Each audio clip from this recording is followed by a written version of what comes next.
สวัสดีค่ะสวัสดีครับดิฉันลิซาเบธแซดเลอร์ลีนานุชัยค่ะผมอติรุธกิติพัฒนะครับค่ะเราสองคนรับหน้าที่เป็นพิธีกรในวันนี้ค่ะใช่ครับในวันนี้นะครับเราจะขอนำทุกท่านเข้าสู่พิธีเปิดการแข่งขันมวยไทยซอฟต์พาวเวอร์เฟสติวัล 2023 นะครับมหกรรมมวยไทยน้อมใจพักมหาราชาณริเวอร์พาร์คไอคอนสยามแห่งนี้ครับGood evening, distinguished guests, ladies and gentlemen, members of the press. Welcome to the opening ceremony of Muay Thai Soft Power Festival 2023, the competition right here at the Real Park Icon Siam. And tonight, Kun Kan and I, Lisa, will be your host. ครับซึ่งการจัดงานในวันนี้นะครับกิจกรรมในวันนี้จัดขึ้นโดยสมาคมกีฬามวยไทยสมัครเล่นแห่งประเทศไทยนะครับร่วมกับกระทรวงการท่องเที่ยวและกีฬาครับการกีฬาแห่งประเทศไทยรวมถึงกองทุนพัฒนาการกีฬาแห่งชาติและสหพันธ์สมาคมกีฬามวยไทยนานาชาติหรือว่า IFMA นั่นเองครับ This grand event is once again co-organized by the Amateur Muay Thai Association of Thailand, Ministry of Tourism and Sports, National Sports Development Fund, and IFMA. ซึ่งการจัดกิจกรรมในวันนี้นะครับนอกจากจะมีการแข่งขันมวยไทยชิงถ้วยพระราชทานแล้วครับเรายังมีการแสดงศิลปะแม่ไม้มวยไทยจาก2นักมวยไทยชื่อดังระดับโลกนะครับอย่างคุณบัวขาวบัญชาเมฆอีกคนนึงคือซุปเปอร์บอลบัญชาเมฆนอกจากนั้นนะครับเราจะได้ร่วมกันจุดเทียนชัยรำลึกถึงพระมหากรุณาธิคุณของในหลวงรัชกาลที่9ครับYes, and on this special day of Father's Day in Thailand, there will be 12 exciting male and female bouts where athletes from around the world will compete for the honor of receiving the King and Queen's Cup for the two most outstanding athletes. And also we have the battle between the two Muay Thai superstars like Buor Khao Banchamek and Superbon Banchamek is also a fight not to be missed. And tonight,It's a very special night. We will light the candles in remembrance of the late King Rama IX. ในวันนี้ก็ต้องขอต้อนรับผู้บริหารทุกท่านนะครับแขกผู้มีเกียรติทุกท่านด้วยนะครับแต่จะบอกว่าก่อนที่เราจะเริ่มพิธีการทุกอย่างวันนี้นะครับเรามีการแสดงชุดพิเศษครับซึ่งจะขอทุกท่านชมการแสดงชุดมวยไทยซอฟต์พาวเวอร์ครับ Let's start off with our opening show Muay Thai Soft Power ขอเสียงปรบมือให้กับโชว์ของเราค่ะ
The spirit of a fighter permeates throughout the human body, embodying the artistry of Muay Thai, a martial art form rooted deep in culture, a form of weaponless combat that is a heritage across all cities.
The principle of masterful fighting, handed down since ancient times, is the use of the 9 weapons. Engaging in combat using various parts of the body, including fists, elbows, knees, and feet, taking on the appearance of a versatile weapon that combines fluidity and agility.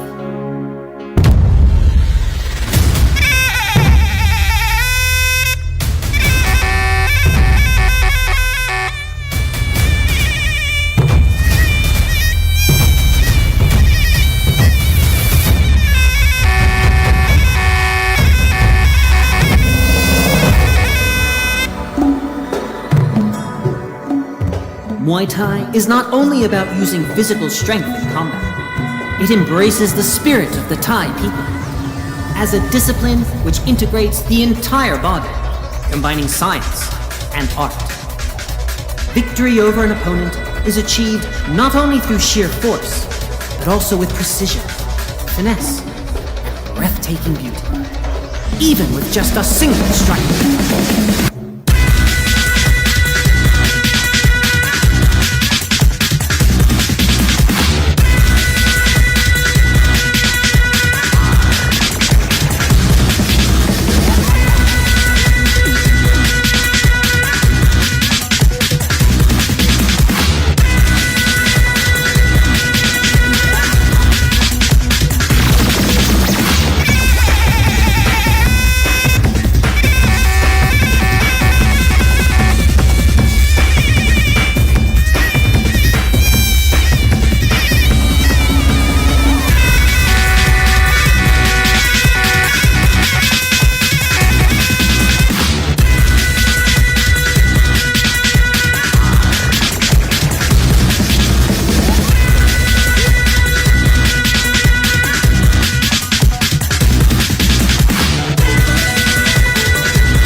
Muay Thai is a lasting idol, a martial art with distinctive movements and a cultural heritage.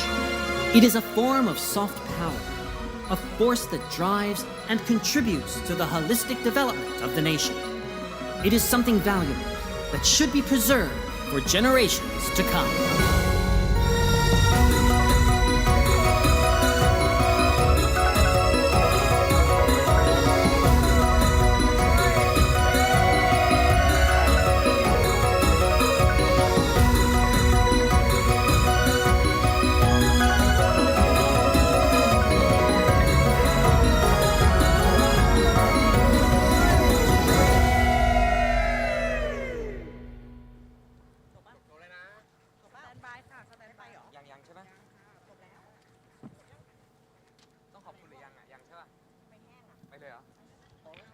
ขอเสียงปรบมือให้กับการแสดงของเราด้วยนะครับนี่คือมวยไทยซอฟต์พาวเวอร์ Thanks to all Muay Thai fighters. Hope you enjoy the show as much as we do. That's the opening show. เป็นการเปิดแบบฮึกเหิมกันเลยทีเดียว ใช่แล้วนะคะเอาเลิกเอาชัยกันหน่อยนะคะแคนวันนี้เป็นงานสำคัญงานใหญ่เลยค่ะใช่ครับสำหรับคนที่รักมวยไทยถูกต้องครับนี่คือกิมมิคแรกนะครับแล้วก็เห็นนักมวยแบบโอ้โหมากมายละนี่เป็นการโชว์เปิดงานนะครับทุกท่านครับลำดับต่อไปครับจะขอนำทุกท่านเข้าสู่พิธีอัญเชิญถ้วยพระราชทานณแท่นด้านหน้าพระบรมฉายาลักษณ์ครับ Ladies and gentlemen, next is the Royals Cup procession to place the Royals Cup at the front of the King's image. ซึ่งในโอกาสนี้ขอเชิญขบวนเลยนะครับ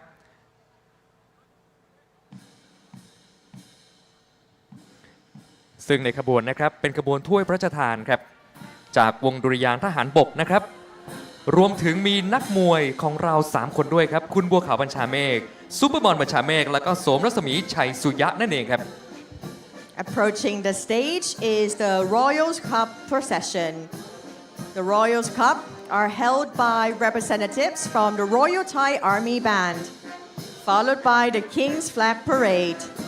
Also joining the parade are the Muay Thai superstar, บัวขาวบัญชาเมฆซุปเปอร์บอลบัญชาเมฆ and โสมรัศมีชัยสุยะซึ่งทั้ง3คนวันนี้มาในชุดไทยฮะ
ขอบคุณขบวนอัญเชิญถ้วยพระราชทานด้วยนะครับ จากวงดุริยางค์ทหารบกนะคะ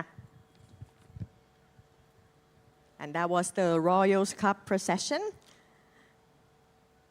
ซึ่งจะมีการแข่งขันถึง 12 คู่นะคะเพื่อชิงถ้วยพระราชทาน King และก็ Queen's Cup ในค่ำคืนนี้ค่ะ ใช่ครับ ซึ่งเราจะได้ชมกันยาวๆนะครับหลังจากที่เสร็จพิธีเปิดวันนี้อย่างแน่นอนเนาะแต่ละคู่ไม่ธรรมดามากๆนะครับยังไงฝากติดตามกันด้วย ซึ่งในโอกาสต่อไปนะครับจะนำเข้าสู่การเปิดพิธีในวันนี้ครับขอเรียนเชิญท่านประธานในพิธีนะครับดร.วรรณิดาพันธ์สะอาดรองอธิบดีกรมพละศึกษารักษาราชการแทนรองปลัดกระทรวงการท่องเที่ยวและกีฬาเปิดกรวยกระทงดอกไม้และกล่าวคำอาศิรวาทนะครับ Ladies and gentlemen, would like to invite onto the stage Deputy Director General, Department of Physical Education, acting for Deputy Permanent Secretary, Ministry of Tourism and Sports, to open the cone flower to bless the King and deliver the royal praise.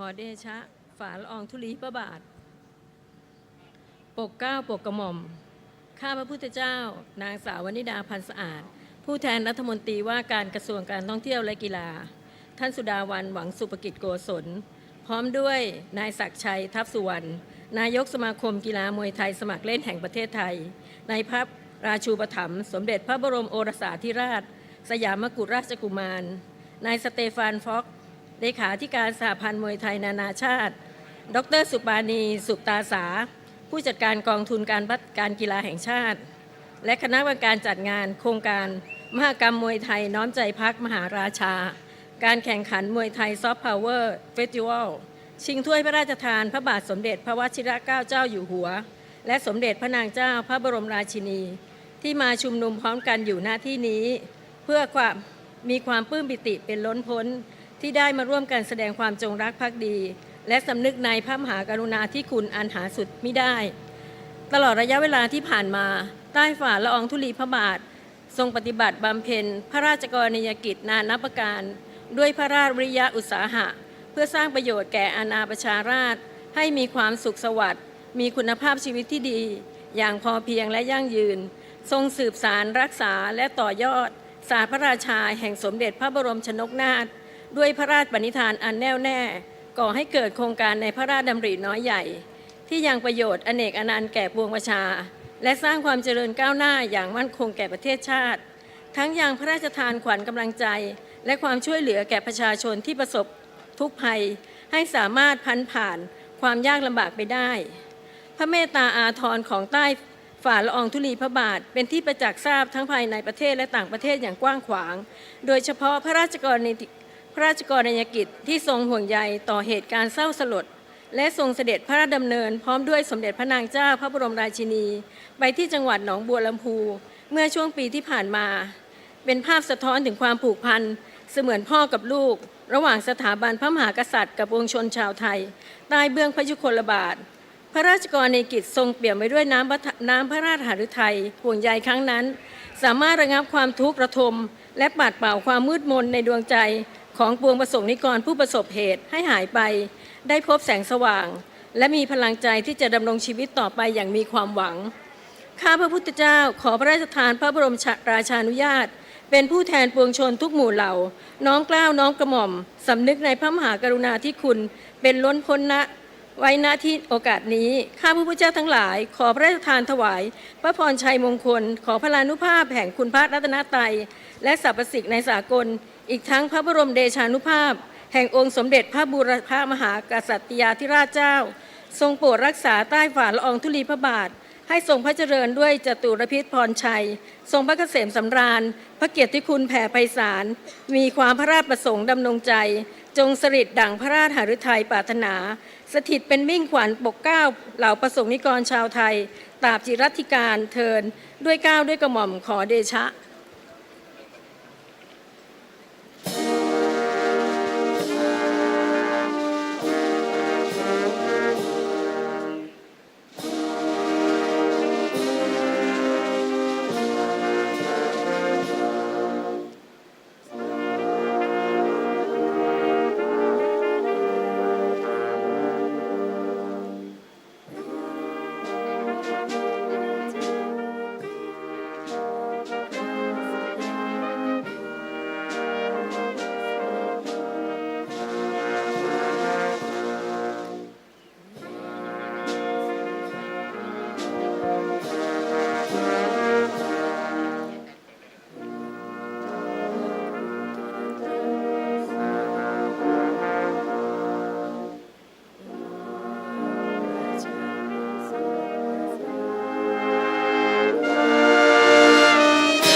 และในลำดับถัดไปนะครับขอเรียนเชิญท่านประธานบริเวณกลางเวทีนะครับเพื่อฟังคำกล่าวรายงานครับ I invite our chairperson of the opening ceremony to remain on the stage to hear the speech from our next guest. และขอเรียนเชิญนะครับดร.ศักดิ์ชัยทัพสุวรรณครับนายกสมาคมกีฬามวยไทยสมัครเล่นแห่งประเทศไทยขึ้นกล่าวรายงานครับ Please join me in welcoming the president of the Amateur Muay Thai Association of Thailand to kindly address us.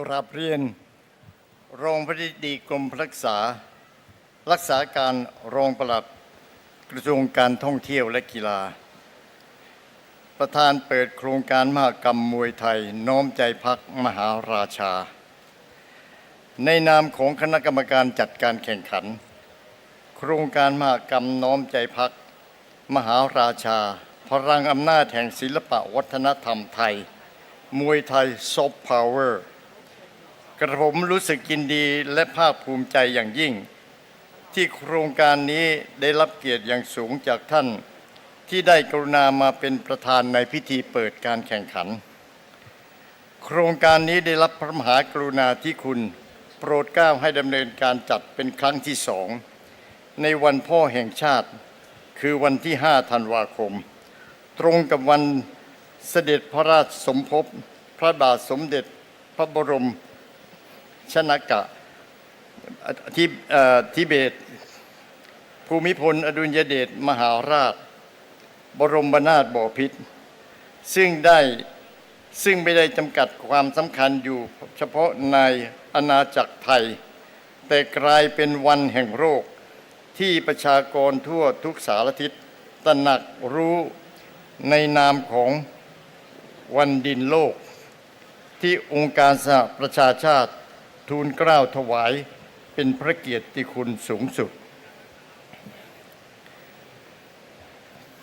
การแข่งขันครั้งนี้เป็นกิจกรรมนานาชาติที่มีนักกีฬามวยไทยจากประเทศต่างๆ13ประเทศเข้าร่วมการแข่งขันในการนี้พระบาทสมเด็จพระวชิรเกล้าเจ้าอยู่หัวสมเด็จพระนางเจ้าพระบรมราชินีทรงโปรดเกล้าพระราชทานถ้วยรางวัลชนะเลิศศิลปะมวยไทยยอดเยี่ยมสำหรับนักมวยชายและนักมวยหญิงอย่างละ1 ถ้วยความโดดเด่นตามเป้าหมายสำคัญของโครงการนี้ซึ่งนักว่ามีสำคัญยิ่งเพราะ 1. เป็นกิจกรรมแห่งความปลื้มปิติของประสบนิกรไทยทั่วประเทศโดยจัดเป็นกิจกรรมพระราชานุสรณ์สร้างสำนึกในการน้อมเกล้ารำลึกถึงพระมหากรุณาธิคุณเป็นล้นพ้นอันหาที่สุดมิได้ให้ดำรงอยู่ตลอดไป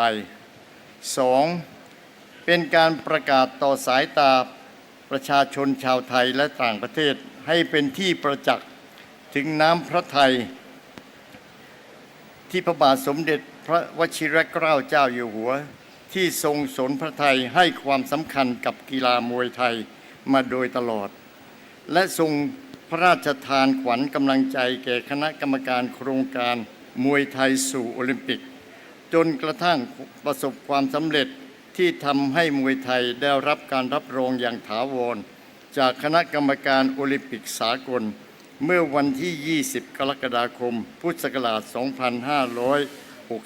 2564 มีศักดิ์และสิทธิ์อย่างสมบูรณ์ที่จะได้รับการบรรจุ พิจารณาเป็นกีฬาหนึ่งในกีฬาโอลิมปิกในโอกาสต่อไป ข้อ 3. เป็นการสร้างกระแสพลังอำนาจแห่งศิลปะวัฒนธรรมมวยไทยในบทบาทของซอฟต์พาวเวอร์ที่จะนำมาซึ่งชื่อเสียงเกียรติคุณและความภาคภูมิของชาติรวมทั้งการพัฒนาธุรกิจการท่องเที่ยวเพื่อความมั่นคงทางด้านเศรษฐกิจโครงการนี้ได้รับความร่วมมือสนับสนุนจากการกีฬาแห่งประเทศไทยผ่านกองทุนพัฒนาการกีฬาแห่งชาติในด้านงบประมาณการดำเนินการจนบรรลุความสำเร็จสมประสงค์ตามที่ได้กำหนดไว้ทุกด้านในโอกาสนี้เพื่อเป็นเกียรติแก่นักกีฬาและคณะกรรมการจัดการแข่งขันทุกฝ่ายกับผมขอเรียนเชิญท่านประธานได้โปรดกล่าวเปิดการแข่งขันด้วยครับกับผม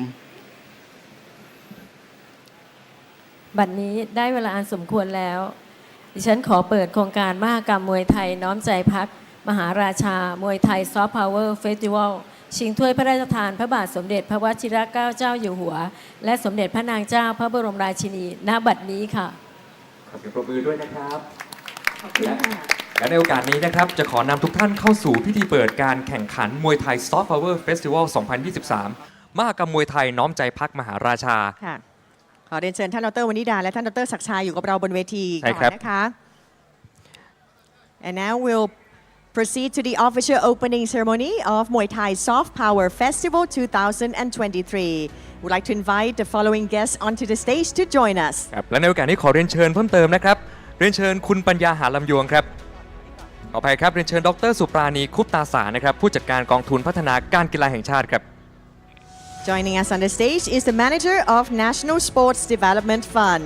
ท่านต่อมานะครับคุณปัญญาหาลำยวงครับคณะอนุกรรมการติดตามค่าใช้จ่ายกองทุนพัฒนาการกีฬาแห่งชาติ Expense Tracking Subcommittee National Sports Development Fund. คุณสมชาติเจริญวัชรวิทย์ครับนายกสมาคมมวยอาชีพแห่งประเทศไทย The President of the Professional Boxing Association of Thailand. คุณสเตฟานฟ็อกครับเลขาธิการสหพันธ์สมาคมกีฬามวยไทย Also Mr. Stephan Fox, Secretary General IFMA. ท่านต่อมานะครับพลตำรวจตรีจักรเพชรพลอยนินครับผู้บังคับการตำรวจตระเวนชายแดนภาค 1ครับ Also the Commander, Border Patrol Police Division 1. รวมถึงเชิญคณะผู้บริหารด้วยนะครับ And all the executives please ขอเชิญเลยนะคะสื่อมวลชนเก็บภาพก่อนได้เลยนะคะเดี๋ยวสักครู่นะคะแคนกับลิซ่าจะมานับถอยหลังกันจาก5นะคะเดี๋ยวดูบนจอได้เลยเพราะว่าเกมมิ่งของเราในวันนี้เนี่ยจะเป็นการตีระฆังใช่ค่ะ นะครับ In just a few moments we will count from 5 to give the signal to our chairperson of the opening ceremony who will ring the Muay Thai bell Are you ready พร้อมหรือยังครับเดี๋ยวรอสัญญาณจากทีมงานนะคะให้สื่อเก็บภาพสักเล็กน้อยก่อนนะคะนี่คือการเปิดงานมวยไทย Soft Power Festival 2023 ณ Rio Park ไอคอนสยามในวันนี้ค่ะซึ่งกิมมิคก็เป็นสิ่งที่เราคุ้นเคยกันก็คือการตีระฆังนี่เองเป็นสัญญาณว่าเริ่มต้นค่ะและเดี๋ยวสักครู่นะคะหลังจากพิธีเปิดงานเราจะมีพิธีจุดเทียนชัยนะคะเพื่อรำลึกถึงในหลวงรัชกาลที่ 9 แล้วก็จะเริ่มการแข่งขันเลยค่ะคุณแคน12 คู่ด้วยกันเรียกว่ายาวๆต่อเนื่องเลยใช่ค่ะ and after the opening ceremony we'll start the competition of the Muay Thai Festival so don't go away โอเคครับตอนนี้น่าจะพร้อมกันแล้วนะครับละค่ะเตรียมตัวพร้อมแล้วนะคะมาเลยค่ะเริ่มนับเลยค่ะ5 4 3 2 1ครับขอเสียงปรบมือด้วยนะครับ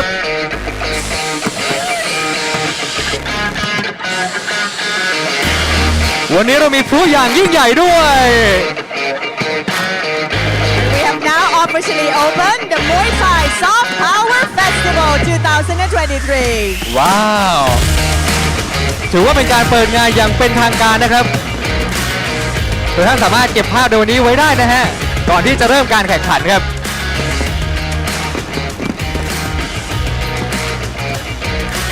Are you ready for the competition?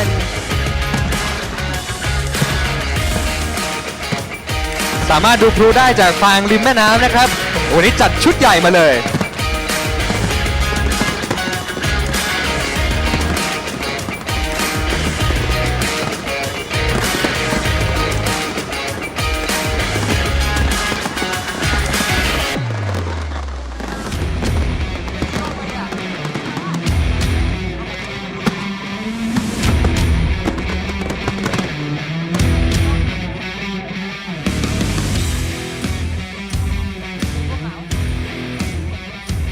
เชิญนักมวยของเราด้วยนะคะมาร่วมพิธีในลำดับต่อไปคุณ ครับ บัวขาวบัญชาเมฆนะคะซูเปอร์บอลบัญชาเมฆค่ะ ขอเสียงปรบมือต้อนรับบัวขาวบัญชาเมฆซุปเปอร์บอลบัญชาเมฆและโสมรัศมีชัยสุยะค่ะ นี่แหละครับ Thai superstar will join us for the next ceremony which is very important to the ต้องบอก Thai ว่า people เป็นซูเปอร์สตาร์ระดับโลกนะครับเอาละครับตอนนี้เราเปิดพิธีกันเรียบร้อยแล้ว ใช่ค่ะ นะครับในลำดับต่อไปนะครับโอกาสนี้ผมขอเรียนเชิญทุกท่านนะครับร่วมกันจุดเทียนน้อมรำลึกถึงพระมหากรุณาธิคุณในหลวงรัชกาลที่ 9 นะครับพร้อมด้วยการขับร้องเพลงจากกรมดุริยางค์ทหารบกในเพลงเดินตามรอยพ่อครับ Ladies and gentlemen, today is Father's Day in Thailand. We'd like to invite all guests to join us in the candle lighting ceremony to remember the late King Rama IX, accompanied with a song performed by the Royal Thai Army Band.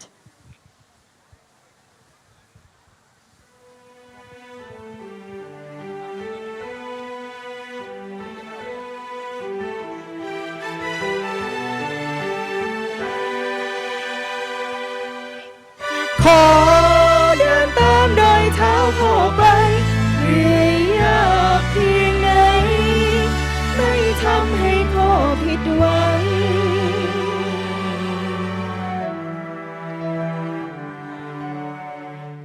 ล้านหยาดเหงื่อที่พ่อหลั่งเพื่อคนไทยกี่แสงนาทีร่วงไปที่พ่อเหนื่อยยากตรากตรำลมฝนพ่อทนสู้ทำอาบเหงื่อตากน้ำนำทางเพื่อลูกเรื่อยมาพ่อเป็นมากกว่าพ่อคนไหนพ่อเป็นหนึ่งในใจตลอดเวลาเป็นภาพจำงดงามอยู่ในสายตาเป็นแรงศรัทธาแรงกล้าอยู่ในหัวใจ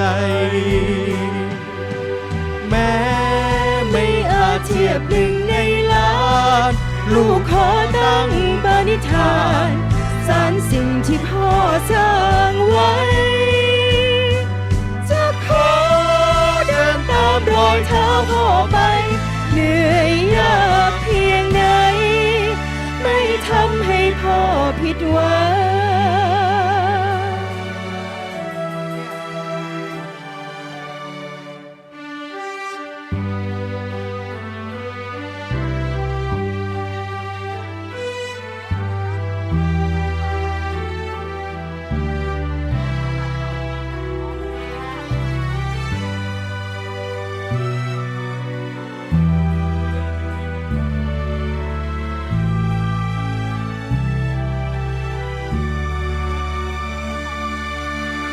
พ่อเป็นมากกว่าพ่อคนใดพ่อตลอดเวลาเป็นภาพทำงดงามอยู่ในสายตาเป็นแรงศรัทธาแรงกล้าอยู่ในหัวใจ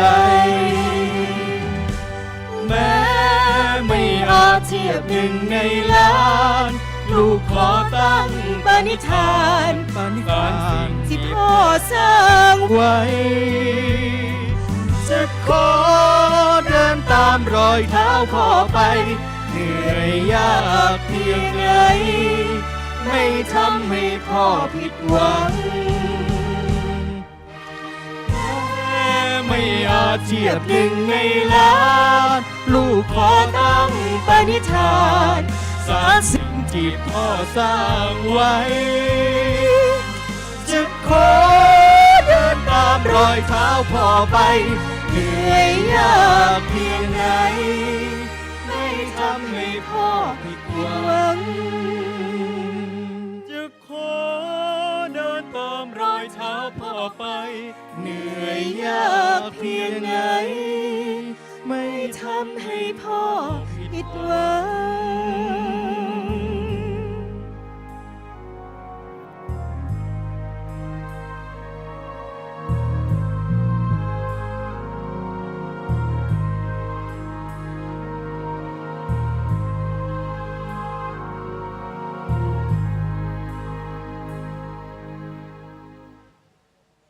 พระคุณทุกท่านนะครับ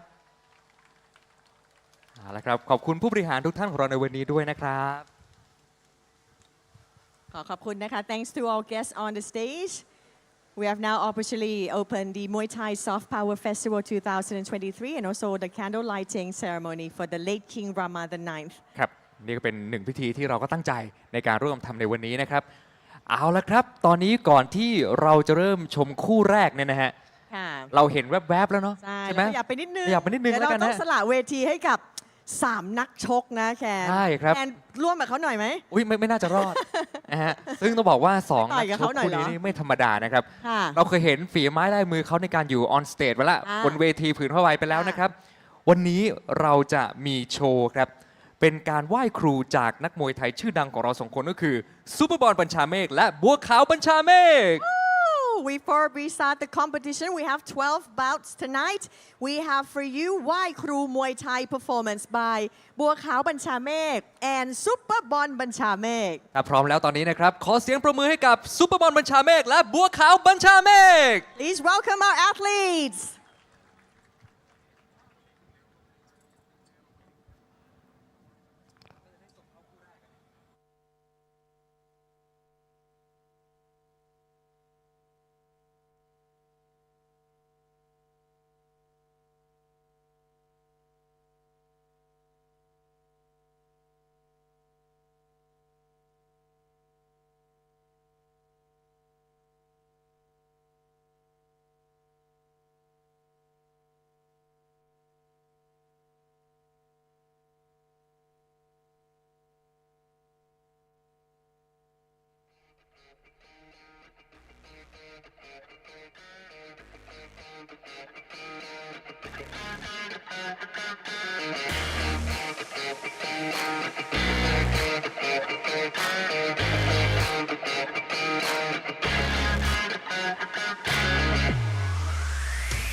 ขอบคุณด้วยนะคะ ขอบคุณนะครับทั้งบัวขาวด้วยนะฮะ และซุปเปอร์บอลบัญชาเมฆนะคะสำหรับการแสดงไหว้ครูมวยไทยค่ะ Alright now the wait is over Yeah. The first bout will begin now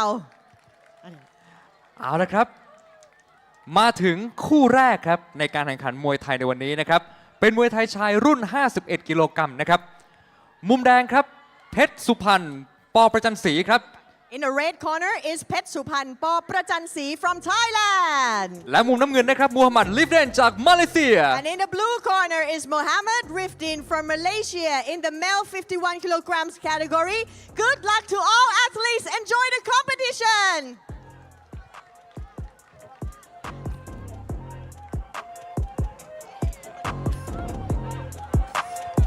มุมแดงครับเพชรสุพรรณปอประจันศรีครับจากประเทศไทย Once again, ladies and gentlemen, please give it up for the red corner, เพชรสุพรรณปอประจันศรี Thailand.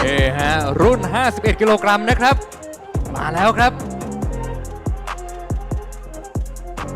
And now, welcome the blue corner.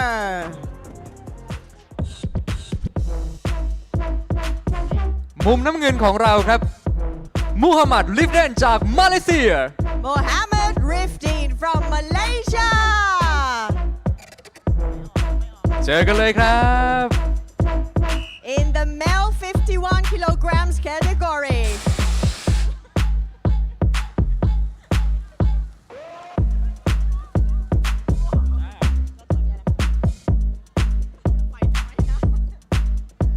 Good luck to all athletes.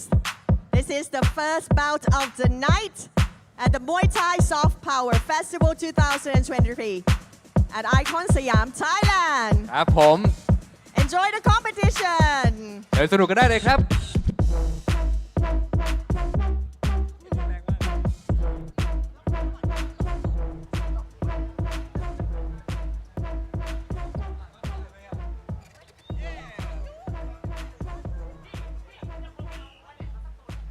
Okay, good evening, ladies and gentlemen. We are now live for the first fight of the evening, scheduled for 12. My name is Jimmy, and I am joined by KJ. KJ, thank you for joining us today. It's a pleasure to be here. Thanks for having me. Hello, everyone. Excellent. All right, so we will have a classic Thailand taking on Malaysia, the 51 kilogram weight limit. From Thailand, we have Phet Supan Paw Prachasani taking on Mohammed Rifdin. This is scheduled for 3 rounds of action, but before we get started, both fighters will be doing a Y crew. We have just seen an absolute fantastic Y crew by the legendary Buakau and Superbon. So here we go with another version of the Y crew. Now, the first thing you'll see with these fighters is they will start mapping out the ring, almost just going around the borders. And the reason for this is it's for them to give thanks to their coaches, their training partners, but also ask for protection inside the ring from the Muay Thai gods. And they will do their own version of the Y crew. Like we said, we've just seen Buakau have his own version. We'll now see their version of it. And one of the best things is we get to see 2 different countries. So Thailand, invented Muay Thai, and now we've got Malaysia doing their version of the Y crew. Ajay, what is important about the Y crew before a fight gets started? I think the Y crew is something that is not only giving thanks, like you mentioned before, to Muay Thai, to our teachers, to our gym, to our families, but it's also actually, in my opinion, a really good way to get loosened up before the fight, get a little last second stretch, and just get some of those nerves out before you're going to go ahead and get into the action. Yeah, absolutely. I mean, if you're the first fight of the evening, and we are being streamed to 200 countries around the world, any bit of warming up you can do is probably the best thing. Now, it is winter here in Thailand, but it's nothing like the winters we experience in the UK. What about in California, KJ? I can't say that California winters are anything near the UK, but it's definitely not on Thailand's level. It's nice and warm here all year round. Can't complain. I hear you. Now, we did have a little bit of rain, so maybe the rain will help these fighters cool down. But yeah, right now we'll just witness the final moments of this Y crew before we get into 3 rounds of action. Thank you everybody for joining us here. Like we said, we have got 12 fights scheduled. The referee now giving the final instructions, and then both of these fighters will go into their corners and their coach will have a prayer with them and then take off the mongkong on top of their head. And this is the final moments before they get ready for battle. So in the red corner, we have Petsupan Paw Prachasani from Thailand, taken on in the blue corner from Malaysia, Mohammed Rifdeen. ยกที่หนึ่ง Round number 1 underway. And both fighters are in the center of the ring. Very calm start, trying to get their timing. And some nice leg kicks already landed by Mohammed in the blue corner. This is scheduled for 3. There's no reason to go crazy in the first round. And a beautiful left hand landed already by Petsupan. And we see a clinch already. Again, both fighters look very calm, just enjoying themselves in there, but also trying to get a read on one another. Why are they so calm then, KJ? Why do you think this is? I think the biggest thing is going to be experience. Most fighters coming from Thailand start fighting when they're as young as 6 years old, so he probably has hundreds of fights and it's just nothing new to him. Absolutely, yeah. I mean, like you said, if you had hundreds of fights, there's no reason to get crazy in the first round as well. I can see they're just trying to find their timing, maybe doing a little bit of feints, not throwing much power behind their shots, but just kind of get a read on their opponent for the later rounds. And a beautiful left hand attempted by the blue corner and slipped by Petsupan. A nice teep landed by Mohammed. And both fighters now in the center of the ring, exchanging elbows. And a head kick attempted. And he gets his leg caught. And he's throwing elbows down on the leg. So it looks like we got that classic battle here, Southpaw versus Orthodox. We're going to want to see who can dominate that lead foot and who can, take advantage of that open side. For the Southpaw, it's the left kick, the left hand. For the Orthodox fighter in the blue, it's going to be the right kick, the right hand. Yeah, absolutely. You can see they'll be battling for their lead leg to be on the outside of their opponents so they can set up that big kick or that big backhand that they like to throw. But a very exciting round, less than a minute to go of round number 1. And a nice right hand landed by Mohammed, but he slips in the center of the ring. And it looks like Petsupan is trying to close the distance now. But it looks like Mohammed is the aggressor of this fight. And he catches a kick and throws a body shot. A nice teep as well. Mohammed in the blue corner looks to be a bit more aggressive. This could be with him being the non-Thai fighter. Typically, most Thai fights in the stadium, they're going to start slower, round 1, round 2 build up, whereas in other countries, we don't have that luxury. So you can see that a bit here in this first round. Yeah, absolutely. I mean, like we said, it's the first fight of the evening. You've got those nerves and you just want to kind of get the fight over as soon as possible. And again, we see those elbows on top of the knee. But it looks like Petsupan is now pushing the pace, but less than 10 seconds to go of round number 1. A very nice fight and a very nice round. And that is the bell for round number 1. That was a very exciting time to start off. We're going to go to some action replays very soon that we'll talk over. But let's go to the first one. So as you can see here, it was that kick that Mohammed was constantly throwing and then turning it into a teep. And then Petsupan did the exact same back as well. But one of the things I noticed was Mohammed kept catching the kicks of Petsupan and then throwing elbows down. Why was he doing that? One of the big reasons we're going to catch that kick in this scenario is just simply because it's coming from the left side. And the blue corner, Mohammed, is an Orthodox fighter. So it's not as easy to get that rear leg up as fast to check it. So a lot of times you just end up catching it. But great, kudos to him. Great reaction to elbow down on the leg and move forward. Yeah, I mean, that seems like brilliant reaction time as well to kind of be like, right, I've caught the leg, rather than trying to go for maybe a sweep or something. He's just hammering down on the leg, almost nullifying his opponent's kicks maybe for the later rounds. Anyways, round number 1 has finished. We are now going into round number 2. Thailand taking on Malaysia. Both fighters in the center of the ring. Muhammad throws a head kick to start off the round. And again with those high kicks very early on. And like you said, Petsapan's a little bit more calm, but I think he needs to get a little bit more aggressive. Maybe trying to get his opponent to kind of slow down as well, because it looks like Muhammad is just now having a kicking frenzy, not really deterred by anything Petsapan's doing, and a nice right hand just missing. It looks like Muhammad is finding his range. He looks more comfortable out there. I'd like to see Petsapan use some feints and some punches to set up his kicks. Every time he kicks like that and he doesn't set it up, you see Muhammad just slipping out of the way, or he catches it and he answers. Yeah, exactly. Every time he's thrown the kick, he's almost being caught. But there we see him catching a beautiful sweep by Petsapan. So finally gaining some respect from his opponent. And like you said, it looks like the Thai was very calm in the first round for a reason. Yeah, that's typical with the Thai fighters. We should see Petsapan pick it up here in this round and try to dominate and get ahead on that scorecard, or tie it up. And both fighters now with Petsapan being on the back foot this entire fight so far. But I think he's very comfortable because he's got some very nice teeps and a nice onslaught by Muhammad. And both fighters tangle up on the ropes.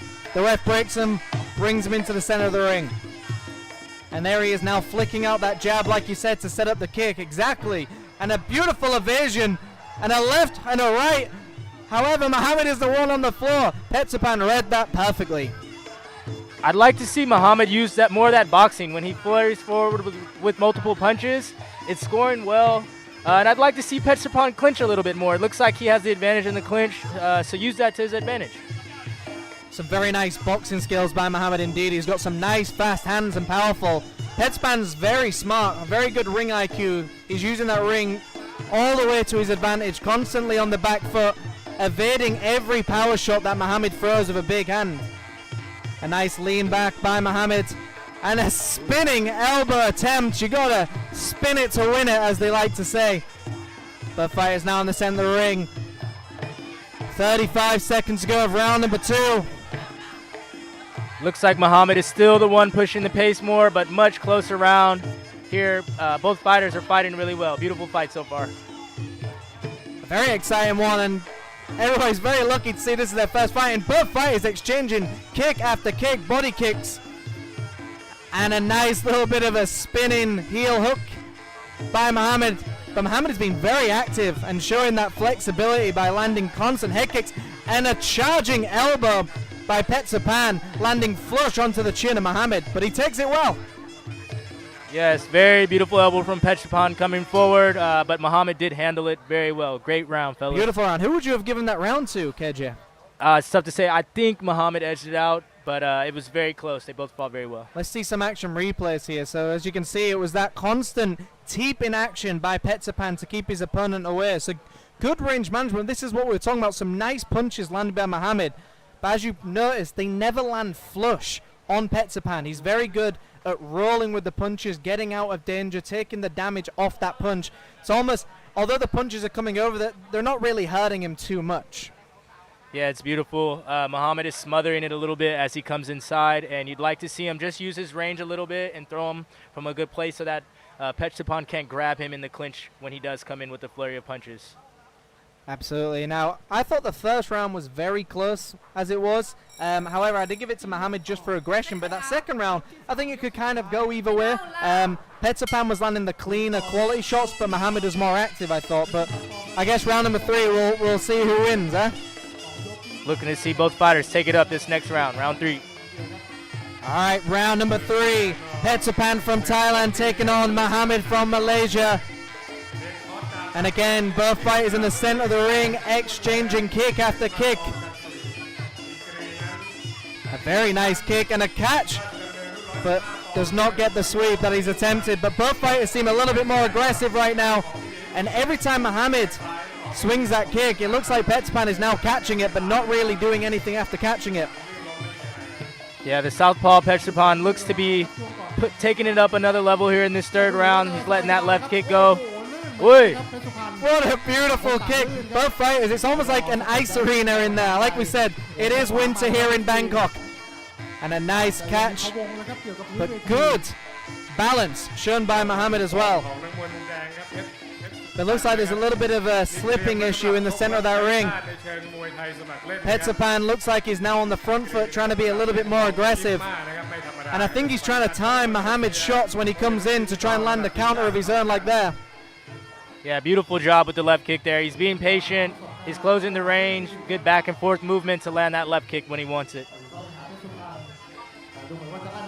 And a spinning elbow attempt, but again, Petsapan is just always off the line and out of range. And a teep as well to send his opponent back. It looks like Petsapan is just starting to pick up the pace. However, this is the final round of this fight. Halfway, already gone.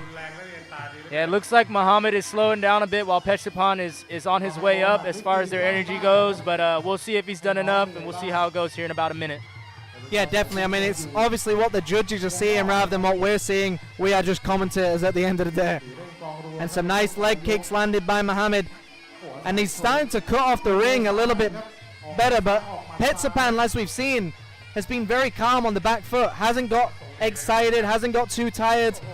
And a jumping kick as well. One thing I like about Muhammad is he's putting on a show and he's landing and attempting lots of things. Yeah, Muhammad's going for it. He's trying to get that highlight finish, but Petsapan appears to be a very slick Fimu style fighter. And like you said, he's always just out of the way. And we have got 30 seconds to go of round number 3 and this fight. But it looks like Petsapan is now very calm, still not rushing into anything. Muhammad cutting off the ring and he charges in with an elbow. And again, the slickster Petsapan evades the damage. Let's see if we can get some magic here. Last 10 seconds of the round. And it's going to be a very close fight depending how you scored that second round. And that is it. Fight is over. We are going to the judges' scorecards very soon. KJ, on your unofficial scorecard, who would you have given that to? It's tough for me to say. I think for sure Petsapan took that third round. I think for sure Muhammad took the first round. That second round is up for grabs. It's going to just depend, like you said, on how the judges feel. Absolutely. Yeah, I mean, it's exactly how I feel as well. I feel like the first round, although I think it was still close, I think Muhammad just was the more of aggressor. Last round, I would have given that to Petsapan, but yeah, flip a coin for that second round. We're going to find out. Is red. Yeah, and as we said, it was probably a very close second round. A very good fight indeed, and a very good way to start off this evening for the first fight scheduled for, of course, 12. So we're going to talk about these action replays now. Yeah, you see Petsapan landing that beautiful left kick. Muhammad didn't have much of anything to stop it. He would answer with good kicks of his own. นายกสมาคมมวยอาชีพแห่งประเทศไทยค่ะคือในเกียรติในการมอบถ้วย Yeah, I ราง think วัล that was ให้ the กับ story ผู้ of ช the นะ night, pretty much, where a lot of nice attempts made by Muhammad.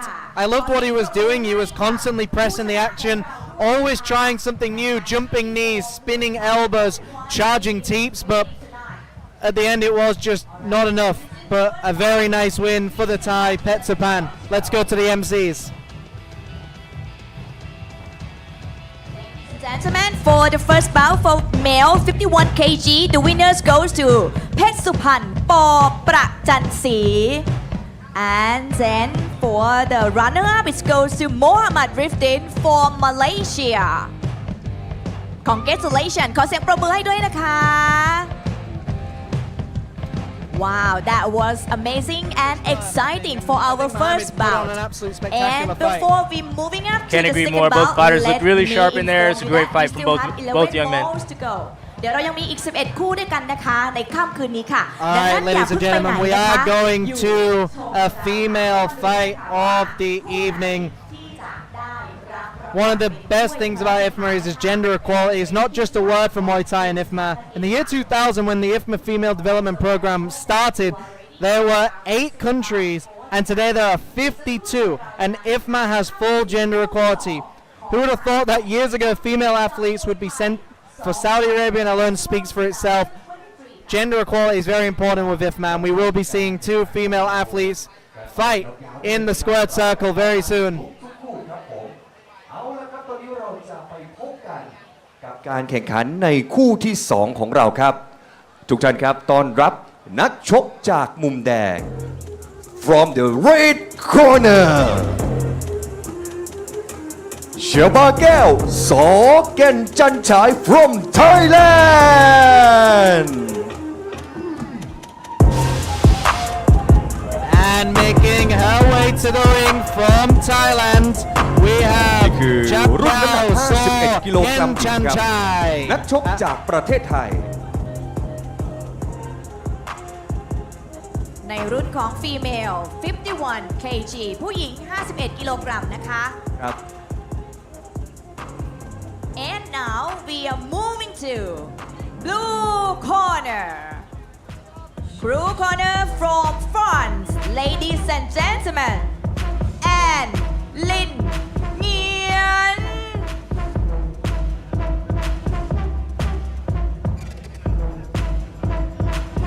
And making her way to the ring, representing France, An Lin Win. Both fighters at the และนักชกจากมุม 51 kilogram น้ำเงินของ weight เรา limit. บินมาไกลจากประเทศฝรั่งเศส and Lin Nguyen. ติดตามชมกันให้ดีนะครับ วันนี้ไม่ว่าจะเป็นนักชกชายหรือหญิงนะครับ รับประกันความมันในทุกๆคู่ ถ้าพร้อมกันแล้วเชิญรับชมการแข่งขันได้เลยครับ ลำดับต่อไปจะเป็นการแข่งขันกีฬามวยไทยน้อมใจพักมหาราชามวยไทยซอฟต์พาวเวอร์เฟสติวัล 2023 คู่ที่ 2 ประเภทหญิงน้ำหนักไม่เกิน 51 กิโลกรัม From the red corner ชบาแก้วสอแก่นจันฉาย from Thailand Blue corner แอนลินเหงียน from France Referee นิชาพรเนียมโชติกุล Okay, ladies and gentlemen, thank you for joining us here for the second fight of the evening.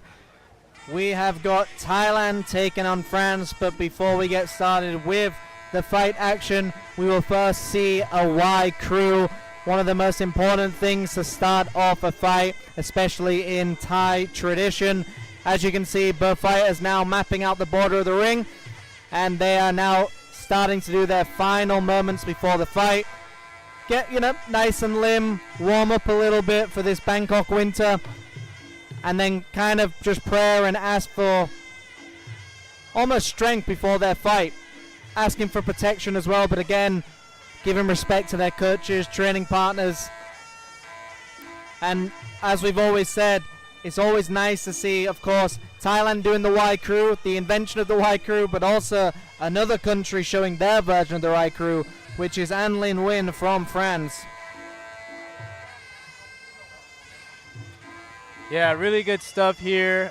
In some Thai stadiums, they will even give you some edge if your Y crew is really beautiful versus your opponent. So, all the boys and girls, ladies and gentlemen out there that do Muay Thai, make sure you have a nice Y crew.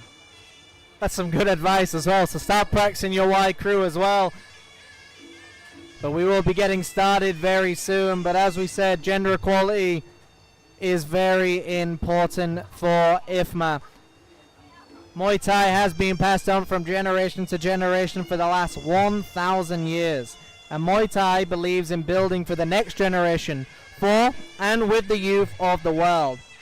This is why the IFMA World Championships are the flagship event with thousands of youths coming together.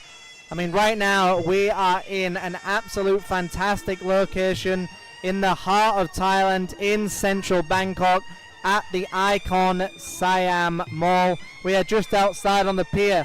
So if you are in the neighborhood, you still have time to get down here and come witness some of the fights. We are scheduled for 12 fights. We've already seen one, and we will be seeing Thailand take on France. Excited to see these ladies do their thing. Should be a good fight from both fighters.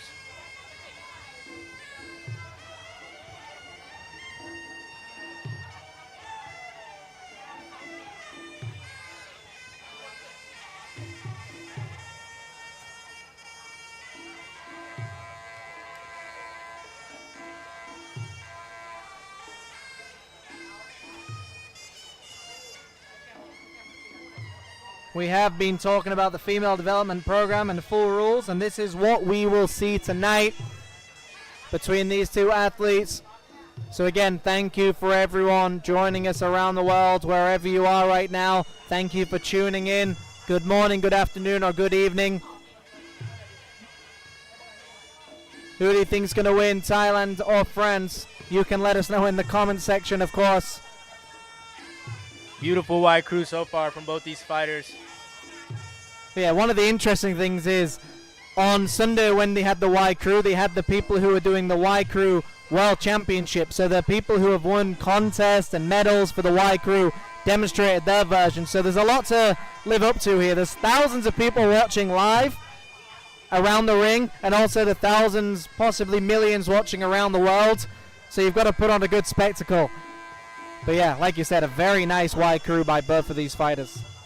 Wow, I know that must have been a treat to see that Y crew contest. I should have entered. You can always watch the playback if you want. Go onto YouTube, watch some of the replays. You can see those Y crews. But yeah, they are the world champions.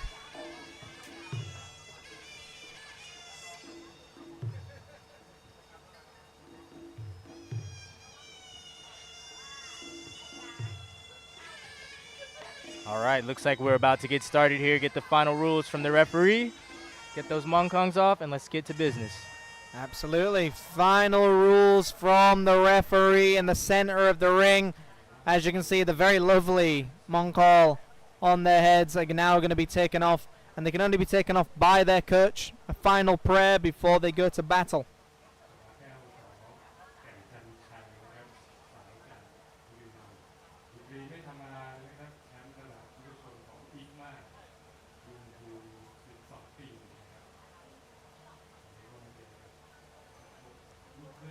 And here we go, the final prayers. The mongkol is then removed, and both fighters now ready for action. As you saw with the fights from before, there was head guards, there was padding, but these are full professional rules. All right, round number one. Thailand taking on France. Thailand in the red shorts and France in the blue shorts. Both fighters in the center of the ring, and as we saw, it's a little bit slippy. They're going to have to be very careful with their kicks. And Lin doing a very nice job early on with some nice body kicks landed. Looks like we have two orthodox fighters here tonight. So we should see both weapons from both sides coming here. And Lin doing a very good job early, finding her range. And now we see both fighters in the center of the ring in the clinch. And some nice knees landed by Ann and Chab Kao. But the ref does break them, and the fight will continue. Interesting to see if the Thai fighter will start a bit slower here again, just coming from those stadiums, or if she'll go right away. Looks like she's ready to go. Yeah, absolutely. I mean, I think Thai fighters right now are basically trying to prove as well, like, this is where they belong, this is their sport, maybe they've got something to prove. But of course, both fighters now doing a very good job of displaying Muay Thai. And both fighters in the center of the ring, and some nice combinations landed by Chabacao, where she landed a right hook to the body, followed up by a left kick upstairs. And both fighters now exchanging blow after blow, but some very nice boxing skills as well. A very aggressive first round in comparison to the last fight we saw. Both fighters maybe just shaking off a few nerves in the center of that ring, but a very fast start, and some nice kicks attempted by Chabacao, but Ann did a very good job to evade the damage. I like that right hand from our fighter in the red corner. Timing it very perfect every time Ann comes in. And we saw then a nice body kick landed by Ann, but Chabacao fired a combination back of her own. So rather than just taking punishment, Chabacao is also fighting fire with fire. Less than a minute to go of round number one. And you can see already Chabacao trying to parry that jab of Ann Lin to maybe send a kick or a right hand of her own. And there it is. I'd like to see a bit more clinch from Ann Lin. It looked like she was going to be very successful there. Let's see if she can get inside. Yeah, absolutely. I mean, we saw a very fast start from Ann Lin, but maybe those teeps and those body kicks have slowed her down a little bit. Chabacao is very dangerous with her hands and just missing the target there, but Ann Lin charges her opponent with kicks and punches. Beautiful flurry. I'd like to see more of that from the blue corner. And then we go into the clinch now. But it looks like the ref is looking to break them quite early with that clinch. I'd like to see the ref give him a little bit more time in the clinch. Yeah, agreed. I'd like to see them work a little bit more in the clinch. And looks like she might have a good advantage there. That is the end of round number 1. A very exciting round. Again, the second fight of the evening. We're going to get some fight action replays. So as you can see in this replay, we saw some nice body kicks, but it was An Lin who was throwing that nice flurry. And both fighters just exchanging nice punches after punches. Yeah, beautiful job there from An Lin, mixing it up early on in the fight. But both fighters really did do well. Both fighters landed some big scores. I'm curious to see how the judges will score that one. So what advice would you be giving maybe to An Lin Win right now in this fight? She's going up against a Thai person who's got very heavy hands and nice kicks. What advice do you think she should be given now? I would tell her if I was in the corner, make sure we keep our hands up, our chin down, and let's try to put the fighter, our opponent, on their heels a little bit, because it seems like she's countering well and then she's stepping into some big shots. So let's try to take that away, try to smother, use that clinch a little bit more. Yeah, absolutely. I think that was a very good round for both fighters, but I think Chabacao did edge that first round. We're going into round number 2. The seconds are about to get out of the ring. Round 2. Thailand taking on France. Red shorts for Thailand, blue shorts for France. And again, we see both fighters exchanging kicks in the center of the ring. And those are those beautiful right hands that An Lin Win throws very well. And Chabacao now trying to close the distance, getting into that clinch like we spoke about. But Chabacao did a good job to bring up her knee to nullify the knees of An Lin. One thing I see right now that Chabacao is doing to nullify An Lin's forward pressure is she's using that push kick. I think she should stay with that, and nullifying the clinch there with the knee bar is very beautiful technique. Both fighters then just throwing elbow after elbow, almost just mirroring their opponent, which is a very good thing to do. If they're doing it, do it back, especially orthodox against orthodox. And we see An Lin attempting to get a sweep or maybe just get the back of Chabacao in that clinch. Why was she trying to get on around the back of An Lin? That can be a big score. Oh, and a beautiful teep by Chabacao, sending her opponent back. Yeah, that teep is working beautifully. I'd like to see more of that this round. And the clinch as well from our fighter in the blue corner, from An. And a nice right hand landed by Chabacao, and An does a very good job to clinch very early on, but instantly Chabacao gets that knee bar up, preventing any further damage. Some nice elbows by Chabacao, and a right hand of counter as An Lin steps in with a kick. Both fighters firing off all cylinders. Chabacao seems to be the more experienced of the two. She's changing levels. She's switching her tactics. And as I said, An came out ready to clinch in round 2, as I suspected, so looking good. We just saw it then as well. An Lin got that forearm on the face of Chabacao, basically trying to muscle her out, show who's boss in that ring. And here we go, both fighters now in the clinch. The referee is now breaking them up, bringing them into the center of the ring. Less than a minute to go of round number 2. And a hammer shot attempted by Chabacao just misses the target. But both fighters again in the center of the ring trying to get kicks to the body. And a beautiful block by Chabacao. That right hand is finding a home. That right hand from the red corner is finding a home. There it is again. Almost like a heating missile. She's almost pull countering her opponent, leaning back and then throwing that big right hand. An Lin is doing something that we call the lazy jab. And Chabacao is just timing that lazy jab and then throwing that big right hand. And there it is again. An Lin needs to be very careful. Yeah, she needs to use some footwork instead of just planting her feet and throwing the hands. Want to see a bit of footwork, follow the punches. One thing I do like about An is she hasn't taken a back foot. She's constantly putting the pressure on, which is very exciting to see. And Chabacao, fighting just like Thais do, which is just very intelligent, just very good ring awareness. Round number 2 finished. We're going to go to some fight action replays here. KJ, what can you see happening here? I think we see the fighter in the red corner there finding her range and just finding her winning equation there. The right hand, those teeps, that knee bar, I would go ahead and give the round to red there, but both fighters did a phenomenal job.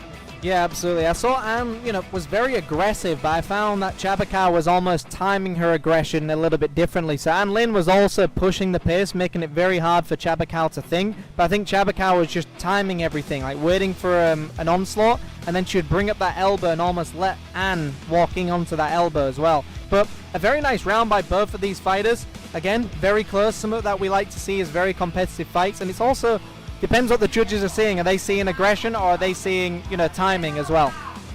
Yeah, beautiful fight so far from both fighters. All right, we're going into the final round. Just getting nice and limber. The second does not want to start the fight yet. The fighters embrace one another before their final round of battle. Round 3. Chabakal from Thailand in the red shorts taking on Anne Lin Win in the blue shorts from France. There we go. Anne seems to be a little bit sharper here this round. I'm excited. Let's see if she can get in there and steal this one.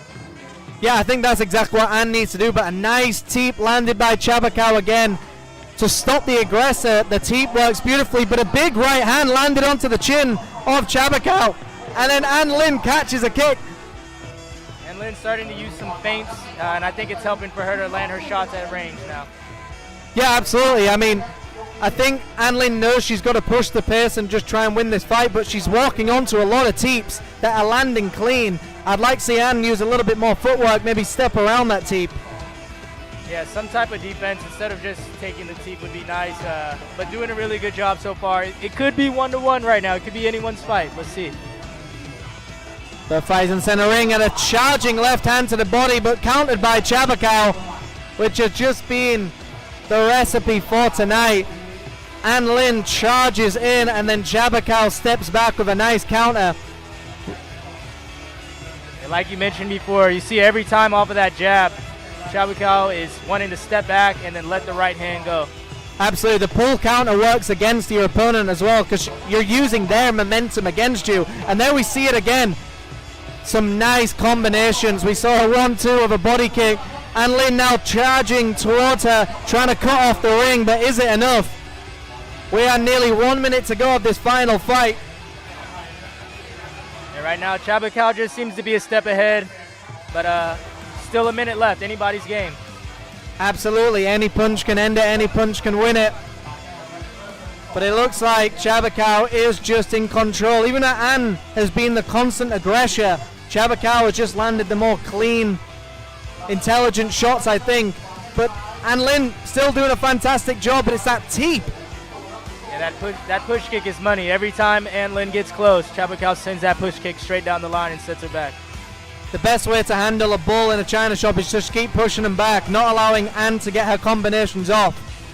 But a very close fight so far. 30 seconds to go.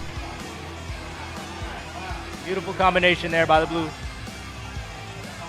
Both fights in the center ring, and a chopping elbow just missing the target, but a charging upward elbow landing onto the cheekbone of Chabakal.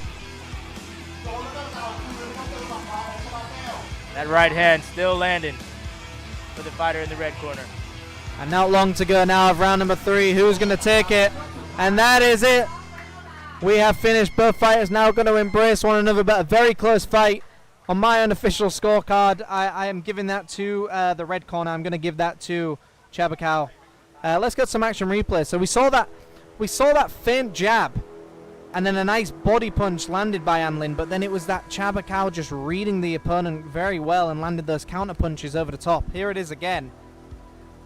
Yeah, that push kick was lovely. From after the first round, the adjustments were made by the fighter in the red corner and her team, and I'm with you. I think that she's going to edge it out. We will be going to the ref in the center of the ring right now, and we're going to get the final decision.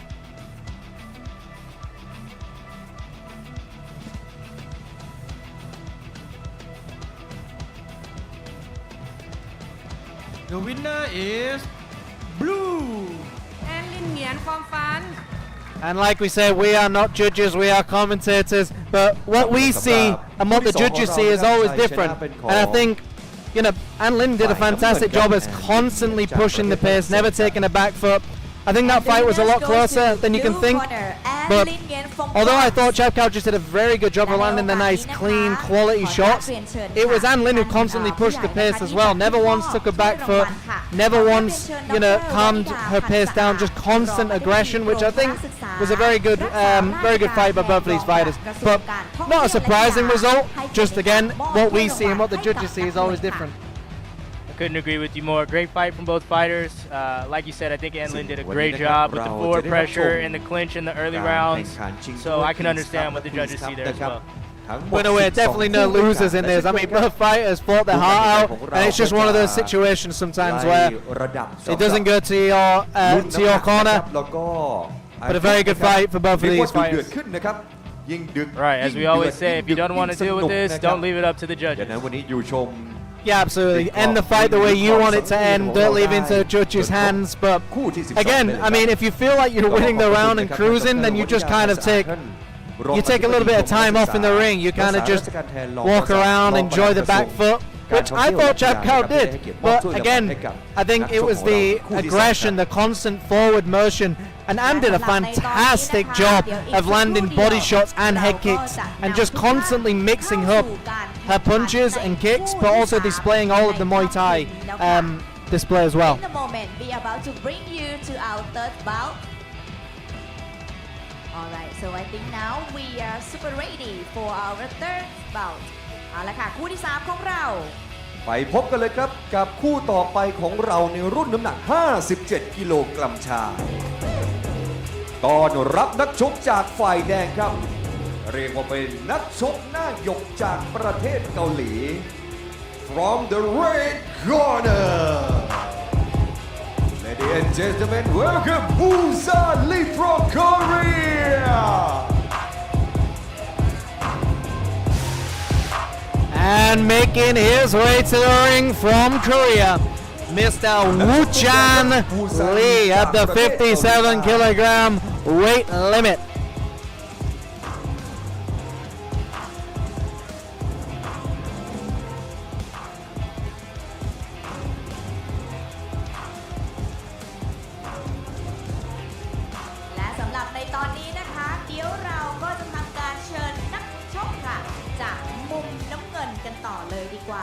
And now, moving up to the blue corner from Thailand, Chapet Nirobon Fight Club Yim. And representing Thailand, making their way to the ring, Chapet Nirobon Fight Club Gym. At the 57 kilogram weight limit as he steps over the top rope, getting ready for another demonstration of the Y Crew. Two different cultures showing their version of the Y Crew. Korea taking on Thailand.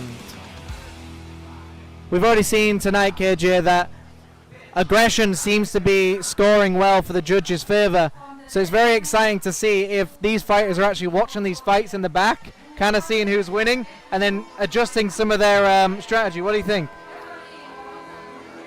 I hope so. I'll say I hope so. But some strange reason, I feel like we're going to see a similar start from our Thai fighter. But hey, either way, all of us fans here will have a sweet treat to watch coming up next. Yeah, one thing we have seen is when the Thai takes on someone who's a foreigner, and when we say foreigner, we just mean someone who's not from Thailand in this situation, is the Thai fighters are usually very, very calm. They're almost on the back foot most of the time, and they're just picking their shots, counter-punching, almost just waiting for mistakes to be made by their opponent. So yeah, I think you're right. We might see a similar thing. So as we mentioned before, right now we are witnessing the Y Crew. A very nice demonstration, as we mentioned earlier as well. All fighters have their own version of the Y Crew, but this one was a very fast one for the Thai. Yeah, our fighter from Thailand in the blue corner seems like he's ready to go. He wants to get to the action. It's almost like the fingerprint of somebody. Every Y Crew is just slightly different. That basically matches that person and that person's personality. And maybe that's what we've just seen. Maybe we've seen the Thai guys like, do not let me get into this fight. It is starting to rain a little bit, so maybe that's why he wants to get into the fight early on. He wants to get it going, yeah. I think this one is going to be fireworks. I'm excited. Yeah, you can see the energy already as well. Like, just both fighters seem ready to get in. Both fighters look in impeccable shape as well at the 57 kilogram weight limit. Some fantastic tattoos as well on Chat Pet. Just beautiful, yeah. One fighter many tattoos, the other fighter none. Yeah, absolutely, yeah. And of course, the legendary Thai boxer, Muay Thai trainer as well in the corner of the Korean.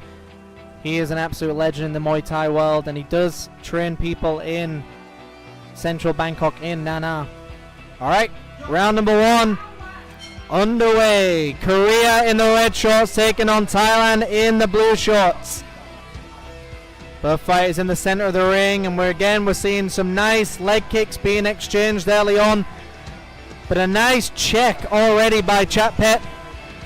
And again, another check.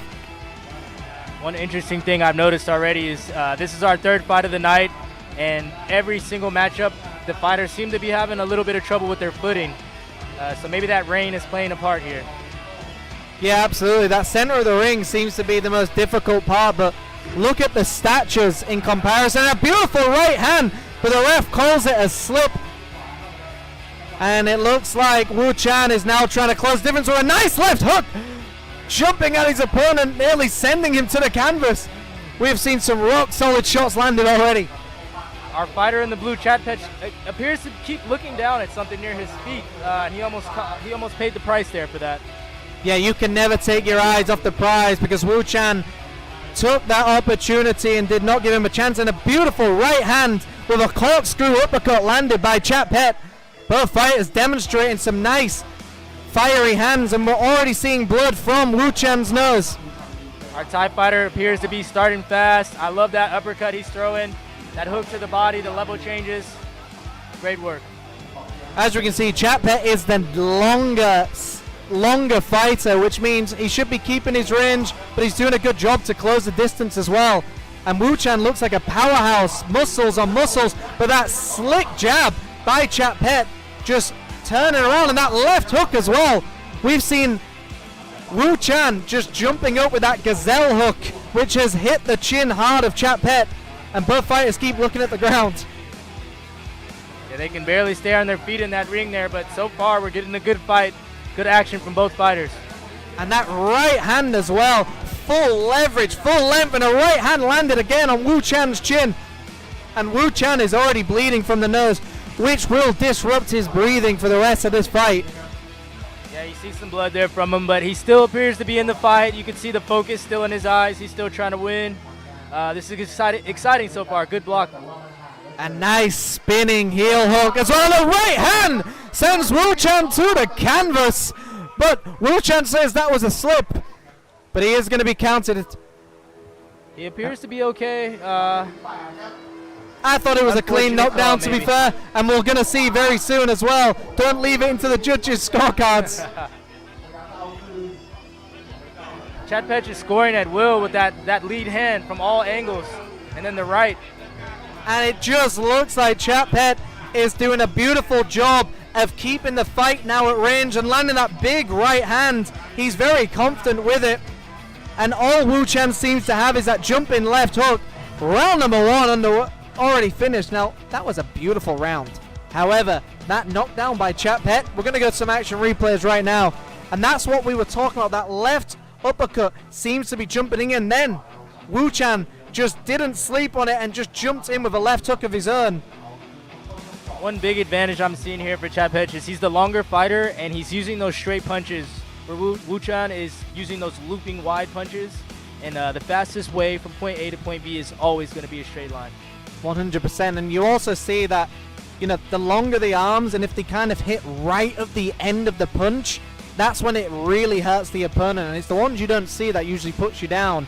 And the interesting thing was, Wu Chan almost knocked down Chat Pet, although it was called a slip. But when Chat Pet landed that shot, it looked like a cleaner knockdown. But again, I think Wu Chan took it very well, just like, all right, look, if that's called a knockdown, I'm going to take it. But he looked okay as well. So that was a very exciting round. And like we said, fireworks. We've seen fireworks at the start of the event, and we're seeing fireworks in this fight right now.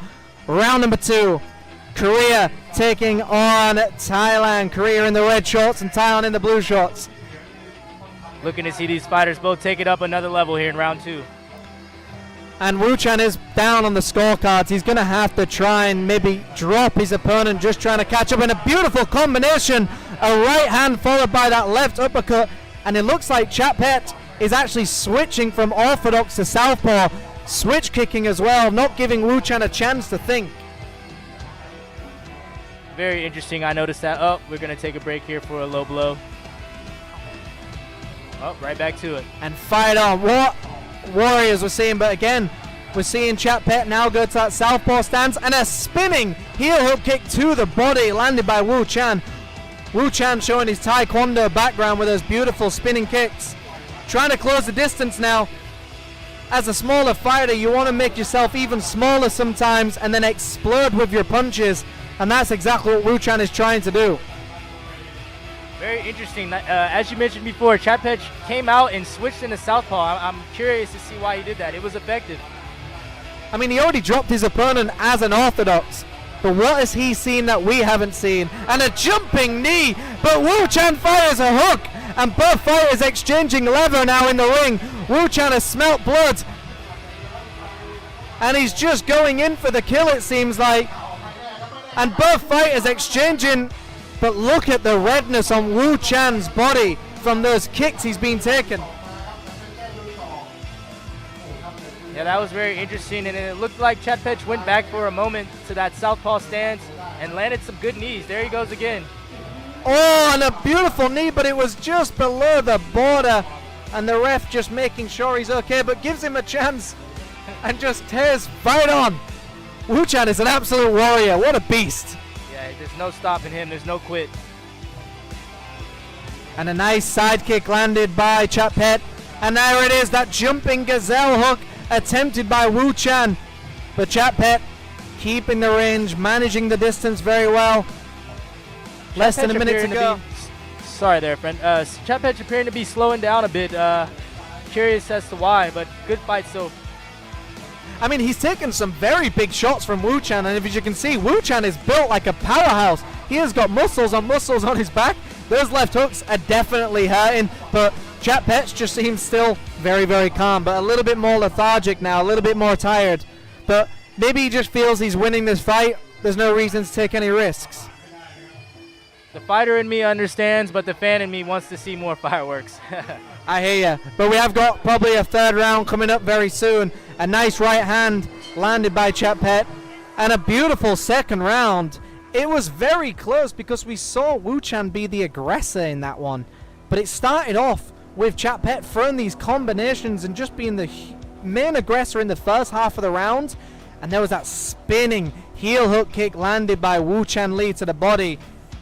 And this is that charging knee where Wu Chan just thought, let's go for it. He bites down on his gum shield and just throws left and right and trying to land anything he can. But that was an interesting round because first half of that round, I think, was pretty much in Chapet's favor.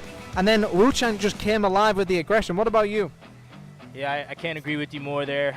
It seemed like Chapet was letting his combinations go, and then he was a bit lazy with the defense. His hands were getting a little bit low, and Wu Chan just took full advantage of that. So I'm curious to see how this next round will go. And we've also seen that there's no quitting Wu Chan. Wu Chan probably knows he's down on the scorecards, and he might just go for it. I am excited to see some blood splash on the shirt of the ref.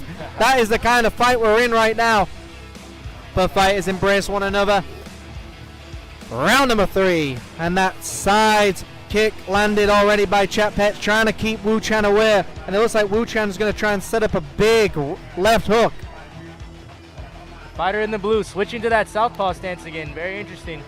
I think it's because he knows that body kick is landing, and there was that nice switch stance as well to land the right hand over the top. But also it's a lot harder to land that left hook when someone is going southpaw as well, because they're almost out of range as well. Very true.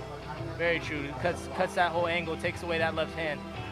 So nullifying that left hand, maybe that's why he's gone southpaw, but he's also been very good at getting a little bit of time, because now he just keeps looking down, and Wu Chan is almost just like, yeah, I understand, the ring's slippy, I'll also give you a little bit of a break. So I think that's the veteran in Chapet trying to get as much time as he can in this round. Really interesting tactic, very slick veteran move there. One thing that I was also going to mention in regards to that is you don't really see Wu Chen. He was in the first round a little bit affected by it, but it doesn't seem to be affecting him anymore. Only our fighter from Thailand. And it looks like there's that left hook we were talking about, and he slips again.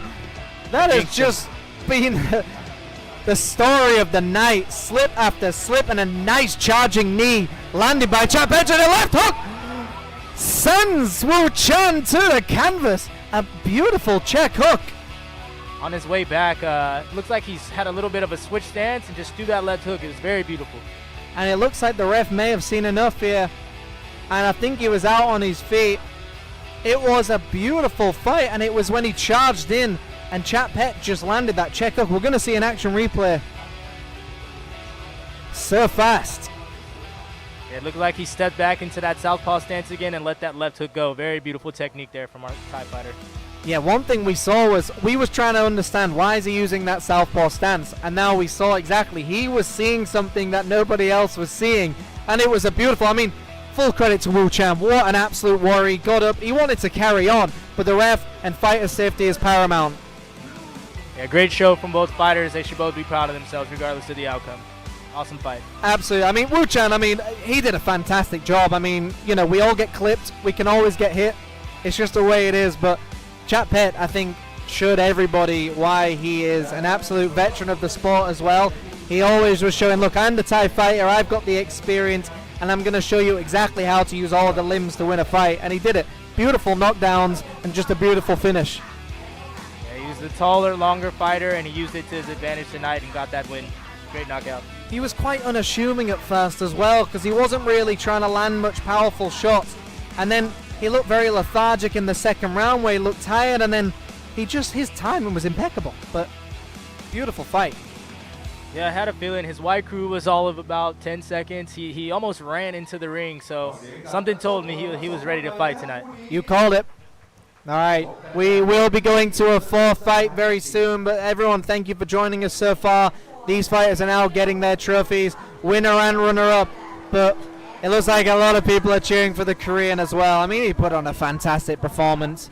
A beautiful experience for both of these fighters too. I mean, they're in Bangkok, Thailand, representing Muay Thai, live to 200 countries around the world.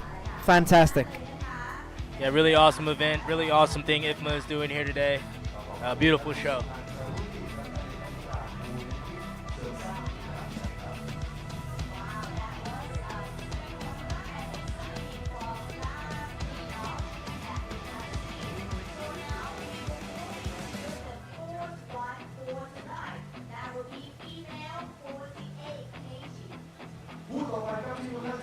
ชมนะครับเป็นการแข่งขันในรุ่นน้ำหนัก 48 กิโลกรัมหญิงครับและในช่วงเวลานี้ครับต้อนรับนักชกจากฝ่ายแดง And from the red corner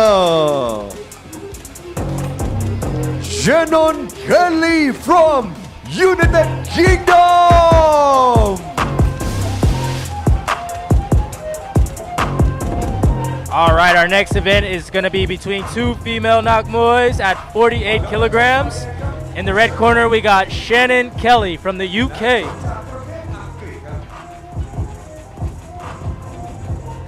Looking very confident on the walkout, very stoic.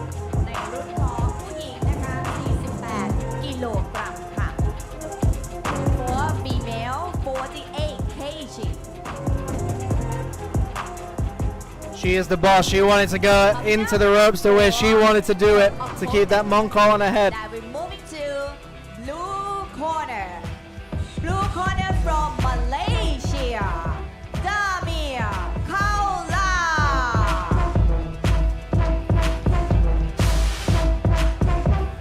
All right, and we have the opponent coming from the blue corner, Damir Kaula. Damir Kaula.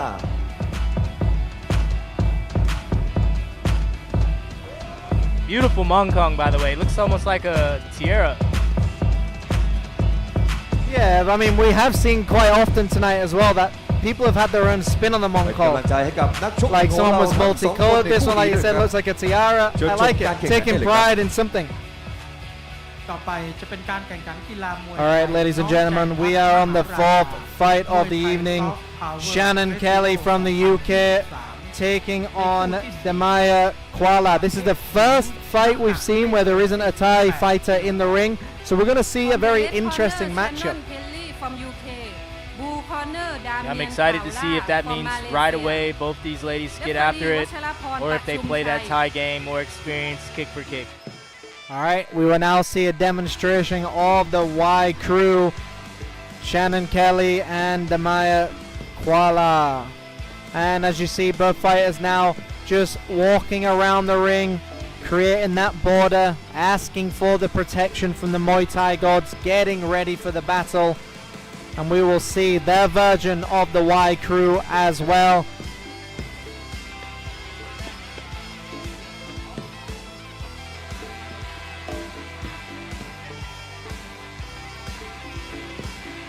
Also, will be interesting to see if we're going to get any slips this fight, or if they're going to be able to stay on their feet. Yeah, it's a very good point. I mean, in that last fight, although I think the decision was a good one, it was also, if it wasn't a slippy ring, maybe Wu Chan would have gone for it a little bit more in that third round, because if you're trying to land a big left hook upstairs, you've got to find your footing, you've got to find your power and got to sit down. I think Wu Chan couldn't do it, which sometimes you just got to change in that ring and change up your style, be a bit of a chameleon in the ring and just adapt to your surroundings. But anyways, we will be going to this fourth fight between two female athletes. Gender equality is not just a word for Muay Thai and IFMA. In the year 2000, when the IFMA Female Development Program started, there were 8 countries. And today, there are 52 countries. And IFMA has full gender equality. Muay Thai has been passed down from generation to generation for the last 1,000 years. And Muay Thai believes in building for the next generation and for the youth of the world.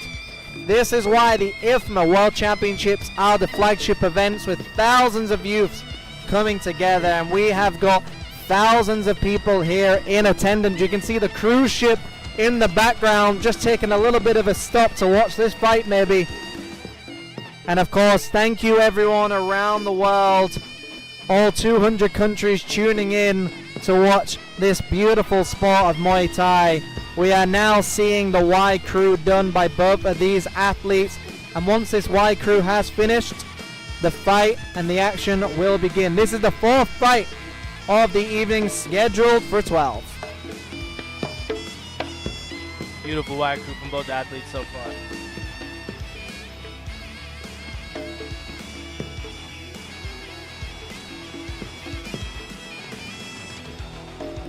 A very traditional looking Y crew as well. We've seen some very creative different types of Y crew, but this one looks very, very traditional, very old style. Shannon Kelly is a very experienced Muay Thai fighter from the United Kingdom as well.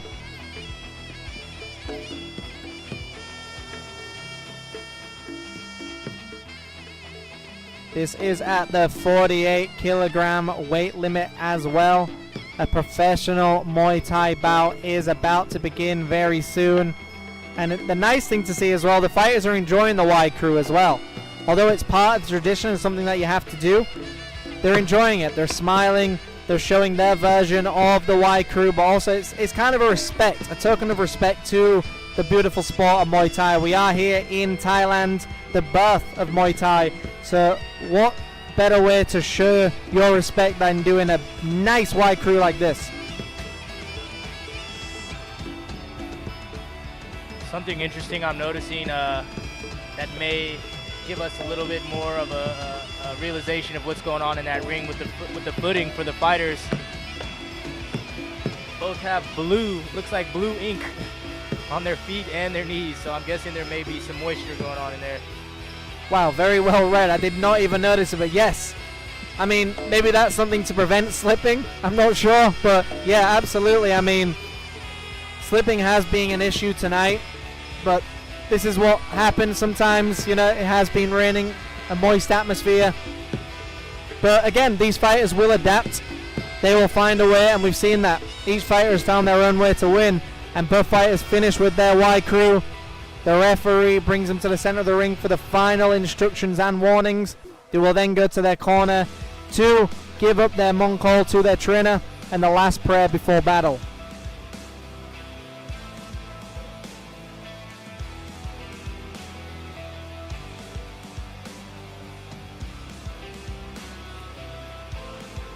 And as you can see, that's the blue on the bottom of their feet. But yeah, just limbering up as well, just trying to stretch out those limbs to land those head kicks, those high kicks.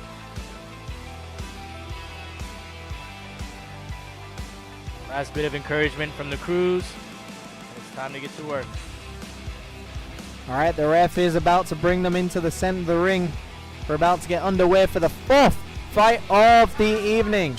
Round number one underway. Shannon Kelly from the UK in the red shorts taking on Damaya Kuala from Malaysia in the blue shorts. And already we're seeing a nice fast start by both fighters, but again, the slipping has been an issue. And a beautiful right hand landed by Shannon Kelly, and both fighters in the clinch already. And that's probably the safest thing you can do in a slippy ring, is try and get in close and stay there. Yeah, I couldn't agree more. Trying to get in at a good range is probably the best thing you can do in that situation. And one thing we see from Shannon Kelly's fights is she has got some very heavy hands and some very creative combinations as well. So I think we're going to see Shannon Kelly constantly cutting off the ring, feinting with that knee, and a nice right hand sending the head back of Damaya into the ropes. You can see, right away, Shannon has some good boxing. Damaya's trying to use that teep to keep her at bay, but we'll see who can get the better of each other. And a nice combination, a left hook to the body, followed up by a right hand upstairs, and then a clinch. We can see a slight cut on Shannon Kelly, just above the right eye. And if that blood starts trickling into her eye, the doctor may be asked to come into the ring to try and do something about it. I didn't see what caused the cut. It'll be interesting to see in the highlights if we can get a better look at that. I mean, I assumed it was an elbow when she charged in, but I'm curious to see what happened as well. An elbow, maybe a headbutt, accidental headbutt, that can happen sometimes. Both fighters trying to go in, close the distance. Ooh, good clinch there. Very nicely done by Damaya to get the back of Shannon Kelly, showing her dominance. And there we see again Shannon Kelly closing the distance, but Damaya nullifying the attack by clinching her opponent. But nice knees landed by Shannon Kelly. And the ref breaks him once again, and Damaya wants to take center of the ring. Some nice elbows landed by both fighters. And this is a scrappy fight already. Very slick elbows by Damaya there in the blue corner. But Shannon appears to be showing no quit, no stopping her. She's ready to go. And Damaya roughing up Shannon Kelly against the ropes. But there we see Shannon Kelly pushing forward and Damaya on the back foot. But it looks like that blood is not bothering Shannon at all. And some nice knees landed by Shannon in the clinch. And again, knees exchanging. Damaya attempting a knee bar there.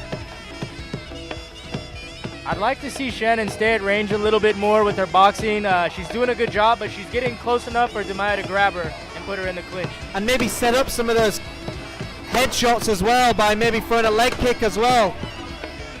And the fireworks in the background to represent what a firework of a fight we're seeing. Beautiful work from both fighters in round one.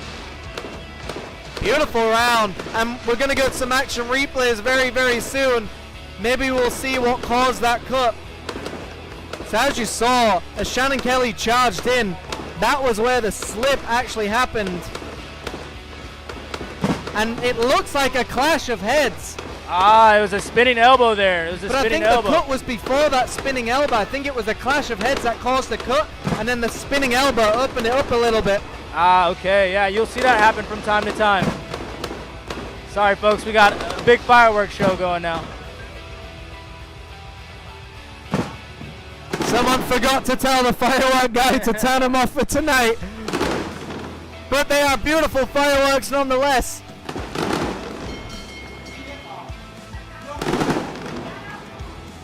All right, round number 2 underway. Shannon Kelly from the UK taking on Damaya Kuala from Malaysia.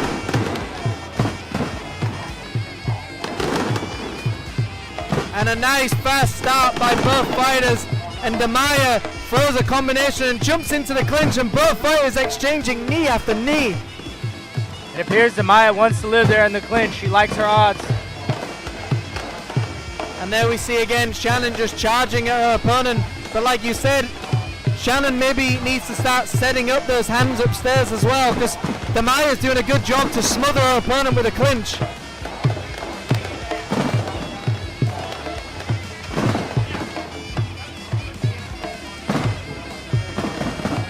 Good clinch there from Shannon Kelly in the red corner.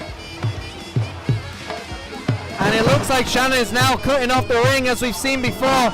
And this is where Damaya comes alive. She just clinches her opponent and starts sending knees into her opponent. I'd like to see Shannon use some elbows of her own when she does come in and close that range, because her hands are always on top in the clinch. Good time to elbow. Fireworks in the background, the Star Wars theme tune going on as well. This is an action-packed night here at IFMA Muay Thai. And a nice right hand by Shannon Kelly, sending her opponent into the ropes. About halfway through the round, both fighters fighting really well. And a nice left and a right landed on the chin of Shannon Kelly, but that cut is looking a little bit more worse as well, but it doesn't seem to be bothering Shannon very luckily. And looks like Shannon's beginning to break down her opponent with that pressure. And some nice right hands by Shannon Kelly, and it looks like she's just trying to go in for the stoppage. And Shannon Kelly did a nice right hand followed up by an elbow. Maya appears to be retreating now. Shannon's pouring it on. Like you said, I'd want to see some level changes, some low kicks, some feints. Less than a minute to go of round number 2. Shannon constantly walking towards her opponent, but needs to set it up, and a nice right hand. A short right hand onto the cheekbone of Damaya, and Damaya eats the shot, and an elbow as well followed up. Damaya looks a little bit wobbly, but sending a push kick after push kick, not allowing Shannon to get close. Damaya's guard is really wide. Those straight punches should be money for her. It looks like Damaya is just trying to create some distance now as Shannon marches towards her opponent. And a nice elbow downstairs onto the leg. Shannon, I want to see her pour it on. 10 seconds. Who wants it more in this round? Sometimes you've just got to throw everything you've got. The fight is in the clinch. The round number 2 is about to come to an end. And there it is. Great round. A lot of action there. Shannon appears to be the one who's taking advantage. Here goes our replay. And that was that combination we were talking about, that nice right hand. And that right hand sent Damaya into the ropes, maybe a little bit off balance, but still a beautiful shot by Shannon Kelly. But both fighters just doing a very good job to nullify each other's main weapons. Shannon Kelly's main weapon is that aggression and constant forward action. Damaya is good on the back foot with the teep as well. And Shannon, I think, is trying to just step into range to avoid that teep. So what advice would you now be giving maybe Damaya in that situation when you know the opponent's coming forward all the time? Yeah, the one thing I would tell her immediately is we can't just back up in a straight line. She should angle off. She knows the right hand is coming, so it would be in her best interest to step back and then angle off to her right, which would be her opponent's left.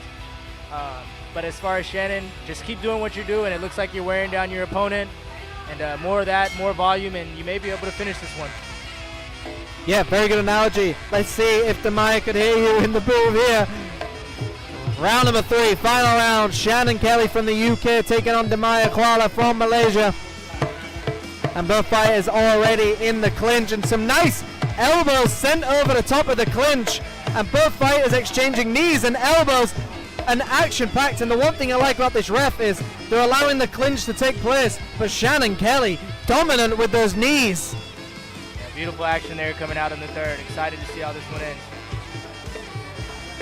And there we see Shannon Kelly now throwing a nice leg kick. Damaya throwing some body kicks and right hands as well. Both fighters exchanging a lot of action already.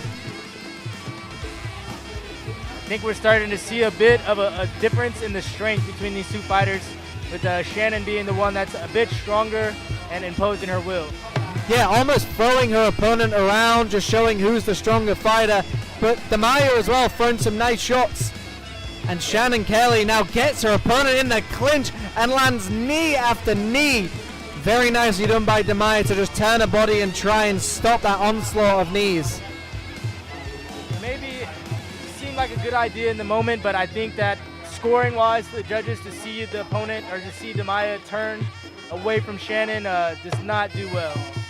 Yeah, because early on I thought Damaya was just doing a fantastic job, but Shannon, like we've seen, has just been non-stop aggression, not seeming to tire, and every time she gets in the clinch, she fires a machine gun of knees to the body of Damaya, and some nice right hands to the body landed as well. And here we get to see both fighters exchanging the clinch, but a knee bar by Damaya nullifies those knees by Shannon. I like that Shannon is putting the glove right in the face of Damaya to disrupt her breathing and blind her so she can't see the knees coming. And a nice throw by Shannon, but like you said, probably just asserting her dominance as well, showing she's more powerful. And some nice chopping short elbows landed by Damaya and Shannon Kelly as well. And the ref has seen enough. A very interesting decision, but I think the ref saw it as Shannon is already up and just very high on the scorecards, and the body can only take so many knees. I think I agree with the referee's decision there. I think Damaya could have finished the fight definitely, but it would have just ended in her getting hurt, I think. Yeah, absolutely. I think Shannon was going for the kill, which was exciting, but Damaya, I mean, look, refs are there to prevent any more damage being taken, but it was just constant knees landed to the solar plex as well, and very nicely done by the ref there, keeping fighters safe. Awesome fight from both ladies. Shannon Kelly from UK. Beautiful work by Shannon Kelly from the UK, and a nice show of sportsmanship by both of these fighters as well. Damaya did a fantastic job early round. I actually thought Damaya had the advantage, but then that's just why Shannon Kelly is just so good at what she does. She never takes her back foot, and she has got some rock solid hands and also some fantastic knees and clinch work as well. I can't agree with you more. At the end of the day, it was that pressure from Shannon that would just show to be too much for Damaya, but great fight from both ladies. เราจะทำการมอบถ้วยค่ะกันบนเวทีนะคะขออนุญาตเรียนเชิญ We will be going to our MCs very soon, รัฐมนตรีช่วยว่าการกระทรวงแรงงาน and both fighters will be receiving a trophy. As we've been talking about, this is the female development program, and we are seeing full rules Muay Thai taking place. Both fighters deserve a trophy, both fighters deserve the respect, and we'll see that right now. นะครับให้กับนักชกของเราตอนนี้เราได้รับชมกันไปนะครับการแข่งขันทั้งสิ้น4คู่นะครับภายในงานมวยไทยซอฟต์พาวเวอร์เฟสติวัล 2023 มหกรรมมวยไทยน้อมใจพักมหาราชาครับ Congratulations to winner Shannon Kelly from United Kingdom. And the winner is Shannon Kelly from the United Kingdom. But of course, a nice runner-up trophy for Damaya Kuala from Malaysia.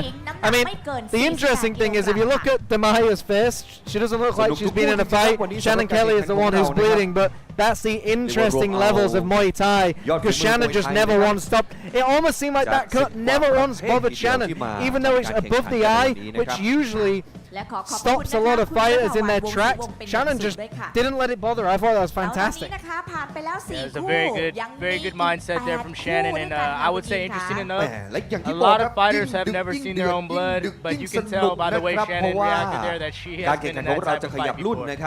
Absolutely, very well said. และคู่ต่อไปฮะแหมเป็นการเจอกันระหว่างไทยของเรานะกองเชียร์คู่ต่อไปอยู่ไหนบ้างฮะฟังเสียงสักหน่อยได้ไหมฮะอยู่ไหนขอเสียงกันหน่อยเร็ว ผมมารอกันเต็มเลยมารอกันเต็มเลย เอาละ next bout that would be Thailand versus Thailand. Wow, that I just can't wait to see.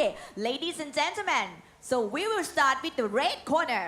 ไปพบกันเลยครับกับรุ่นน้ำหนัก 65 กิโลกรัมชาย And as we just heard from the MCs, we have Thailand taking on Thailand.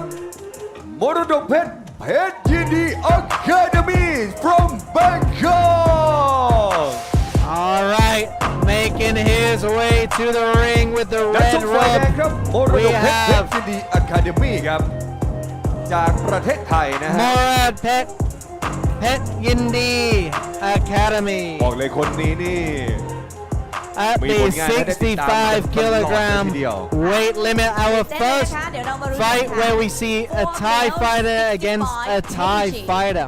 And now I will introduce you a blue corner from Thailand เพชรสองภาคสิทธิ์เจริญทรัพย์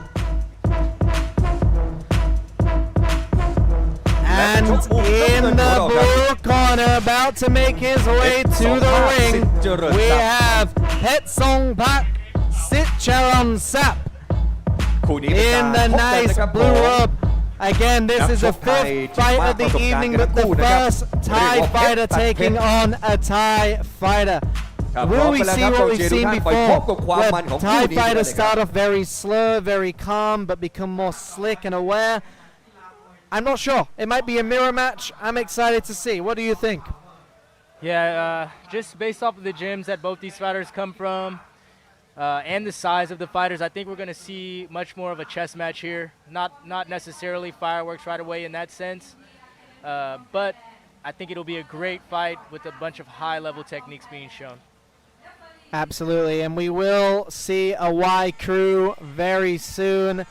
That is the signal of the Y crew, the traditional Thai music. Both fighters getting ready for battle, and they will be showing their version of the Y crew. Right now, they're in the corners praying, asking for protection inside that ring. We have the fifth fight of the evening. Mr. Moradok Pet Yindi Academy taking on Pet Songpak Sitcharon Sap. 65 kilogram weight limit. And as you know, KJ was saying, it might just be a little bit more of a chess match, more technical. So when we talk about chess matches in boxing, what are we talking about there, KJ? We're just talking about less of a brawl, both fighters taking their time, trying to score good shots. You know, essentially you play a game of checkers, it may take you 10 minutes. You play a game of chess, you could be there for hours. So Yeah, very good. So we might actually see like some fighters both on the back foot, trying to counter punch one another. But again, we're guessing. And one thing I like is I like being wrong in the commentary booth. I like to say something might happen and then seeing something completely different, because that's the exciting thing about combat. very true. And one thing I will say about Muradak Pet, coming from Pet Yindi Academy, one of the more famous gyms here in Thailand, especially in Bangkok, they do a lot of boxing there. A lot of their fighters you see are really good boxers. So, hey, maybe I could be totally wrong and he comes out and sparks the whole place. I mean, this is what we like so much about Muay Thai and combat sports, is you never really know what is going to happen. But one thing we do know for sure, these two Thai fighters are putting on a beautiful display of the Y crew. And like we said, it's their version of the Y crew, their fingerprint on the Y crew. Everyone is different and they do it the way they want to do. But again, just asking for protection, saying their final prayers, almost saying thanks to their coaches, their training partners. And we saw one of the last Thai guys is his Y crew lasted about 15 seconds, and then we saw Buakal's last for about 5 minutes. It's one of those very interesting things. You just don't know what you're going to see. Yeah, typically if you have a 3-round fight, such as the one we have here in front of us, the Y crew is much faster than it is in a 5-round stadium fight. But either way, we're getting treated to some beautiful Y crews here tonight. Do you think there's some psychology going on sometimes with the Y crew? Like maybe making it a little bit longer, eyeing up your opponent or anything like that? I think so, yeah. One thing I was always taught early on when I was learning Muay Thai from my crew is to make them wait, you know? You put them on your time, you're not on their time. So you want to go lean on the ropes a couple of times. Just make them wait, go extra slow. Why not?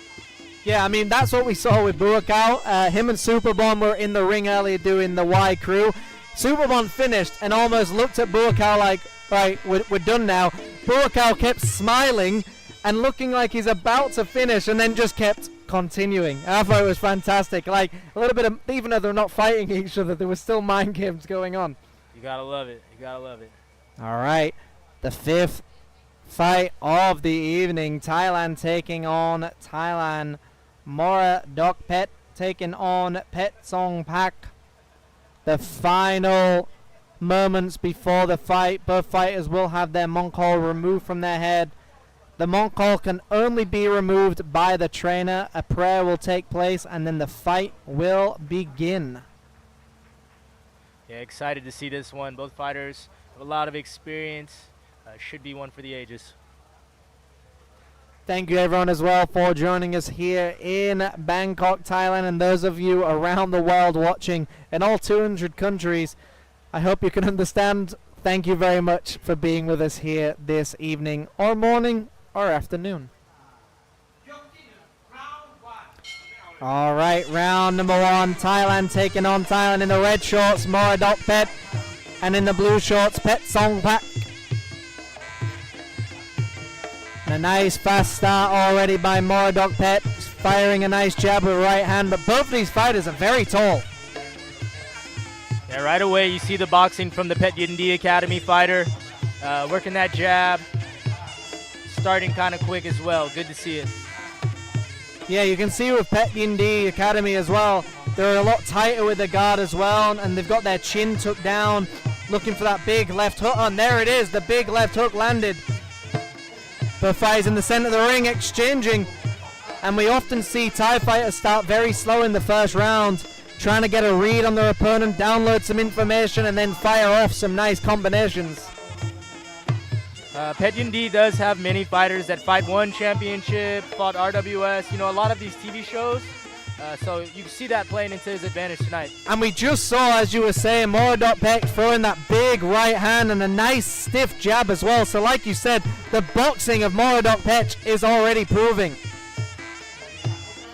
And some nice leg kicks landed by Mora Dokpet as well. And Pet Song Pak returns with a shot of his own. Pet Song Pak staying calm, finding his range, using that left kick, not taking any big damage yet. Very early on this, and a beautiful left hand to the ribcage, followed up by a right hand to the chin, and Pet Song Pak sends a jab of his own as well. And what is happening there, KJ? Why is he jumping up? You're going to make your opponent carry your weight. It's going to put some soreness on their neck. It's going to strain their muscles. You know, make them carry you. It's not easy to carry another human around. Very good point. Tiring them out. And a left hook just missing the chin. And it looks like he's setting up a big right hand. Both fighters now in the center of the ring. Some powerful body kicks landed by Mora Dokpet. And some right hands as well. Both fighters in the clinch, using their forearm across the face of each opponent. Almost trying to create some distance, but disrupt the breathing as well. Pet Song Pak being patient in the clinch, trying to off-balance his opponent. But you have to make sure not to wait too long, because then you might get too far behind. Yeah, you're right. These are only 3-round fights. You cannot sleep for 1 minute. And a nice catch followed up by a right kick by Pet Song Pak.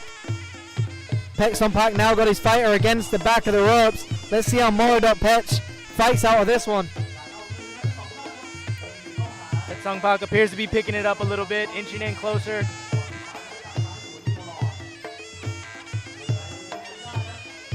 Very nice clinch by both fighters. We're about to end round number one in a second.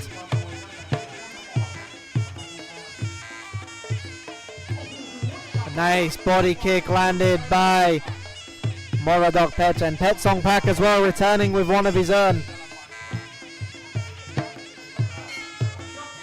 Round number one is over. A fantastic round by both of these fighters. A very high skilled, like you said, chess match. And this is where we saw him pushing back against the ropes, but those right hands just missing by inches. This is a game of inches. And a beautiful left hand with a right hand we saw. The boxing was absolutely fantastic by Pet Yindi. Like you said, the boxing skills are just very evident. Yeah, I thought the best strike of the round was Mora Dokpet when he threw the left hook to the body and then came up top with the right hand. It was the cleanest shot of the round. Yeah, I mean, it's a very risky move to go for a body shot when the knee is available as well. But we haven't seen any knees to the head yet, but we've seen lots of knees to the body, which in the last fight actually stopped the opponent. But a very close round, exactly like you said. It is a chess match. Both fighters really thinking about what they're about to do. They're not getting too aggressive. Again, a very close round for both fighters. Yeah, this one is really a treat. Super high-level Muay Thai right here for us, folks. All right, fight number 5. We're about to get into round number 2. Thailand taking on Thailand. Moradok Pech taking on Pek Song Pak. Both fighters now in the center of the ring, and both fighters exchanging body kicks. Look to see both fighters pick it up this round. So far, so good. Almost like lit a fuse under one another, and they're now firing lots of body kicks, and you can hear the audience loving it. But it's that slight edge that Moradok Pech has with the hands. They both have fantastic kicks, but Moradok Pech just has the power in the hands as well. Pek Song Pak seems to be a bit taller, so if he can just keep that range. And there it is, the onslaught is now happening. It looks like Moradok Pech has seen an opening, and the slip is continuing in the ring. Yeah, that slipping seems like it's going to be an issue all night, especially the longer the fights go. The fighters fall on the canvas.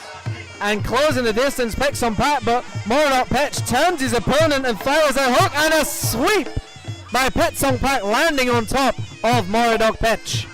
Beautiful technique from both fighters right there. Great back and forth. This is a very, very high level Muay Thai fight right now. The fight I like in the that clinch. switch left knee from Moradok Pech. Seems to be scoring very well every time he does it. Just has to be disciplined with his hands. And the ref prevented the sweep just there. Some nice head kicks landed. They were blocked, but he did knock his opponent back just a little bit. And both fighters into the ropes. And it looks like Pek Yindi did not want to take any chances and still fight a right hand. Pek Song Pak doing a good job with the forward pressure right now. He's putting it on him. He's constantly pushing down. The best way to beat a bully is bully him right back, and that's exactly what Pek Song Pak is doing. He's putting the pressure on the heavier hand, Moradok Pech. That left kick is landing every time for our fighter from the blue corner. Almost just taking away that gas tank for that later round. So maybe in the third round, Moradok Pech won't have as much power in his hands because the gas tank is gone. And you can see the red around Moradok Pech's ribcage as well. So them kicks are definitely getting through. And knees are now getting through as well.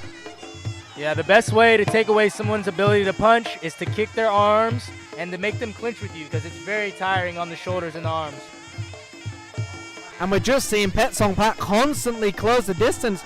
Usually when someone's got heavy hands, you don't want to close the distance, you want to keep away from them. But I think this is just also a psychological game by Pek Song Pak. Like, yeah, you hit me with some very good shots to the head, but I'm not scared of your power. And I love to see this. I love to see someone just pushing back. Yeah, that can be a bit demoralizing. You know, you hit someone with your best shot and they keep coming at you. 100%. You hit them as hard as you can and they're like, yeah, that doesn't affect me. Let's see some action replay. So that was them body kicks that were getting through, and it was just a constant onslaught by both fighters. But both fighters landing beautiful combinations in between. And there was that head kick that almost rocked Moradok Pech. Although he's pretending it didn't hurt, it definitely got through. Yeah, you can see those kicks starting to wear on his ability to box with his opponent. It'll be interesting to see how he comes out in this next round. Yeah, I mean, I'm very curious. I mean, I think Pek Song Pak is now in the lead in this fight. I think those kicks to the body. I also think he's landing some beautiful combinations with the hands as well. I mean, Moradok Pech, I'm not sure how he's going to come out. Is he going to try and maybe come out swinging and try and get a drop on his opponent? Or is he just going to try and end it there? But I kind of think Pek Song Pak is up right now, but I'm not sure. Yeah, for my money, I would say it's 1-1 with our red corner getting the first round, blue corner getting the second. But I think the momentum is in the favor of the blue corner. And these are my favorite moments when it's 1-1. It's who wants it more in the third round. These are the beauties of 3-round fights. Is you've got to dig down deep, bite on that gum shield, and just go for the Hail Marys. Gotta love it. Excited for this next round coming up here. Let's see. All right, round number 3. Moradok Pech taking on Pek Song Pak. And a head kick landed by Muaythai, but doesn't first Pet Song Pak the least. Yeah, beautiful head kick there. I don't know how he's still standing. And it looks like he's still charging him, and the slippiness, Born Slippy, keeps playing. You know, one thing about the slipping, all the decals, you know, they're a smooth surface. There's not really any friction. And there's one in every corner, a large one in the middle of the ring, so I'm sure that's not helping. Yeah, absolutely. You've got to really choose where you want to be in this ring when sending the powerful shots. And a catch, and a nice body kick landed. Both fighters exchanging punch and kicks against the ropes. Great third round here from both fighters. Very exciting stuff. And both fighters now wrestling one another. Still seeing that pressure from Pet Song Pak. He has not taken a back foot. He has constantly put the pressure on. Muaythai is still dangerous with those right hands he likes to throw. And a nice right hand landed by Pet Song Pak. And a beautiful right hand again, sending his opponent into the ropes. Great stuff from our fighter in the blue corner. Muaythai still fighting hard, but right now Pet Song Pak seems to be taking it away from him. And there's that double jab landing with a right hand. Pet Song Pak set up that right hand beautifully. Muaythai looks like he has ran out of ideas, and I think he needs to just go for it. I think he needs to let his hands go because Pet Song Pak is now stealing this fight away, I think. I'd like to see that head kick again. You can see Pet Song Pak's hands are a bit low. He tried it, just as I said it. He started the round with a beautiful head kick, and Pet Song Pak just said, I don't care what you've got, I'm still coming forward, give me your best shot. Yeah, both these warriors showing a lot of heart tonight. Hit me with your best shot and fire away is what's happening right now. Both fighters exchanging hard shots inside the clinch as well. Yeah, you remember in the first round, Muaythai was throwing shots in numbers, you know, with different levels. Now it's just one at a time, and that's the effect from Pet Song Pak's pressure. And even though he's the longer fighter, it's very odd to see Pet Song Pak still closing the gap, still trying to put the pressure on. I'd like to see a little bit more of a body shot, set up the headshot as well. And there it is. They're enjoying themselves in that ring. Muaythai seems to be calling for the truce here in the last 30 seconds of round 3. And both fighters in the center of the ring, looking like they both feel like they've won it maybe, and that there's no reason. And this is where you see a very traditional style. Is there a chance you could explain to everybody what that means and why in the last 30 seconds both fighters just kind of put their hands in the air and thought, do you know, let's just leave it at that? What's the reason for that? Yeah, typically if you're fighting in the Thai stadiums and there's gambling, if you're the fighter that's winning in the 5th round, you almost make yourself look like you're losing to the judges or look bad to the judges if you try to go forward. So you'll see this often. The fighter that's winning will sit back in his guard and just teep a little bit and keep the other fighter off of him. And then once they get to the last minute or 30 seconds, they both just dance a bit.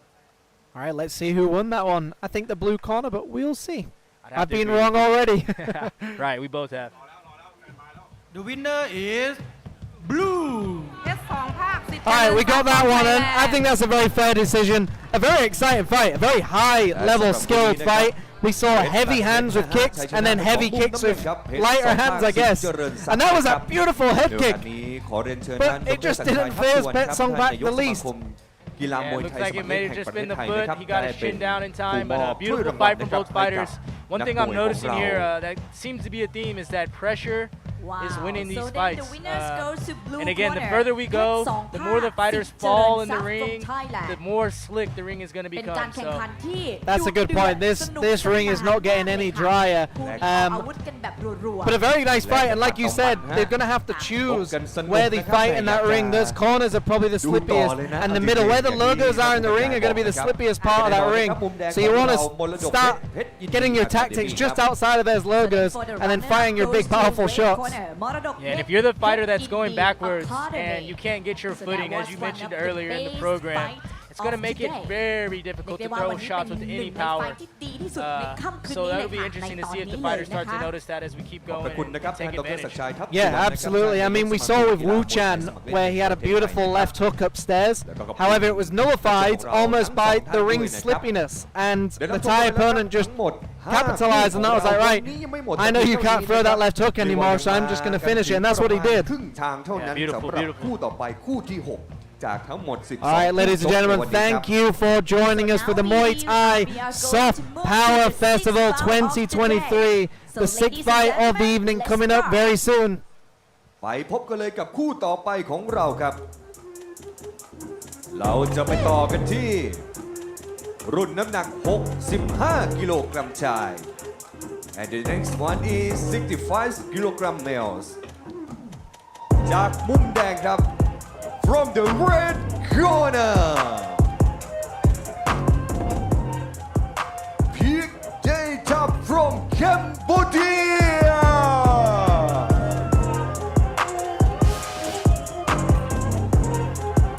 And a fan favorite from Cambodia, Mr. Peak D Tab at the 65 kilogram weight limit. He looks confident, he looks ready for action.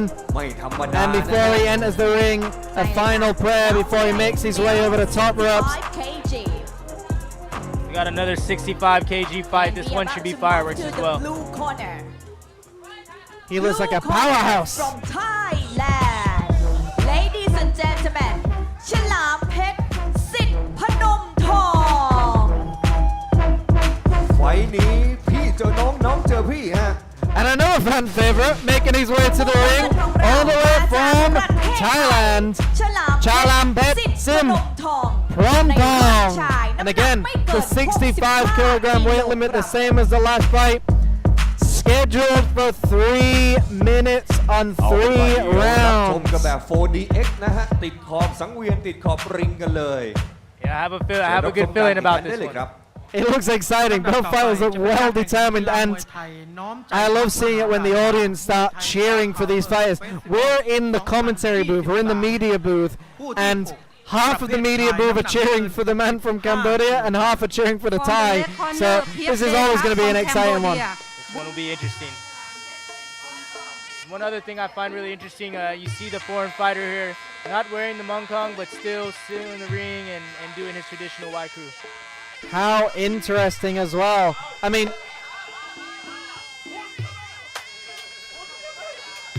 and you see both fighters now demonstrating their version of the Y crew. Peaky Tab from Cambodia, not wearing the Mongkol, but sporting a very nice tattoo on his chest. But he looks ready, he looks determined. But again, showing his respect for the Mongkol. Look at the beautiful background as well at Icon Siam, the Christmassy background. What a festive season, and what a great way to spend the festive season with some Muay Thai action. Chalampet Sitpromtong from Thailand, demonstrating the Y crew. He's now in the center of the ring. Both fighters just giving their final moments, asking for protection, saying thanks to the training partners, their trainers as well, their coaches, their family, and making sure that both fighters come out of this ring safe and healthy, and of course ready for their next fight. I'm excited for this one, and like we said before, we've seen aggression seems to be the recipe for a win tonight, so I'm curious to see how these two fighters come out. Can't agree with you more. I'm very excited to see this matchup. I never want to judge a book by its cover, but something is telling me our fighter from the red corner from Cambodia is going to come out and throw everything but the kitchen sink at his opponent. Absolutely. I mean, he just looks determined when he walked in, didn't crack a smile, just got in. And again, I always feel like if you're going up against somebody from their home country, in their home country, you've almost always got something to prove as well. I'm not saying he's got a chip on his shoulder, but he's got to prove himself. Look, Muay Thai is a Thai sport, but I'm going to prove my version of it is better and more superior. We're going to see very soon. Yeah, he's giving up some height here, some length, so we'll see if he can get inside and use those weapons. Absolutely. When you're smaller as well, you know you've got to get on the inside. You've got to find a way in. And the final moments now, both fighters remove the Mongkol from the head, get their final instructions from their trainer as they get ready for the battle. Very excited for this one. Yeah, we'll see if he can get on the inside, like you mentioned. Something always much easier said than done. Yeah, when you're watching it, it's like get on the inside, but you've got to realize when somebody's throwing punches at you, it's very hard to get on the inside. That's where all the dangerous stuff is, on the inside, elbows, knees. Round 1 underway. Peaky Tab from Cambodia taking on Chalampet Sitpontong from Thailand. Cambodia in the red shorts, Thailand in the blue shorts. And it looks like a very calm start. Both fighters exchanging leg kicks and a nice push jab landed by Chalampet. Yep, we're back at that matchup, Southpaw versus Orthodox. Let's see who can dominate that lead foot, who can land that power side more. Absolutely. I mean, Peaky Tab needs to get his lead leg on the outside and then throw that right hand right down the middle or that right kick to the body. And both fighters exchanging early, landing some big bombs, nearly just missing the target by inches. Those low kicks from our fighter from Cambodia look deadly.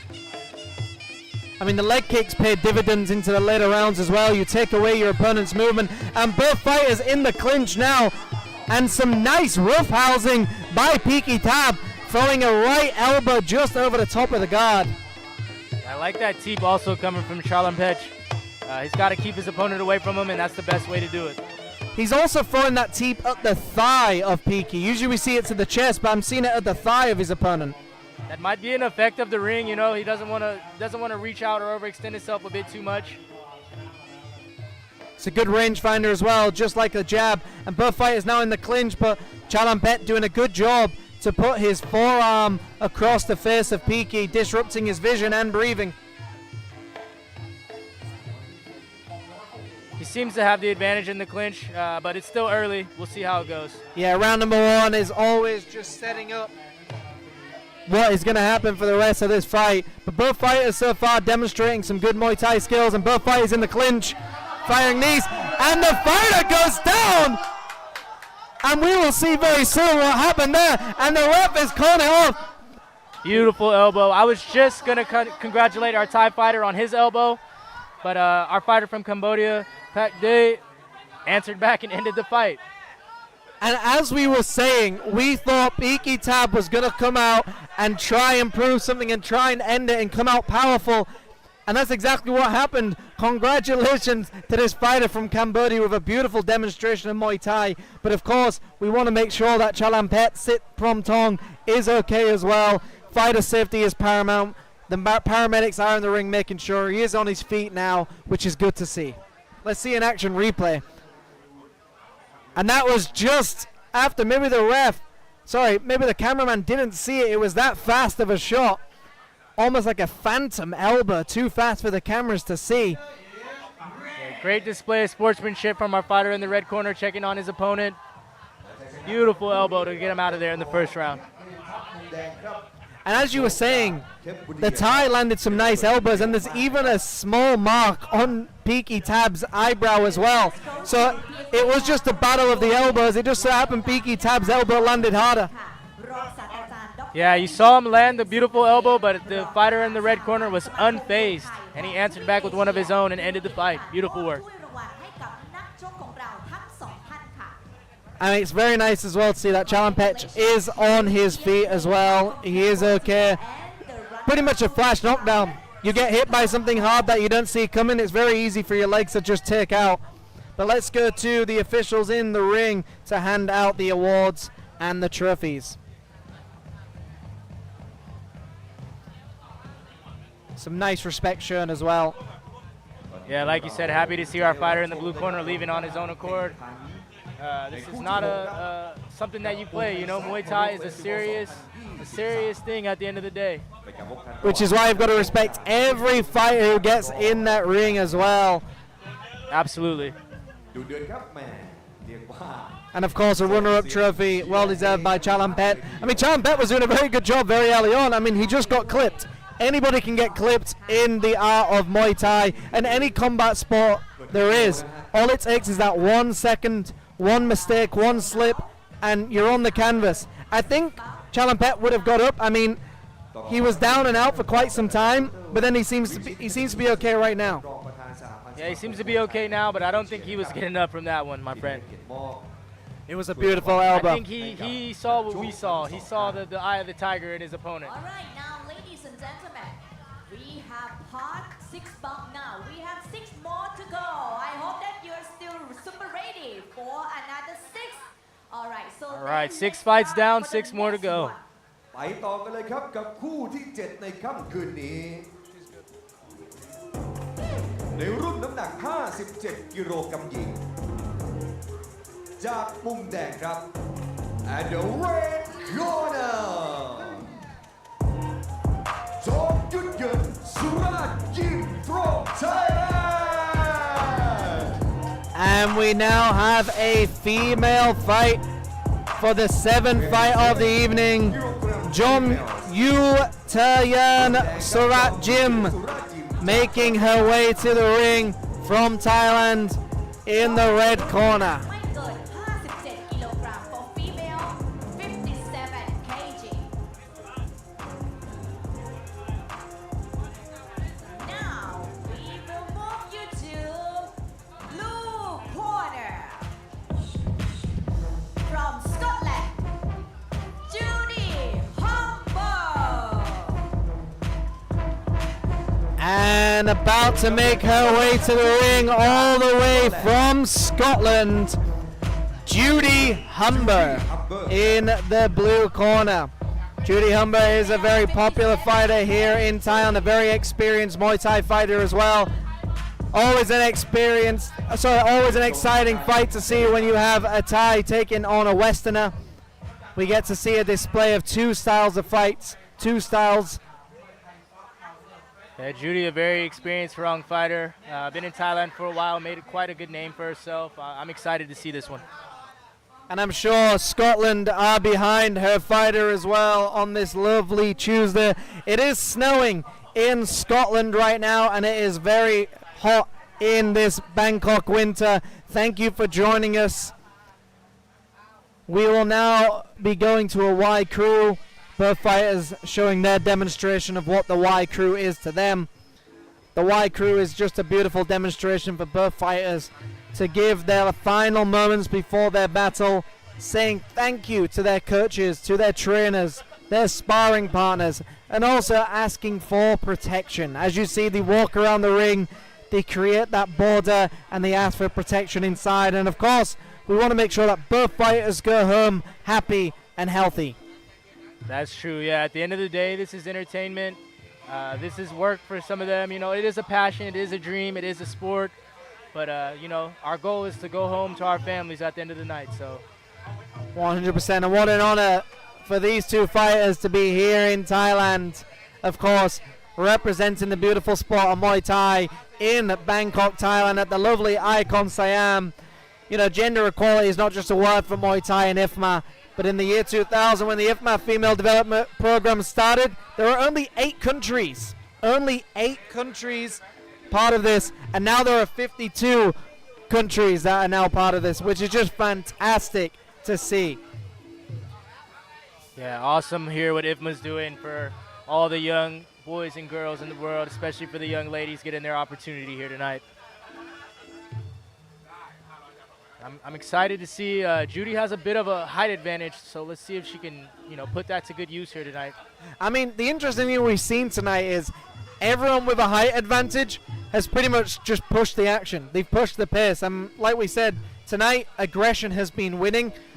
I'm curious to see how these 2 have been preparing for this fight. I mean, have they been watching the stream? Have they been watching the previous fights? Have they been developing a game plan? They know that the ring is slippy. They know that the judges like aggression. How are they going to react to these things? I would imagine at this point, you know, word of mouth has traveled to the back, to the dressing room, and someone told someone, you know, hey, it's pretty slippery out there, but yeah, we'll see in a bit. And like you said, yeah, the taller fighter seems to be the one dominating, pushing the pressure, with the exception of our last fight. But yeah, overall, that seems to be the census. That's a very good point as well. I mean, it was the aggression that walked him onto an elbow in that last fight as well. And a nice display by Judy Humber with the Y crew. And interestingly, the Thai is finished before her and getting ready for battle. But a fantastic display. And I like seeing it when they're enjoying it. They're in that ring. Although they're getting ready for battle, they're getting ready for a fight, they are enjoying it. They're there to have a good time and have a fun time as well. Oh yeah, big smile on the faces of both fighters here. So as we get ready for action. All right, ladies and gentlemen, thank you for joining us here for the 7th fight of the evening. We have got Jom Yuta-Yeon Sarat Jim taking on Judy Humber. Thailand taking on Scotland at the 57 kilogram weight limit. And the final moments where the Mongol is removed, the trainer will give him a prayer and ask for protection inside that ring. 3 rounds scheduled for this fight here in Bangkok, Thailand.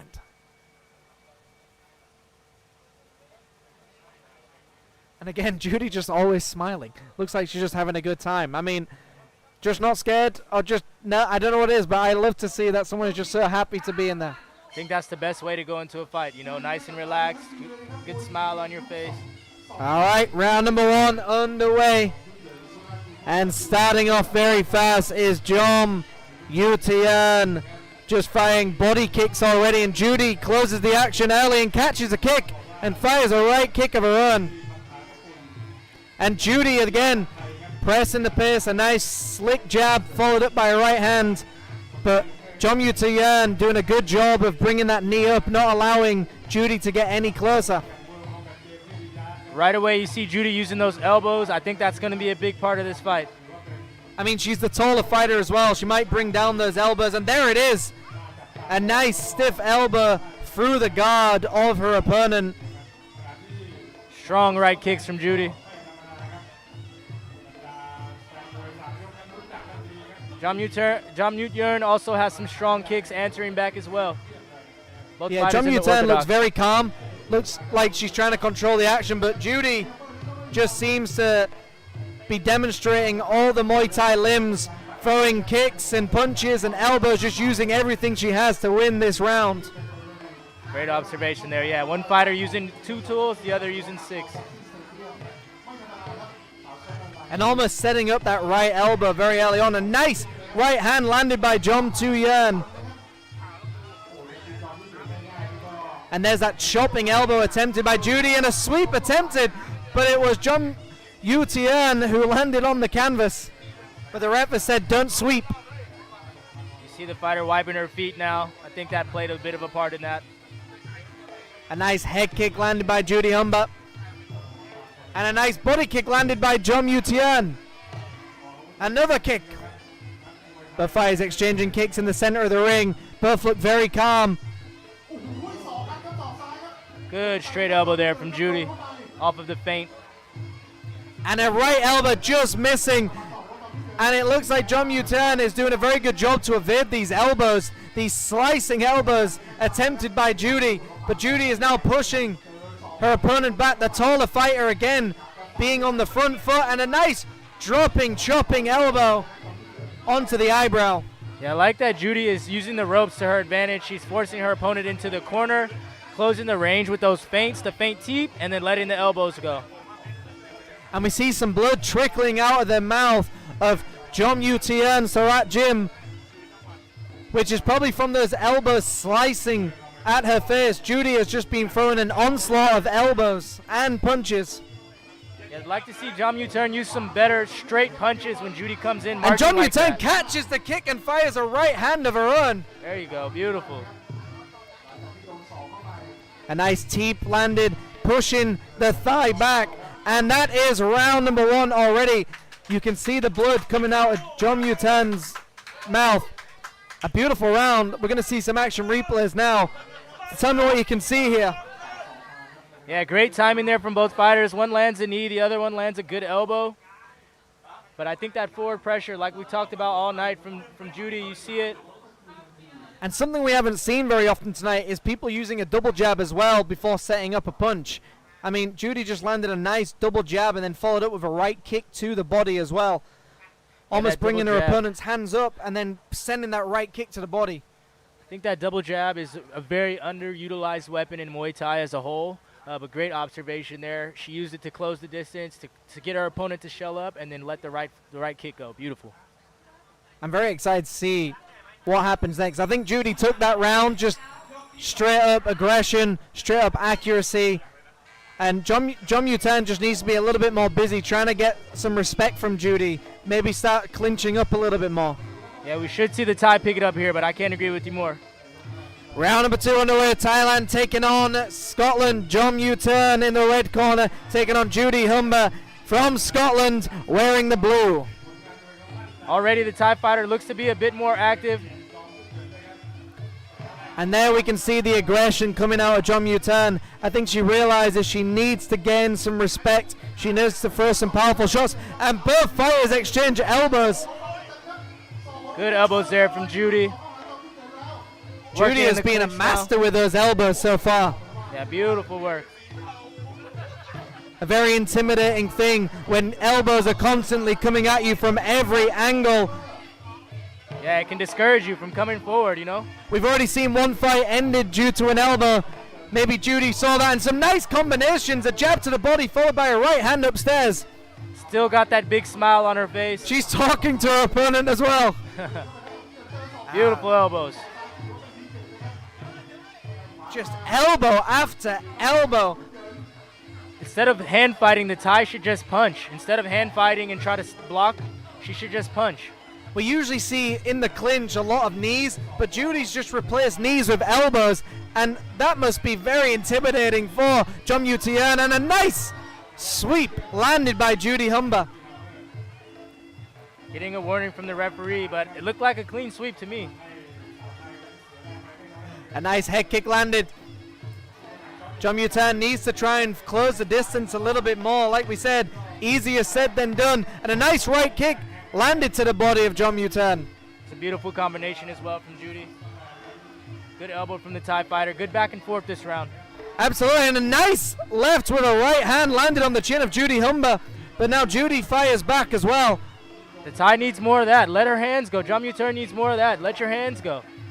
Less than a minute to go of this round, and a nice right elbow landed to the forehead and cuts Judy Humber. But she's smiling at her. Judy not phased by the elbow, but beautiful work from the Thai there. What a beautifully timed elbow by the Thai fighter. And Judy Humber has blood trickling down her face, but she does not look phased as she fires back of her own. Both fighters exchanging elbows. Another beautiful elbow from the Thai. I don't know if it was enough to steal the round, but it's looking good. Great action, beautiful fight. And a jumping switch kick landed by Judy Humber. Luckily, it's in the center and not blocking her vision at all. A nice body work as well by Judy Humber. Yeah, like you said, lucky for her, it's not blocking her vision. It might cause her to breathe from her mouth a bit more than her nose, but no problem. And the nice thing about Judy is she's going to the body, which is going to set up those elbows upstairs. But a beautiful round. We're going to see some action replays. Yeah, I'm not sure who took that round now after the cut. There's some good action there from our fighter in the red corner. But early on, it was looking like the Judy show. Great elbows. They traded right there. And that was that elbow, and then another elbow. I mean, Judy looked like the aggressor, but those elbows might be the decision on the judges' scorecard for that round, because when you see the damage, it tricks you to think that they're losing that round as well, so the judges might see that. So although I think Judy was doing a very good job of winning that round, we might see that Jom U-turn might have stole it with those beautiful elbows. May have gave her some confidence as well going into round 3. You know, you cut your opponent, slowed them down a little bit. You see she's jumping up and down, getting the crowd involved. It may be 1-1, like you said. I could see that it being 1-1 going into round 3. But we did see with Shannon Kelly, she got cut very early on and still stopped her opponent. So maybe we'll see the same. Yeah, round number 3. For this next round. Great action so far from both ladies. Very beautiful display of Muay Thai by both of these fighters. Jom U-turn from Thailand in the red, Judy Humber from Scotland in the blue. It could be 1-1 now. We're into the 3rd round, maybe the decider round. A nice jab pushing Judy back. Yeah, more of that from our Thai fighter. Instead of always reaching the clinch, just let your hands go a little bit, you know? But in that clinch, she did a very good job of sending knees. So if you are going to clinch, make it work for you as well. Send knee after knee. Very true. Double-edged sword for both fighters tonight. A very action-packed fight, though. And both fighters, again, Judy sending those elbows, slice and dicing.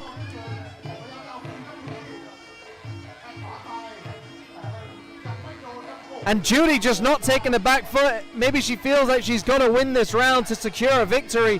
Both fighters landing nice kicks to the body. Yeah, Judy definitely pushing the action like she's down on the scorecards. And that's the best thing. Always make yourself believe you might be down and you've got to prove yourself. And that's exactly what Judy is doing. Wise and word. some nice body work. A 1-2 landed to the solar plex.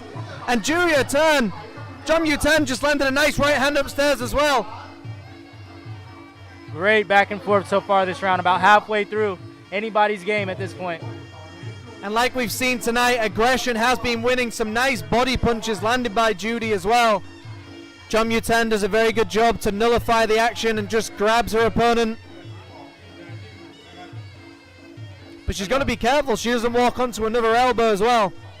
Maybe Jom Yu-tan knows something that we don't know, but right now she seems to be content to just let the time tick out. And Judy's pushing the action. Judy is constantly pushing forward, and we know the judges love to see that. Less than a minute to go of this round and this fight. And Judy looks determined, and a jumping knee attempted. Jom Yu-tan in the corner. Great hook there. I'd like to see Jom Yu-tan use better angles. She's working in straight lines into the corner, into the ropes. I'd like to see her angle off, use some kicks, use some jabs like that. Judy pushing her opponent back against the ropes, looking for those inside elbows that have worked so well for a nice catch. And some nice right hands land to the body, and a right kick lands to the body as well. And Jom Yu-tan fires back with a right hand to the body as well. An action-packed final round. Both fighters going for it. Both fighters want to win. Yeah, really close fight. I can't say who won this one. I'm excited to see. 10 seconds to go. Who wants it more? There has been no back foot from Judy. A nice left hand followed up by a right. And that is the end of the fight. An exciting one. We're going to get some action replays very, very soon. But what a close fight. What an action-packed event there. Really anyone's. I want to say Judy edged it out a bit just with the forward pace and the action, but if Judy wasn't bleeding, I think it would be a little bit easier to say Judy won. And I think Judy has won that one. But again, I don't know. I'm always curious to see what happens here. What about you? I can't agree with you more. I think the cut really made the big difference in the second round and won the second round for the fighter from Thailand. But like I said, I think Judy may have got it done, but we'll see here in a second. I think she edged that final round. But again, this is what we're going to see now.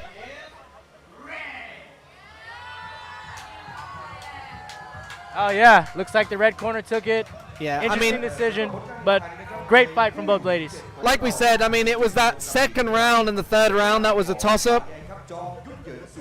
But a nice jab landed there, pushing her opponent back.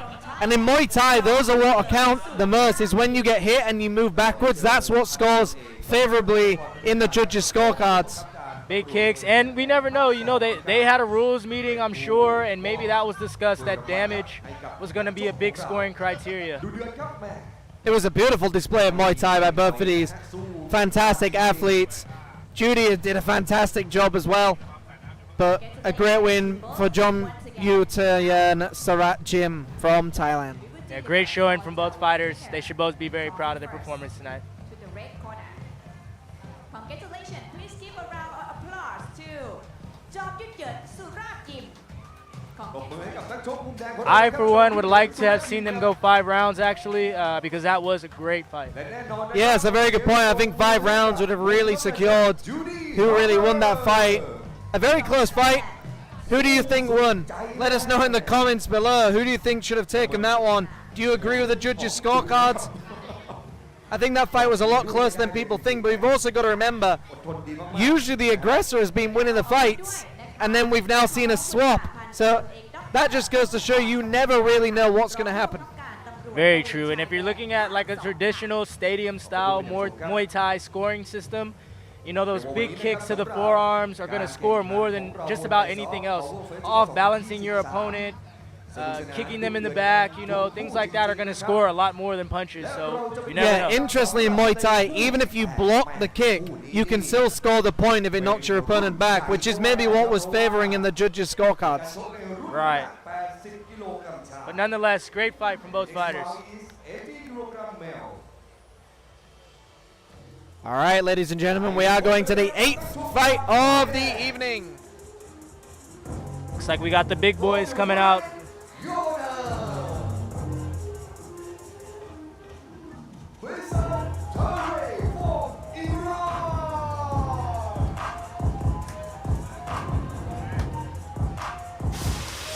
All right, and in the red corner, we have the Iranian warrior, Bizad Tira.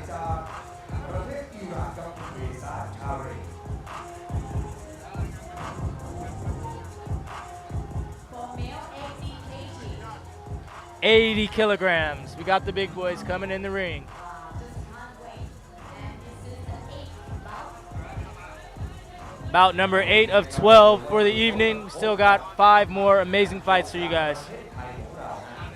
Super exciting. So now, please welcome Blue Corner from Thailand. Jongpon Kiatnong Luang. All right, and coming out from the blue corner, we have our Thai warrior, Jomkon Kiet Nong Glungwong. Jongpon Kiatnong Luang.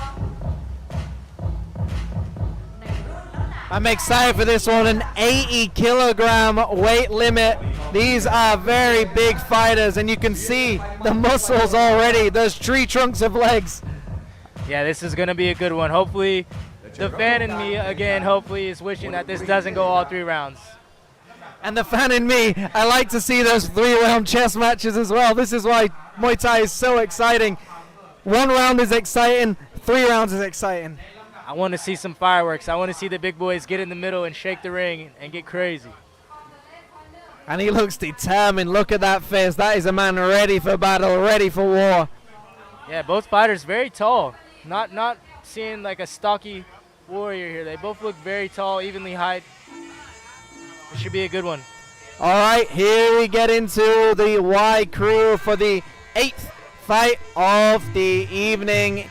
Iran, Bezad Tare taking on Thailand's Jomkon Kiet Nong Luang, the 80 kilogram weight limit. And as you can see very early on, he's walking around the ring, creating that border, creating a parameter, and just getting ready for battle, asking for protection before his fight.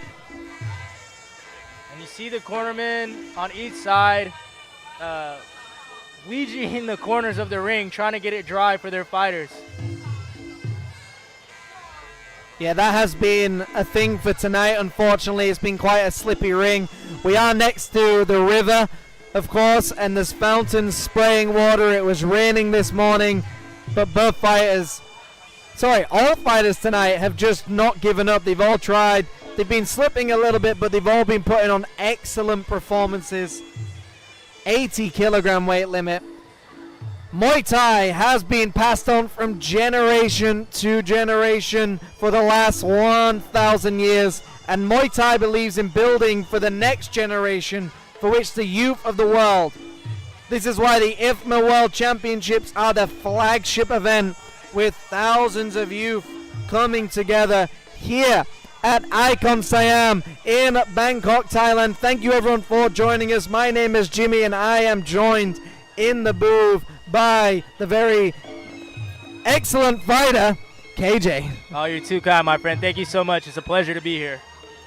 We're honored to have a great Muay Thai fighter here. He'll be breaking down some of the things that we are seeing. But again, we've got an 80 kilogram weight limit, which means every punch could potentially be a fight ender. Oh yeah, that's the beauty of it. The bigger you get, the riskier it gets. The smaller guys, you get a lot more speed, and that's the big fright in the fight. But with these guys, it's the power. And probably quite exciting for everyone because, like you said, they're not like big, stocky 8 kilograms. They're quite tall and slender, which is just muscle weighs more than fat, and we're seeing that right now.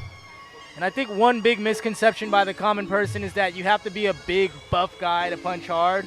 But realistically, it's the long, skinny people that are going to generate the most power for their punches. Yeah, so beware of the tall, skinny people. Do not pick on them. Yeah, that is the misconception because, you know, you often see in the films, the comic books, it's these big, incredible Hulk-type people. who are always winning the fights, but it's these guys, the most unassuming type of people are the ones that win the fights. Right. And that's the levels to combat sports, is once you've learned a martial art, you can usually beat most fighters who have never learned a martial art. Very true. And you can see all the mist from this beautiful water show we're getting here at Icon Siam. This is really It's a treat beautiful for to us. see, but not beautiful to fighters who are slipping in the ring. Right. All right, final instructions by the referee. And we've seen good sportsmanship from every fighter, just constantly hugging it out, being nice to one another. And that mist is helping them cool down. Yeah, it is winter here in Bangkok, but it's not cold. It's still very, very hot. We are sweating in the booth. And the final moments, the ref, and the coach is giving their final instructions, final prayers before they get ready for battle. Yeah, and just to go back for a moment on what you said, I think that that's one of the beautiful things about Muay Thai is it's not similar to other combat sports that, you know, there's a lot of trash talk and negativity. It's a beautiful thing, you know, everybody's friends at the end of the day, so you gotta love it.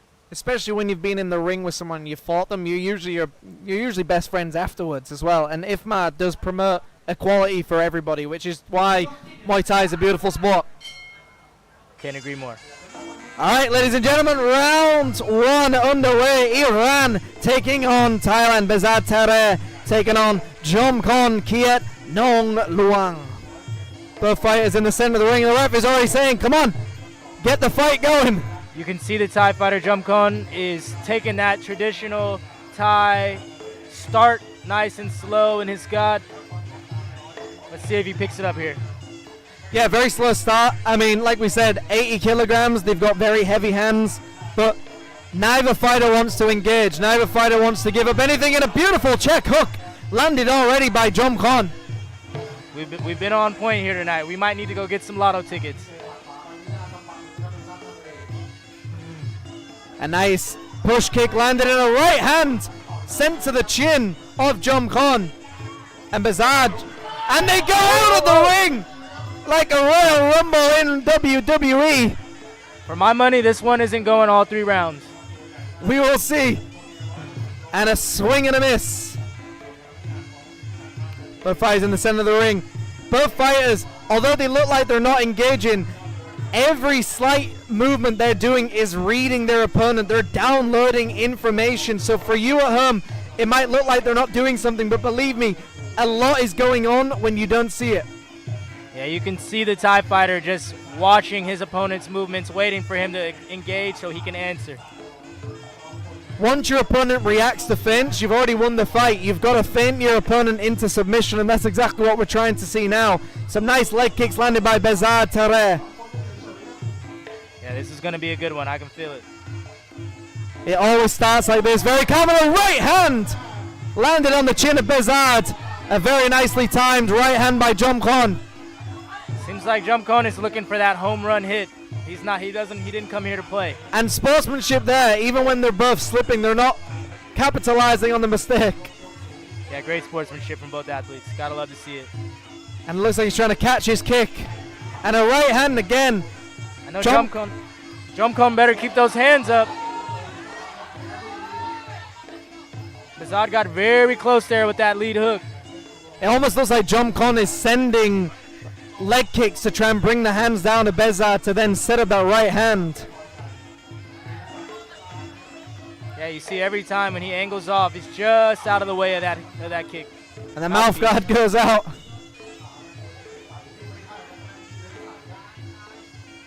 Less than 15 seconds to go.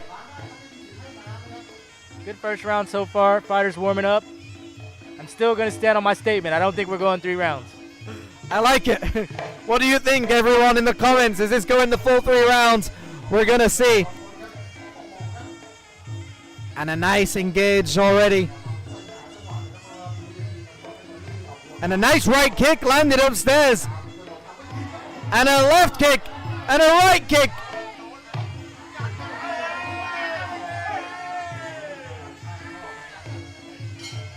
And that is round number 1.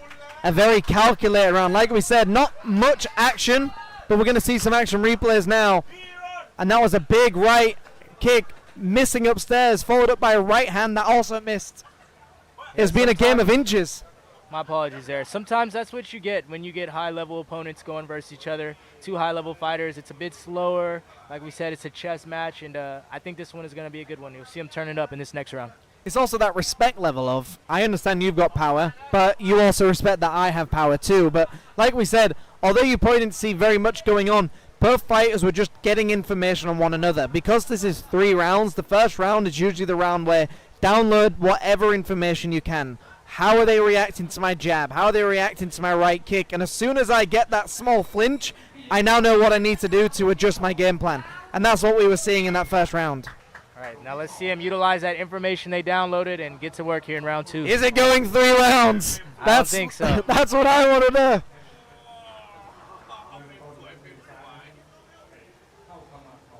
All right, round number 2. We've got Iran taking on Thailand. Bezat Tare from Iran taking on Jomkon Kiet Nong Luang from Thailand. 80 kilograms. Let's go. And there's that right hand to the body. A nice combination by Bezat Tare. But fight is still very calm. Trying to find an opening on one another. The ref is going to tell him to fight on in a second. There it is. And a big kick. And he charges in and then slams his opponent to the ground. Very slick move by our Thai fighter. He just waited for that charge and then picked him up and swept him.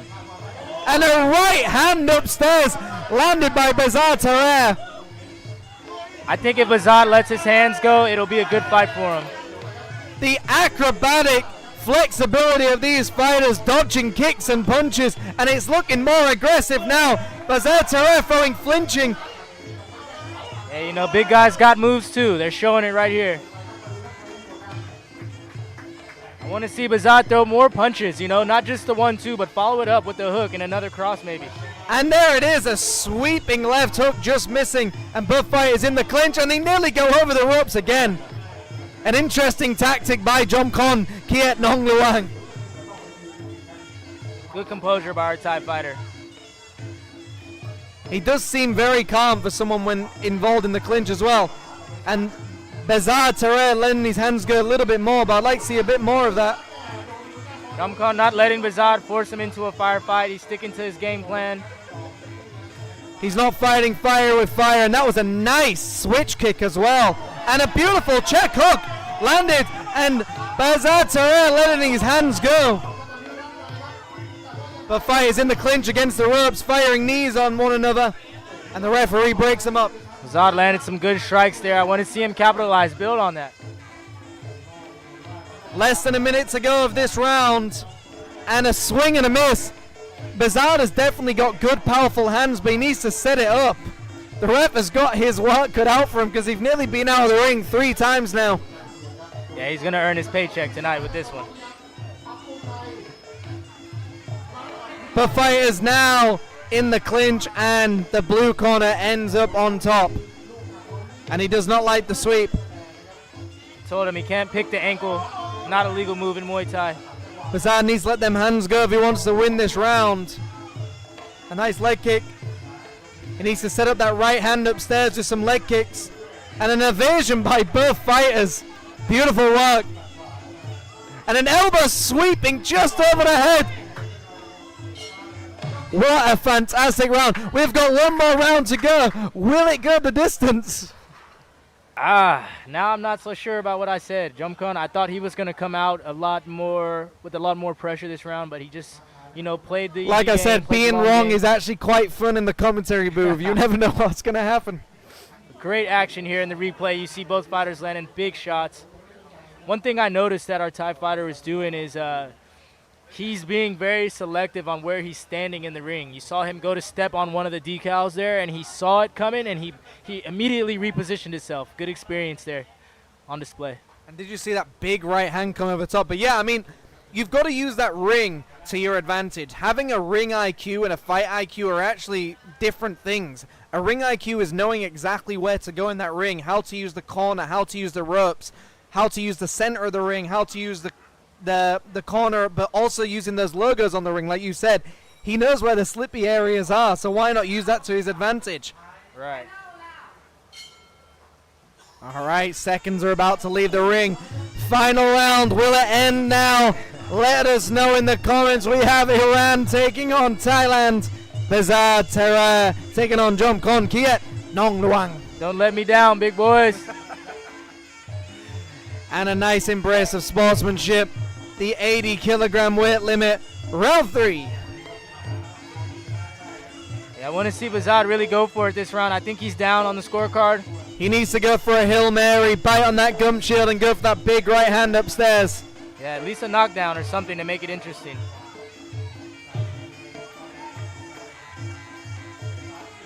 And a right hand landed on the chin of Bazad, but he took it well. And a nice throw by the opponent. Jomkon has a clear advantage in the clinch.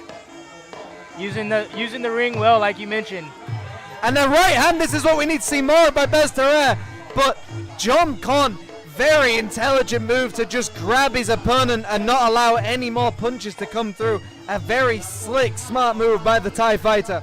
Putting his experience on display here. And a nice double jab followed up with a right elbow. Good exchange there by both fighters. The elbow followed by a return hook. Less than 2 minutes to go. Both fighters throwing big shots in the middle. And the Thai fighter drawing his opponent in almost like a spider, bringing a fly into his lair. And he evades and misses with the right hand. And now we see Bazad stalking his opponent, looking for a flinch, looking to set up that right hand. Yeah, he's doing a great job closing the distance, but he's got to pull the trigger a little bit more. He needs to go for it, right? If he just throws the right kick like that, Jomkon is going to lean back every time.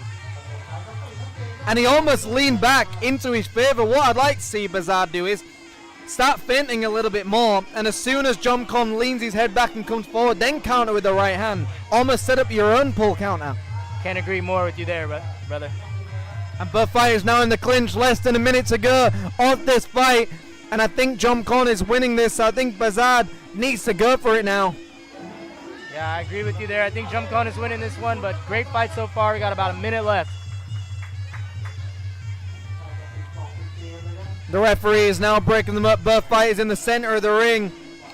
And Jomkon brings his opponent, and there's the slip. And very smart by Jomkon to pretend that was a knockdown. Slick move there to kick out that base leg. And an evasion followed up by a chopping elbow by Jomkon. Jomkon has been in control of the aggression tonight. Yeah, he seems okay to just take his win and go. I'm disappointed in the outcome, but beautiful We've still fight. got 10 seconds. Beautiful fight from both these fighters. Awesome job by the big boys.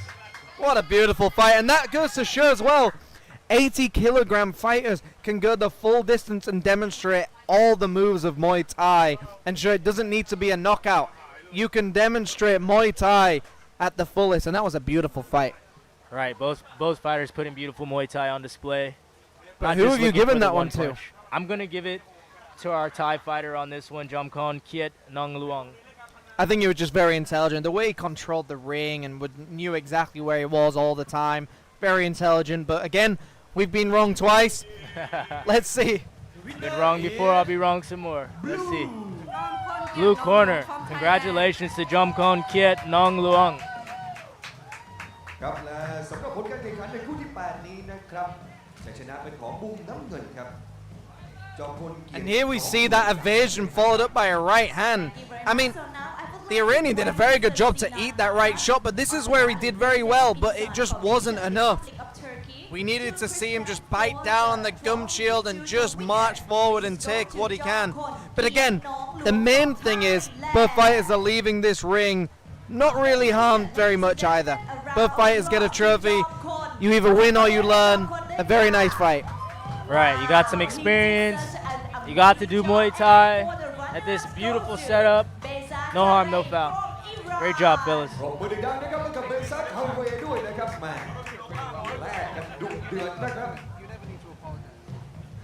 สนุกสนานมากเลยค่ะ ต้องบอกว่าคู่นี้เป็นคู่ที่อึดกันทั้งคู่นะครับ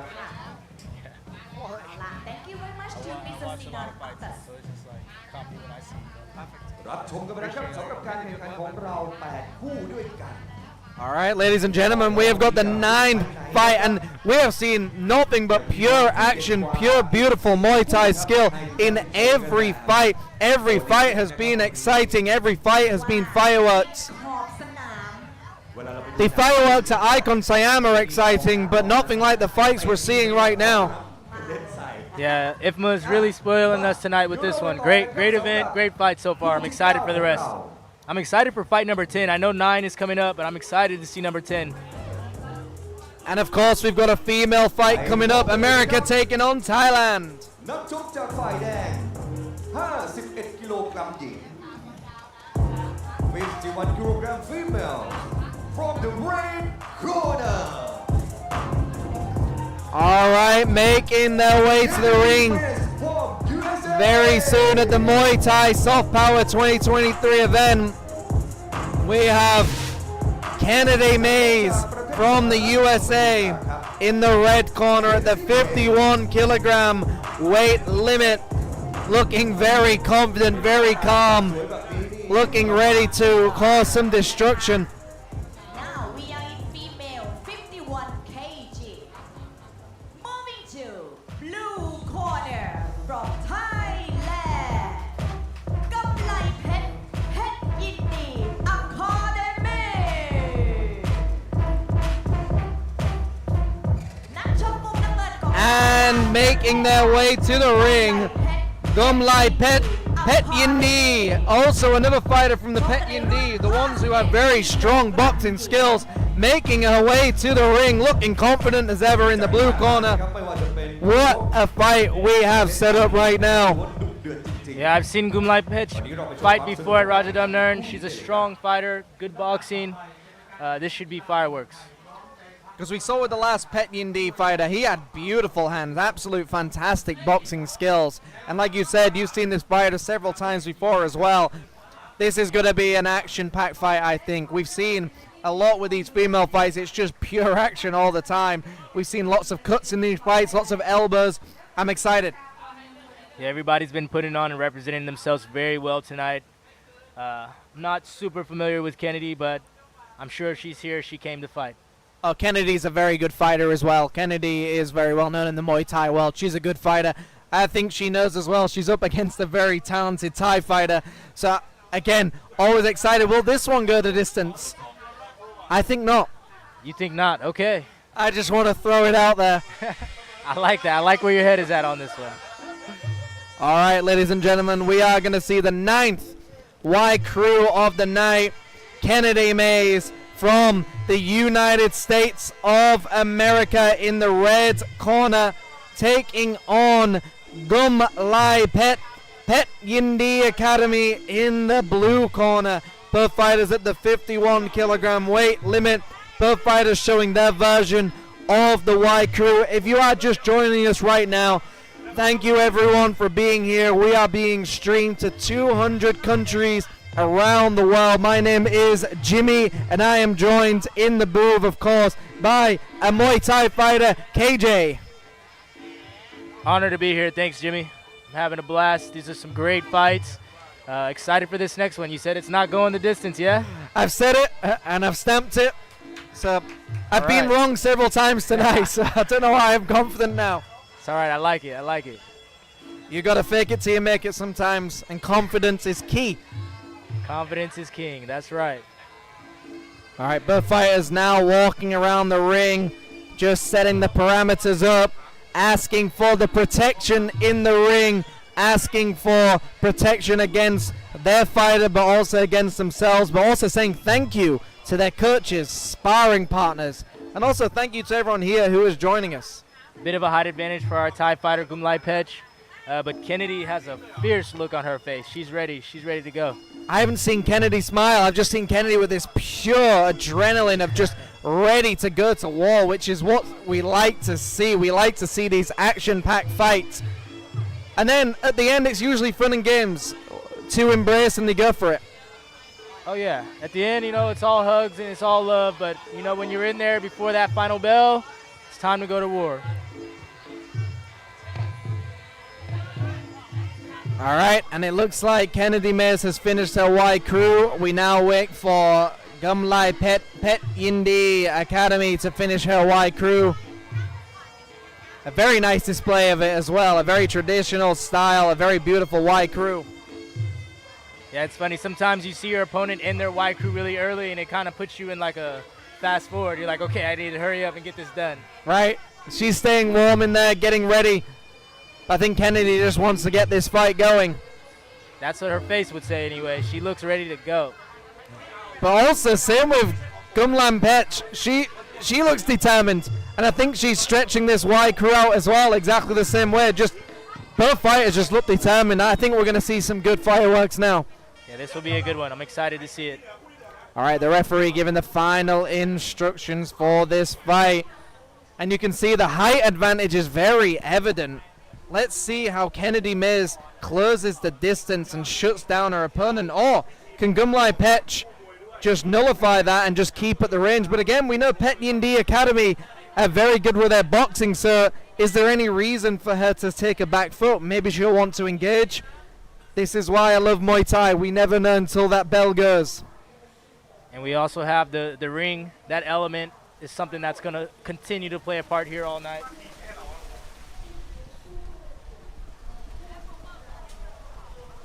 All right, the final moments before their fight, a prayer given to them and saying thanks to their trainer as they take off the Mongkol from their head. They get ready for the battle. USA taking on Thailand. Kennedy Mays in the red shorts. Gumlai Pet Yindi in the blue shorts. And we already see a very fast, aggressive start with leg kicks landing by both fighters and in a machine gun style by Kennedy Mays firing fast hands. You see the Thai fighter instantly trying to maintain that distance, using that teep, that left kick, long straight punches. And Kennedy has some very heavy hands, some very good boxing skills as well. So we might see a very nice boxing display. The fighters using all of the elements and a nice flurry landed. Very in and out by Kennedy Mays, doing exactly what a smaller fighter should do, which is in and out, but a nice push kick by Gumlai Pet. Yeah, both fighters finding their range pretty quick. They both seem to know how they want to win this fight. And Kennedy just putting her chin down and just throwing everything she can. Some very fast hands by both fighters.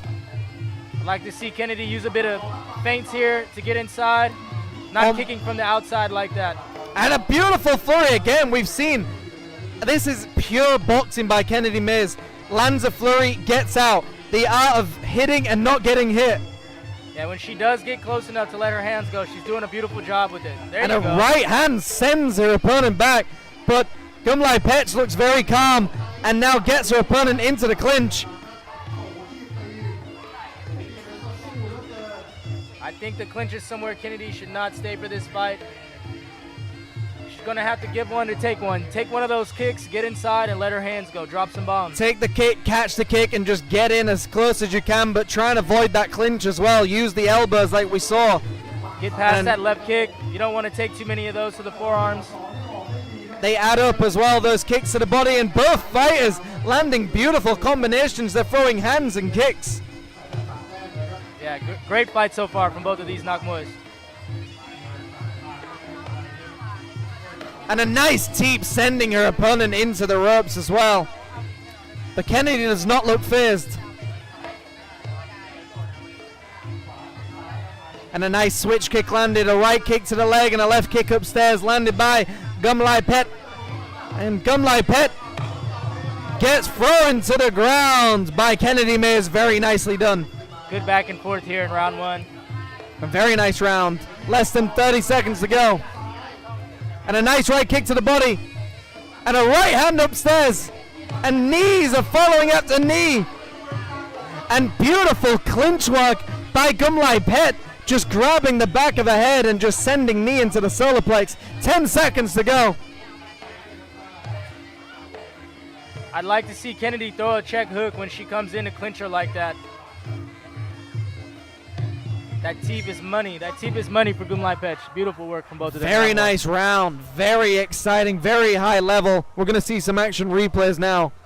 So that was that right kick and then a right hand as well, but it was just flowing so calmly, just kick and punches. But we see Muaythai just doesn't flinch. Kennedy does a great job when she does get inside of mixing it up, letting her hands go. You see there, she touches her several times on the chin. And she's not telegraphing any of her punches, which is why they're getting through. They're just so fast, like a machine gun going off. Kennedy Mays just throws a flurry down the middle and then gets out of danger. I'd like to see Kennedy do that more, in and out type of stuff, but what about you? What do you think Kennedy should be doing for this second round? I can't agree with you more there. I think that's going to be the key to success for her. Instead of allowing her opponent to clinch her up, she needs to let those hands go, punch the body a little bit, change levels, use some feints. Take a gamble, just kind of go for it as well. But we have got round 2 coming up. Kennedy Mays in the red shorts from America, taking on Muaythai Pet Yindi Academy from Thailand. I'll say Muaythai just needs to keep doing what she's doing. Beautiful fight from her so far. I would give her round 1. Yeah, likewise. All right, round 2.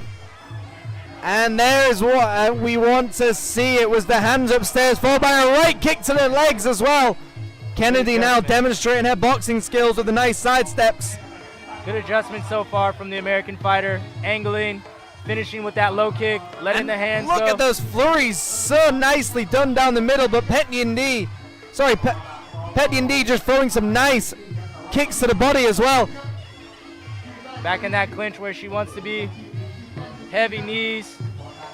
And we saw that in the first round. Muaythai did a very good job of sending knees into Kennedy's sternum. And I think that's where Muaythai could actually win this fight. Just hold onto the back of the head and send in knees. I think that the adjustment by Kennedy in this round, in round 2, is awesome to see. But there she is again with that clinch. Muaythai is in the clinch, exchanging knees. Very nice display of Muay Thai, but it looks like Muaythai is on the advantage here with the knees coming up first. I'd like to see Muaythai use some elbows as well to open up those knees even more. She already knows that Kennedy's reacting to the knees, so now she can start mixing things up with the elbows. Both fighters now in the center of the ring, exchanging hands. Right there, nice straight elbow to the chin. Muaythai's in the clinch, and again, Muaythai doing a good job of holding her opponent and sending knees into the sternum, and just doing a very good job of constantly taking the gas tank away of Kennedy Mays. And even when Kennedy tries to get close, I've noticed Muaythai sends a teep to the hips of Kennedy Mays. Yeah, very experienced fighter. She's using her weapons well here. That was a good answer to Kennedy's answer. Oh, they're scrapping now. We're seeing that flurry that we were talking on. That's what Kennedy needs to do. She needs to let her hands go. She's got heavy hands and good boxing skills.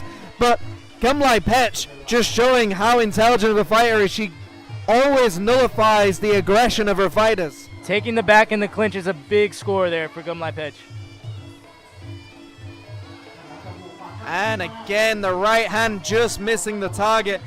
And we see Muaythai just on the back of her opponent. Like you mentioned before, Kennedy's doing a good job with the flurries, but needs to exit like she was in the first round. Right, that's what we want to see, the in and out. And there it is, she needs to come alive. Maybe just take a gamble. And a nice head kick landed by Muaythai. And Kennedy Mays took it like a champ, hanging on for the rest of this round. Awesome fight from both these fighters so far. And we're about to finish round number 2, going into the third.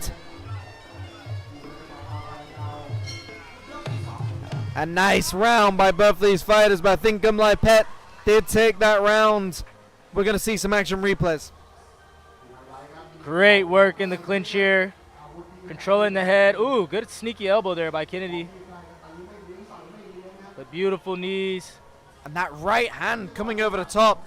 Kennedy almost just looks down and throws what she's got, which can be okay because it doesn't allow the opponent to time her. But that kick, Muaythai kicked her and then watched it as like, yeah, that's what I can do. But again, Kennedy didn't go down. Kennedy didn't even look fazed. So, I mean, like we say, if you give your best shot and your opponent doesn't move, it's very, very demoralizing. Yeah, it can be a bit discouraging. I think right now Muaythai is up 2-0. Kennedy made some great adjustments there in round 2, but then you see the adjustments from her opponent as well, just to take that next step in that chess match that we talked about. But the interesting thing is, when you're in that fight, it's very hard to know that you're losing when you're landing shots. So Kennedy might not even know she's down unless her coaches have told her. So that's the interesting thing about this sport is, if Kennedy's aware of what we're seeing, then she's going to have to dig down and just go for it and try and get a knockdown. But she might think she's winning because she's landed so many good shots already. You never really know once you're in that fight. Very true. Very great observation. The look on her face and the way she stepped into the ring there, or the way she stepped forward in the ring, I think she knows she's down and she's going to go. And there we see it, a nice onslaught very early on, round number 3. Oh, yeah, and she's going for it. But look at Gumlai Pet, just tangles her opponent up, puts the forearm across her face and sends knees. Fantastic work by Gumlai Pet. Yeah, that's perfect control in the clinch. You love to see it. Every time Kennedy gets close enough, you see she grabs her up in the clinch and lets those knees go. And a nice kick landed to the body by Gumlai Pet. And then there we see against the clinch work and the knees coming in. Gumlai Pet is trying to make you a man of your word and finish this fight. She's trying hard with those knees. Gumlai Pet's just doing a fantastic job of every time Kennedy gets close. And a nice combination, a very slick combination as well. But nice hands by Kennedy Mays. And then we see Gumlai Pet grab her and a right hand upstairs. Yeah, no quitting, Kennedy. Awesome performance from her tonight, regardless of the She's outcome. constantly on the balls of her feet as well. No tiring, just constantly going for it till the end. You hear? And an elbow through the guard. And Gumlai Pet sees it and goes forward. And we see another cut. Blood. Yeah. That was definitely a game changer. And Gumlai Pet sends a beautiful elbow to cut her opponent. That's one way you nullify forward pressure, those straight elbows. Uh-oh, we're going to go have the doctor take a look. What a cut. May have called it. It may be done. I think you got this one. If I call this one. We have seen so many cuts happening, and this is just above the eye as well, which could block the vision of her fighter. You know, Kennedy is losing this fight in my view. Yeah, Kennedy's already down, so that didn't help her case here. But that blood is still... Ooh, that's a nice big cut. That is a very nasty cut, unfortunately. Is the ref gonna... And that is it! My man called it perfectly. I mean, look, Kennedy was pushing the pace. I think if it was up to Kennedy, she would carry on. But Gumlai Pet, I mean, she looked so calm the entire time and landed these haymakers, these beautiful kicks. And then it was that... I thought it was going to end on the clinch with those knees, but it was that big elbow down the middle. Yeah, that was an exceptional fight from our Thai fighter. Exceptional fight from our American fighter. But the Thai fighter just too slick, too experienced. Used her range beautifully. We're going to see an action replay here. And both fighters were in the clinch, but obviously it was this right hand followed up by a left kick that knocked her opponent back. And it was the clinch that was constantly under control by Gumlai Pet. And that was that elbow. It was just an upwards elbow. Right. Kennedy tried to open up with the body shot and paid the price. I mean, look, I was very impressed by Kennedy Mays. I thought she fought a fantastic fight. Gumlai Pet proving why she is one of the best at Muay Thai as well. It was a beautiful performance by both fighters. Can't agree more. Fighter to keep an eye out on. Both of them fighters to keep an eye out on.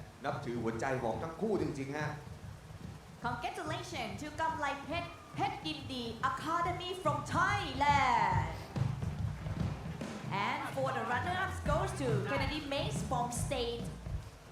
I mean, that is a nasty cut. Very well done by the doctor to stop that. There was no reason for her to carry on.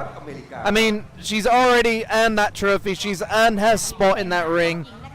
And what an honor to be representing IFMA at the Muay Thai Power here in Bangkok, Thailand. I mean, a very exciting fight. Great fight from both of them. Unfortunately, Kennedy going home with more than a trophy. She's going to go home with some stitches as well.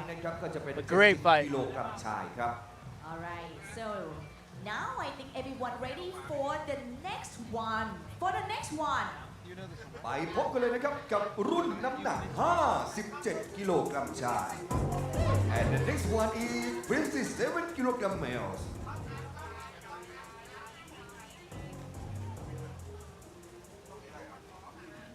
ไปพบกันเลยนะครับ นักชกมุมแดงของเราท่านผู้ชมระวัง Special Effect นิดนึงนะฮะ Please move out for the special effect, please. From the red corner Ayub Gordon from Israel. All right, in our next matchup, this one should be a great one. We got 2 male fighters at 57 kilograms. In the red corner, we got Rock Gordon, very good young fighter from Israel. IFMA champion, The respect to the royal ex-Omnoy champion. His Majesty the King and Her Majesty the Queen. Very impressive young fighter coming out here. ว้าว FC ขอเสียงหน่อยเร็ว He competed last year in this same event, สาวเยอะเลย won by knockout with a spinning back kick. Looking to repeat that this year. We will move you to blue corner. From blue corner, from Thailand, เจ้าตาปีสอพันนรังสี And in the blue corner, we got Jao Tapi Son Honarasi. ต้อนรับนักชกมุมน้ำเงินครับ เจ้าตาปี Very experienced Thai fighter. Gonna give Rock a run for his money. I'm excited to see this one. We are in male 57 kg. I know I have very little credit at this point, but I'm gonna go ahead and say it again. I don't think this one is going all 3 rounds. เหนื่อยอย่าเพิ่งแผ่วกัน All right, I'm going to agree with you on this one. Okay. I like it, everyone. Thank you so much for joining us here for the IFMA Muay Thai Power 2023. We are on the 10th fight of the evening, scheduled for 12 fights. We have got a 3-round fight at the 57 kilogram weight limit. Israel taking on Thailand. This is going to be an exciting fight. Both of these fighters are very experienced. I'm excited for this one. We are here at Icon Siam in Bangkok, Thailand. And both fighters now about to demonstrate their version of the Y crew. Getting that protection. As for power inside that ring. And also protection as well. We have Ruat Gordon from Israel taking on Jao Tapi So Panrangsi from Thailand. And he is a fan favorite as well. Both of these fighters have huge cheering corners. I'm excited for this. I've been excited for every fight. It just gets better and better. Being ringside, calling fights. It's a beautiful thing. I have a special feeling about this one. Like I said, the young kid, Rock, excellent fighter. His opponent, Jao Tapi, excellent fighter.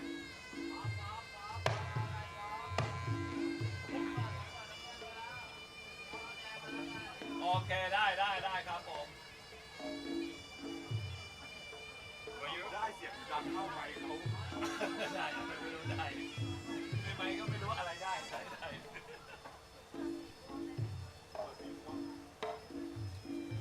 Beautiful Y crew coming here from the Thai fighter.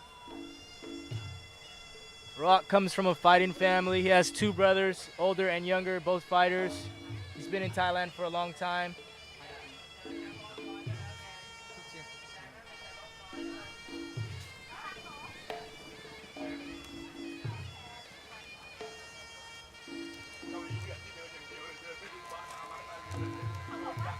All right, ladies and gentlemen, thank you again for joining us for this fight. We are now seeing the Y crew. Thank you for everyone who has joined us so far.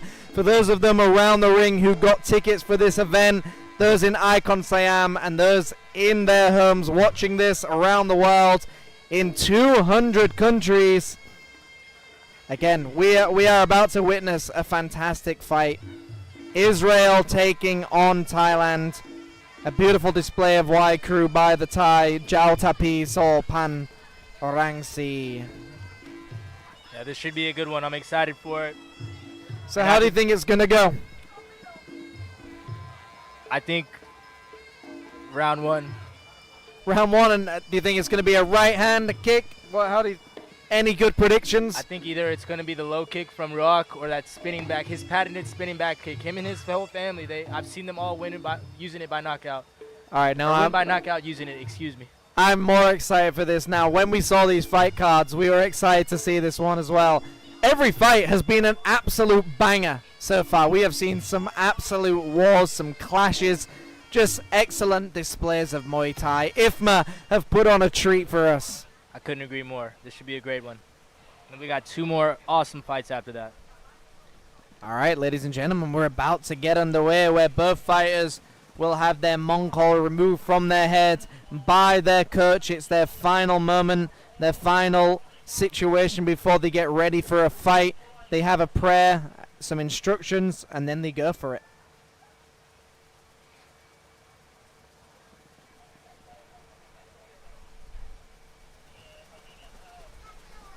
All right, we are here live in Bangkok, Thailand. Let us know where you are around the world. How do you think this one's going to go? Do you think it's going to be finished in the first round with a spinning kick? If this happens, it'll be beautiful. Round number 1 underway. Israel taking on Thailand. Don't let me down, boys.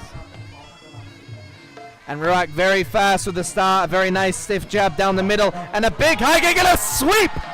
Already, the aggression factor is here. I'm grinning from ear to ear right now. Ruak never disappoints. He's an exciting fighter. And they look determined. The right hand just missing. And both fighters exchanging big punches over the top. It looks like Chao Tapi has pushed his opponent to the ropes. Let's see how Ruak reacts to this. And another sweep. The Thai fighter has a lot of experience. I can't see him being discouraged from these early scores from Ruak. Should be a good fight nonetheless. Sweeps are part of the training process, and a nice knee to the body. He has been down 3 times already, and a nice body kick exchanged by both of these fighters. Ruak Gordon very aggressive with his low kicks and a left hand upstairs as well. He's a talented kid. He can do it all. But you can't count out the experienced Thai. And a nice head kick upstairs. And you're right, you can never count somebody out. Both fighters fire a right hand down the middle, both just missing. And another sweep attempted. A nice right kick upstairs, landed a nice side kick as well. And the Thai fighter looks very calm. Touch of the gloves, back into action. And both fighters now just making their way to the ropes. And a nice corkscrew jab landed by Ruak Gordon. He's landing that left kick to the head at will right now. Jumping knee. The Thai fighter doesn't seem to be impressed. I think that's what he's got to be. Rather than getting discouraged, just try and find your own way to victory. And a very nice job done by Ruak to turn his opponent. And do not count him out. The Thai just landed a nice right hand upstairs. Good low kick there from Ruak.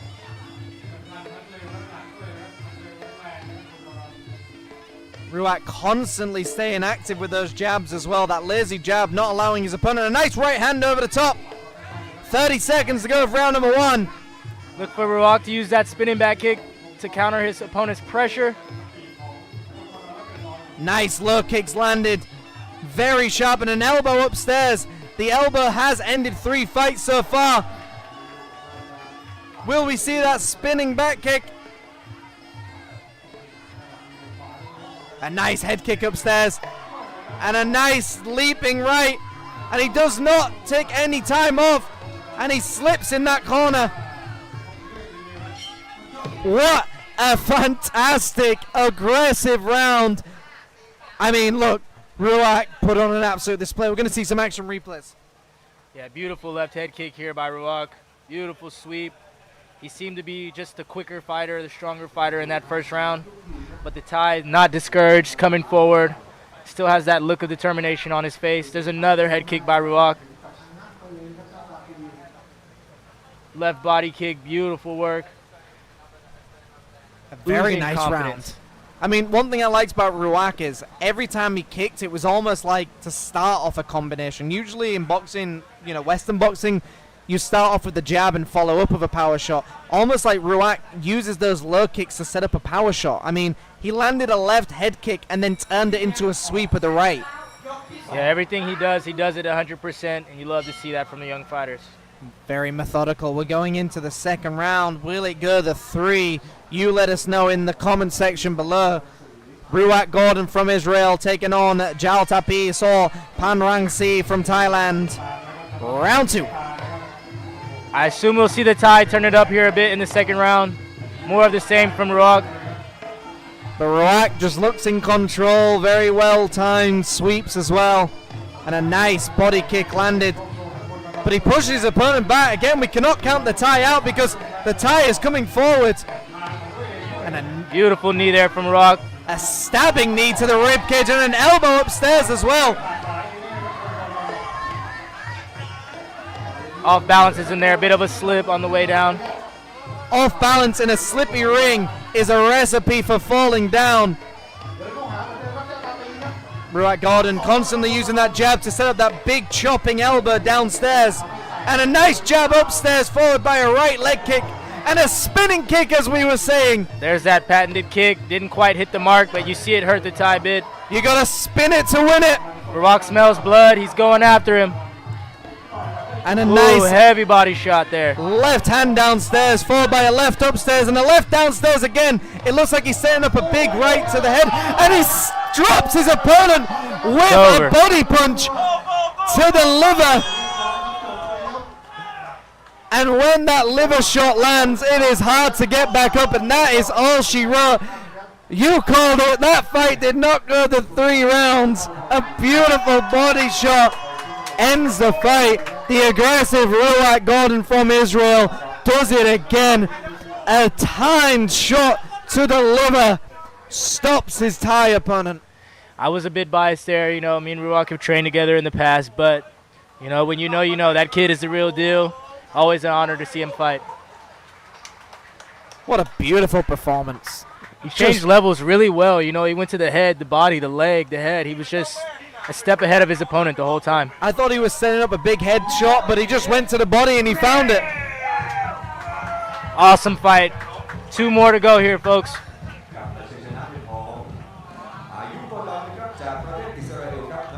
So here we see the action replay.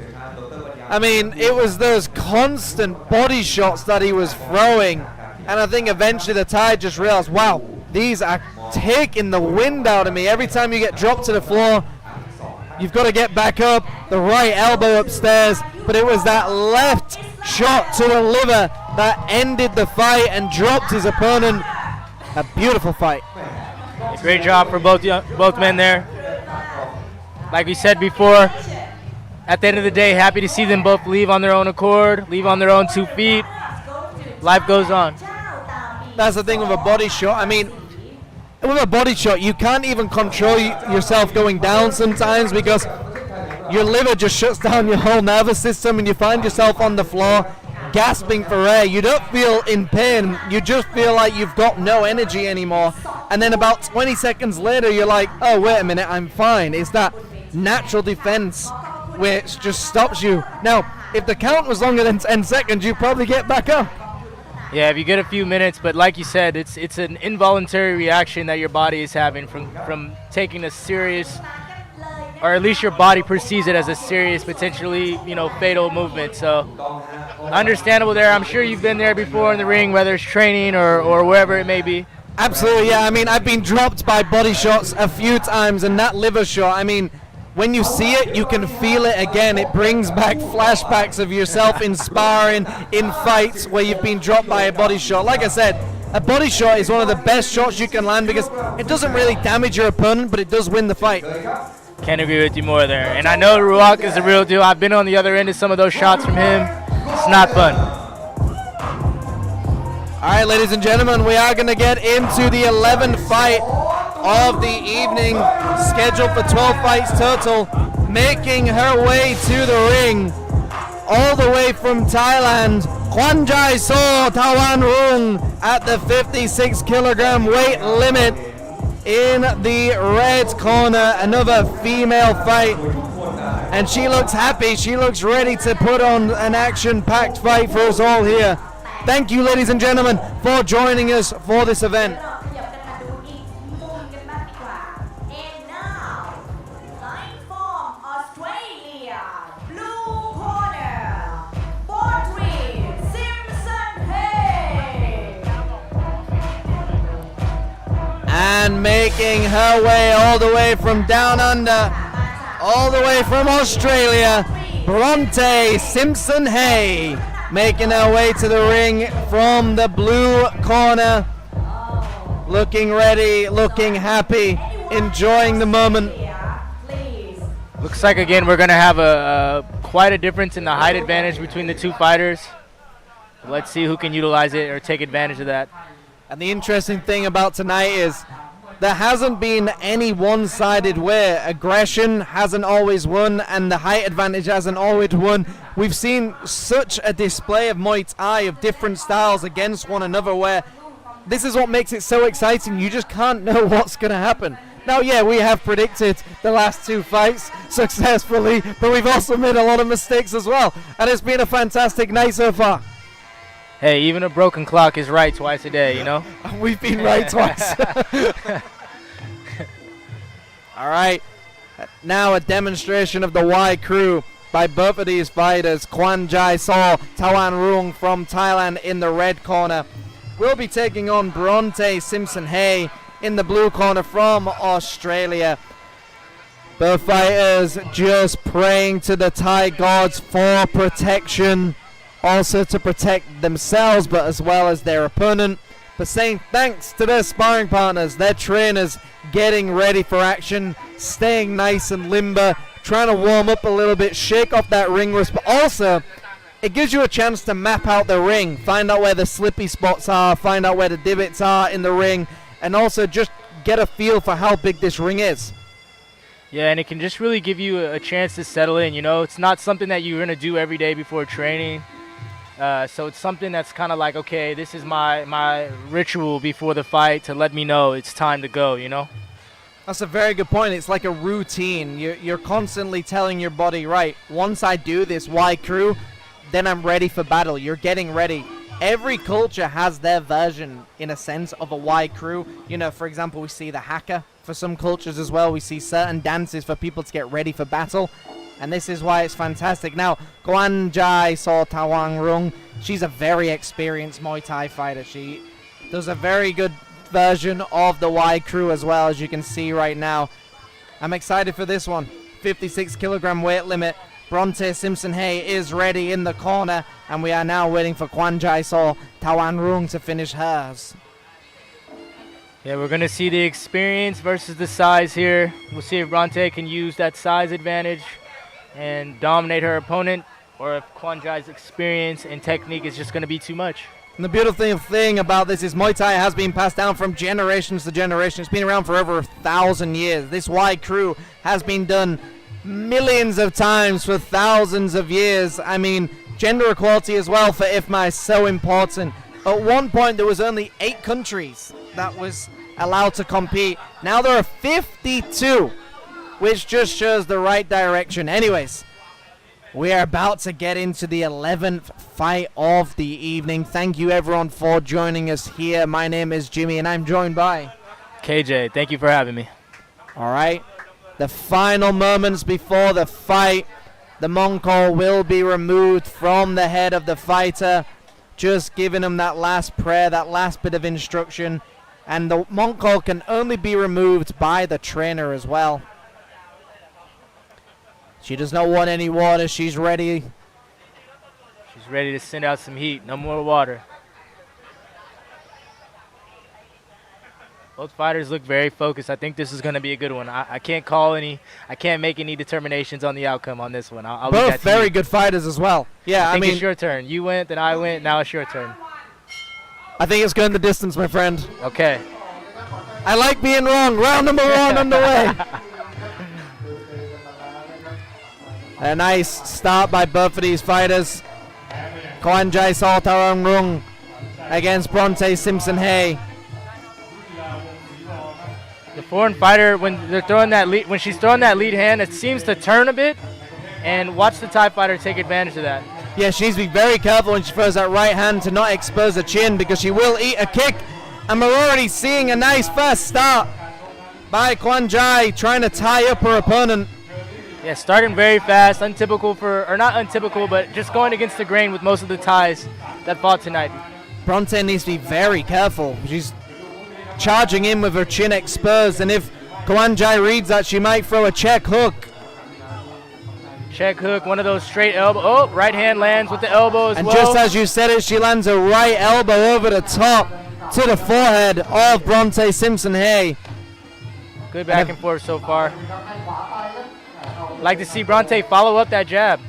Right, Bronte has got a jab a full distance beneath throw of a right hand, and that was what exactly she needs to do. Kwan Jai doing a good job of clinching her opponent, not allowing any damage on the inside. And that right hand just missing by inches. Both fights in the center of the ring, but Kwan Jai comes alive by throwing hands with a big kick upstairs as well, and she clinches her opponent.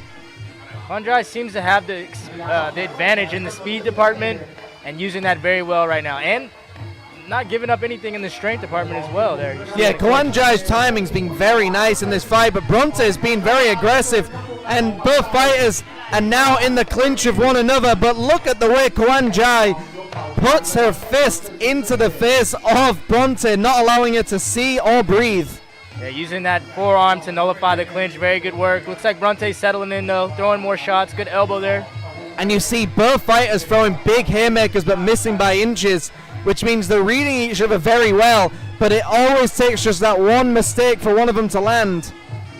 Good long guard there in the clinch from the TIE fighter. And Bronte goes to the body as well, and some nice body kicks landed by Kwan Jai. A nice jab downstairs. I like this by Bronte. I want to see a right hand upstairs followed. A nice right hand there. These ladies are getting after it in this first round. Beautiful back and forth there. A nice check hook landed by Kwan Jai. And a right hand upstairs landed by Bronte as well. Body kick after body kick. And a right hand again has been a very common punch for Bronte. We're about to end this round very soon. And that is round one over. I mean, look, it's very hard to be the 11th fight of the evening because you don't know how much you need to warm up and be ready. Let's see some action replays. Good back and forth from both fighters here. You saw Bronte settle in and start to land better shots.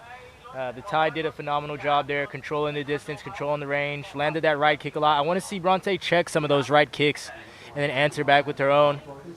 I'd also like to see some level changes by Bronte Simpson because she's got a nice right hand, but she needs to set it up because once you give away your weapon, which is her right hand, your opponent's always expecting it. I want to see her kind of camouflage that right hand behind a double jab maybe a low leg kick and then throw that right hand upstairs, but she's already given away that weapon. She needs to disguise it a little bit more. Yeah, step in. It seems like it's almost like a looping, almost closer to an overhand, but just like a nice straight cross would be nice, you know? If she stepped into it, just send it right down the middle. Like you said, the fastest way to the destination is through the middle, of just straight line. Rather than going for these hooks, just go straight down the middle and let your opponent walk into it as well. But a very exciting round. We've seen pure action from these fights. Yeah, they didn't waste any time. They got right after it. It was a great first round from both ladies. All right, round number 2 about to get underway. You can see the blood already splashed on the referee's uniform, which is a representation of what we have seen tonight. All right, round number 2. We have Kwan Jai So Tawan Rung from Thailand taking on Bronte Simpson-Hay from Australia. Using that forearm again in the clinch to control her opponent. Great job from Kwan Jai there. And nice feint work by Bronte, but nice body work landed by Kwan Jai. Also, one thing that Kwan Jai has done really well is she's kept the fight in the red corner. So she's close to her cornermen. She can hear them. That's a very good tactic. Keep near your people, and it's almost like fighting against 4 other people if they're in your corner. But right. Bronte doing a good job of sending rights to the body, and that's exactly what she needs to do. More than one punch. Bronte's just using one punch at a time. go to the body and follow it, you know? Yeah, there you go. You know what they say, what the body and the head will fall, but Bronte needs to set it up. She needs to set combinations up as well. But Kwan Jai is very intelligent and just gets that clinch going and puts that forearm across the face of Bronte. Yeah, beautiful work from the Thai fighter. But Bronte's turning up now. It looks good. Just got to follow up that first shot with a second or a third. I'd like to see some more jabs by Bronte, but Kwan Jai staying out of range, trying to time her opponent. Nice side kick landed by Kwan Jai. And Bronte looking ready to set up a nice leg kick, followed up by a right hand. But it is Kwan Jai who puts her opponent in a headlock. It's almost like Bronte will throw and then she resets. But I think if she just stayed near her opponent without getting into the clinch, it could be really effective for her. And a nice combination landed by Kwan Jai with a jab and a right hand, followed by a body kick as well. And there it is, that body kick.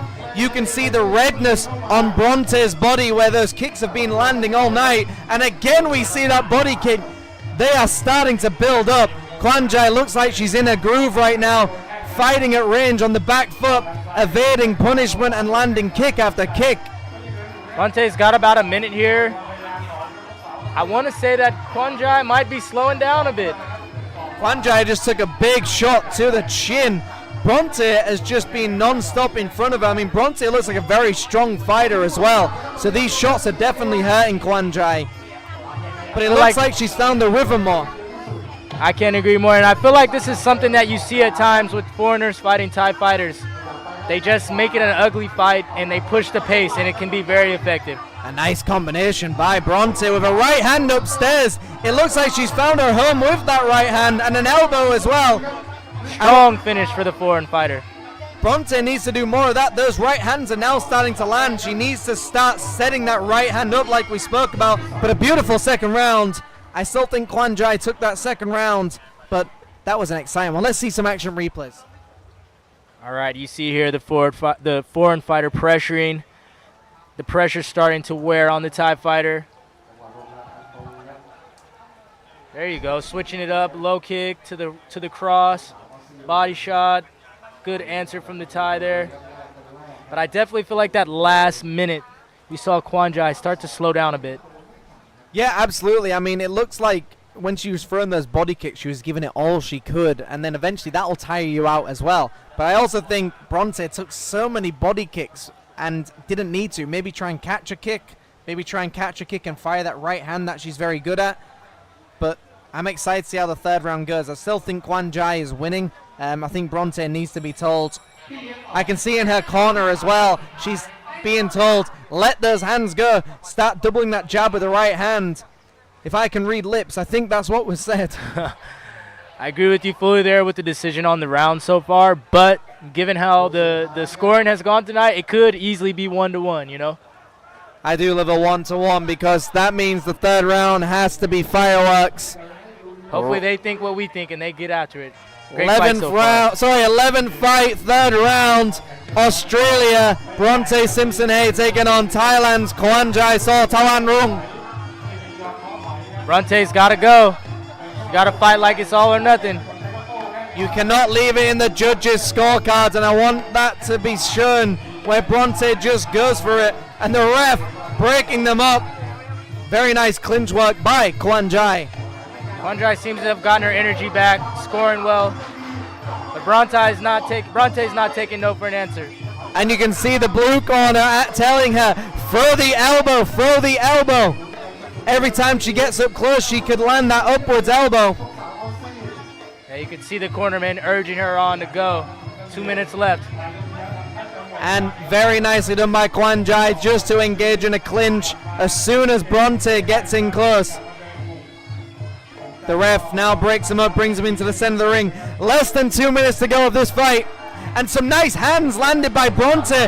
And this is where she needs to come alive. Good forward pressure from the foreign fighter. Almost like a Rocky Balboa, shaking her head and just rocking forward and throwing hands.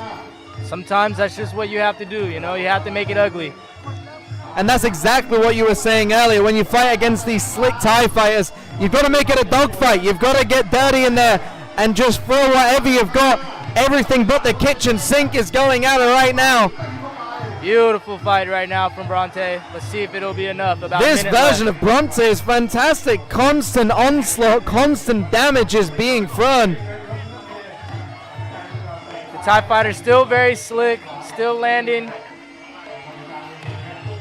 Kwanjai takes center of the ring and circles around and lands those body kicks now. But Bronte coming forward, throwing body kicks, and very nicely done by Kwanjai to get a dominance on that clinch and put her opponent in a headlock. Very strong clinch from Kwanjai.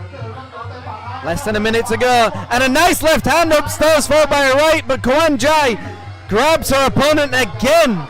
Dominates in the clinch, so even when Bronte lands a nice combination, Kwanjai does not waste any moments and sets up a clinch. You see the corner of Bronte trying to persuade the judges. Going crazy, waving their arms. This is theater at the end of the day as well, and the judges are swayed by the reactions of the audience usually. We have not got long to go in this round. Nice body punches landed by Kwanjai, but Bronte comes upstairs with a right hand. Landing right after right. Is it enough to win this round? This is a really awesome fight by both these fighters. What a final round we have seen. It looks like both fighters are going for it. But Bronte, This is another one I would have liked to see go 5 rounds. Awesome fight. I would also hate to be judging this round. Yeah, I wouldn't like to be judging that round. Both fighters believe they've won that, and very understandably, it was a very exciting fight. Either way, I think I wouldn't be upset by whatever. Yeah, I think you flip a coin here because the first round, I think Kwanjai did just enough, but I also think Kwanjai landed so many nice body kicks in that second round. But it was that third round where Bronte, just put on an onslaught, put on a display. But it's how do you score the first round, the second round? I give the slight edge to Kwanjai, but again, when we see it on the screen, we see what we see, but the judges are seeing it from a different angle, so it's very interesting. I can't agree with you more, and I think it was a perfect split right down the middle.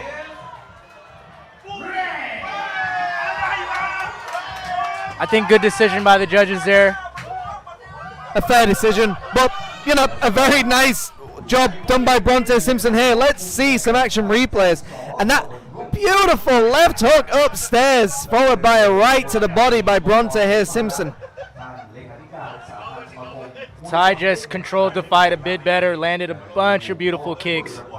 Although those punches are landing, I also noticed Kwanjai was always stepping back, never letting that punch sting or take much punishment. So, look, that could have gone either way, but I still think Kwanjai edged that fight. I agree with that completely. That was the 11th fight of the evening, ladies and gentlemen. We have got one more fight of the evening for this IFMA Soft Power Muay Thai event 2023 at Icon Siam in Bangkok. Great show, great fight from both these fighters.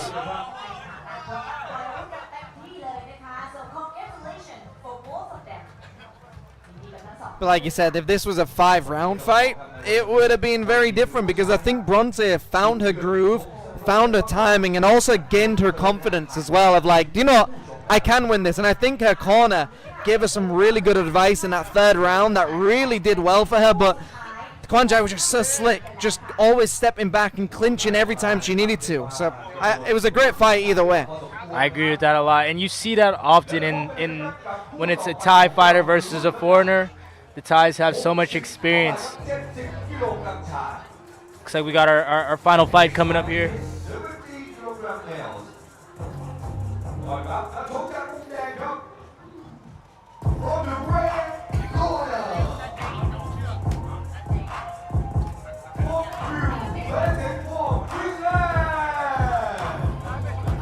Looks like we got Poke Bill Fairtex in the red corner. This is going to be a 70-kilogram fight.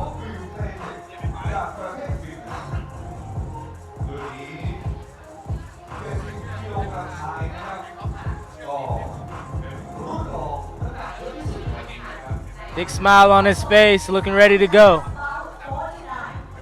Fairtex, one of the more famous gyms in Thailand.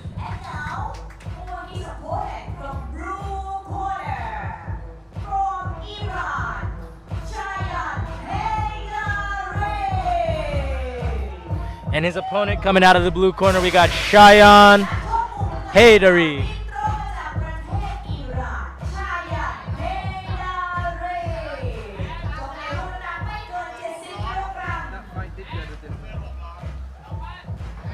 And I do have to shout out, that fight did go the distance.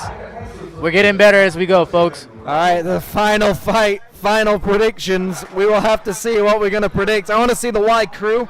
That gives me a good indication of how I think the fight's going to go. I like that. I like that. All right, ladies and we'll gentlemen. Watch this Y crew, and then we'll make our predictions. She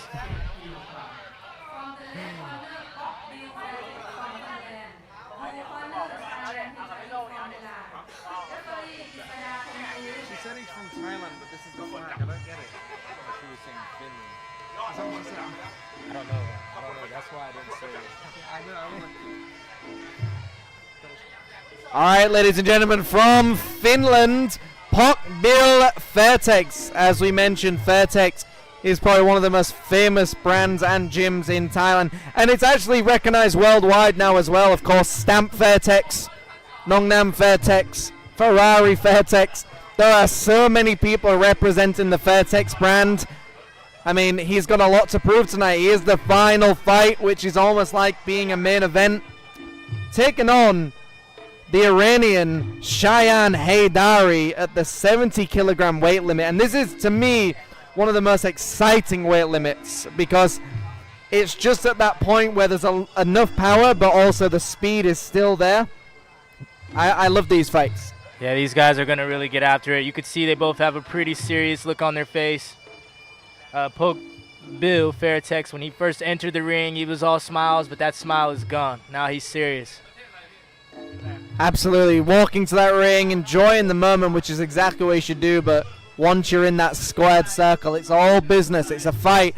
And as you can see with the Y crew, they are praying right now to the Muay Thai gods, asking for protection for themselves, for their fellow man in the ring as well, but also just asking to be protected during the entire fight, making sure that they leave the ring healthy.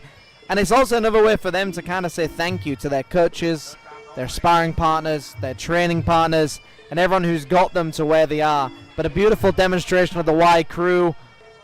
This makes it more difficult for me to predict. I was just going to say I'm really not sure which way to go with my prediction, but I'm just going to throw it out there. I'm going to say, I don't know who, but I'm going to call it a second round finish. Do you know, I want to agree with you. Let's go second round finish. All right.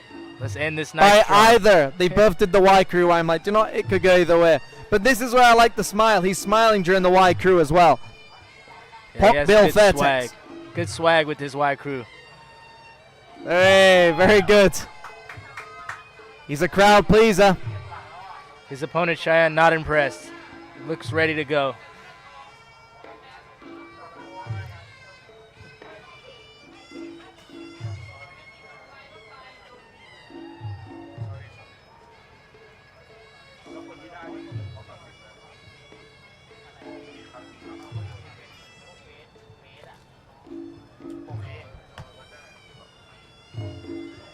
A very good Y crew and making it his own as well. Making his own demonstration. And again, that's what we've seen with the Y crew all night and on Sunday as well. Is it's their personality coming out as well. It's their version of the Y crew. And we see the bow and arrow. And he doesn't like that one. He's going to load up another hour, it seems.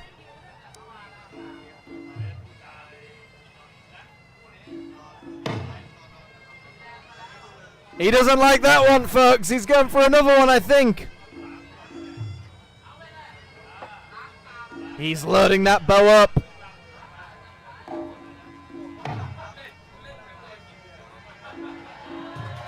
The opponent breaks the arrow over his knee. Serious business. He's ready to fight. I love it. The theater of Muay Thai as well. Like we said, this is prize fighting as well. It's not pride fighting. It is prize fighting. And this is a beautiful demonstration of the Y crew. And why not? It's the last fight of the evening. The 12th fight. Pokbil Fairtex taking on Cheyenne Haydari. Finland taking on Iran. Let's see. Don't let me down, boys. I have a good feeling about this one. All right, the final moments where the coaches give them a prayer, give them the final instructions, and then take off the Mongkol. Only the coach and trainer can remove that Mongkol before they get to their battle. Scheduled for 3 rounds. Will it go the full 3? We think not. However, what do you guys think? Please let us know in the comments. We are being streamed to 200 countries around the world. Thank you for joining us. Round number 1. Finland takes on Iran. And Pok Bill starts off with a leg kick that just misses the target. Cheyenne looks very calm. Final bout of the evening, we got Southpaw versus Orthodox. You guys know the drill. Lead foot, rear hand. Who's going to win it? Rear kick. Who's going to win it? Both fighters, it is going to be a battle of the lead leg. Who can get it on the outside of the other to deliver that powerful kick or backhand? Both fighters in the center of the ring, very calm, exchanging leg kicks, trying to read their opponent. And a nice kick.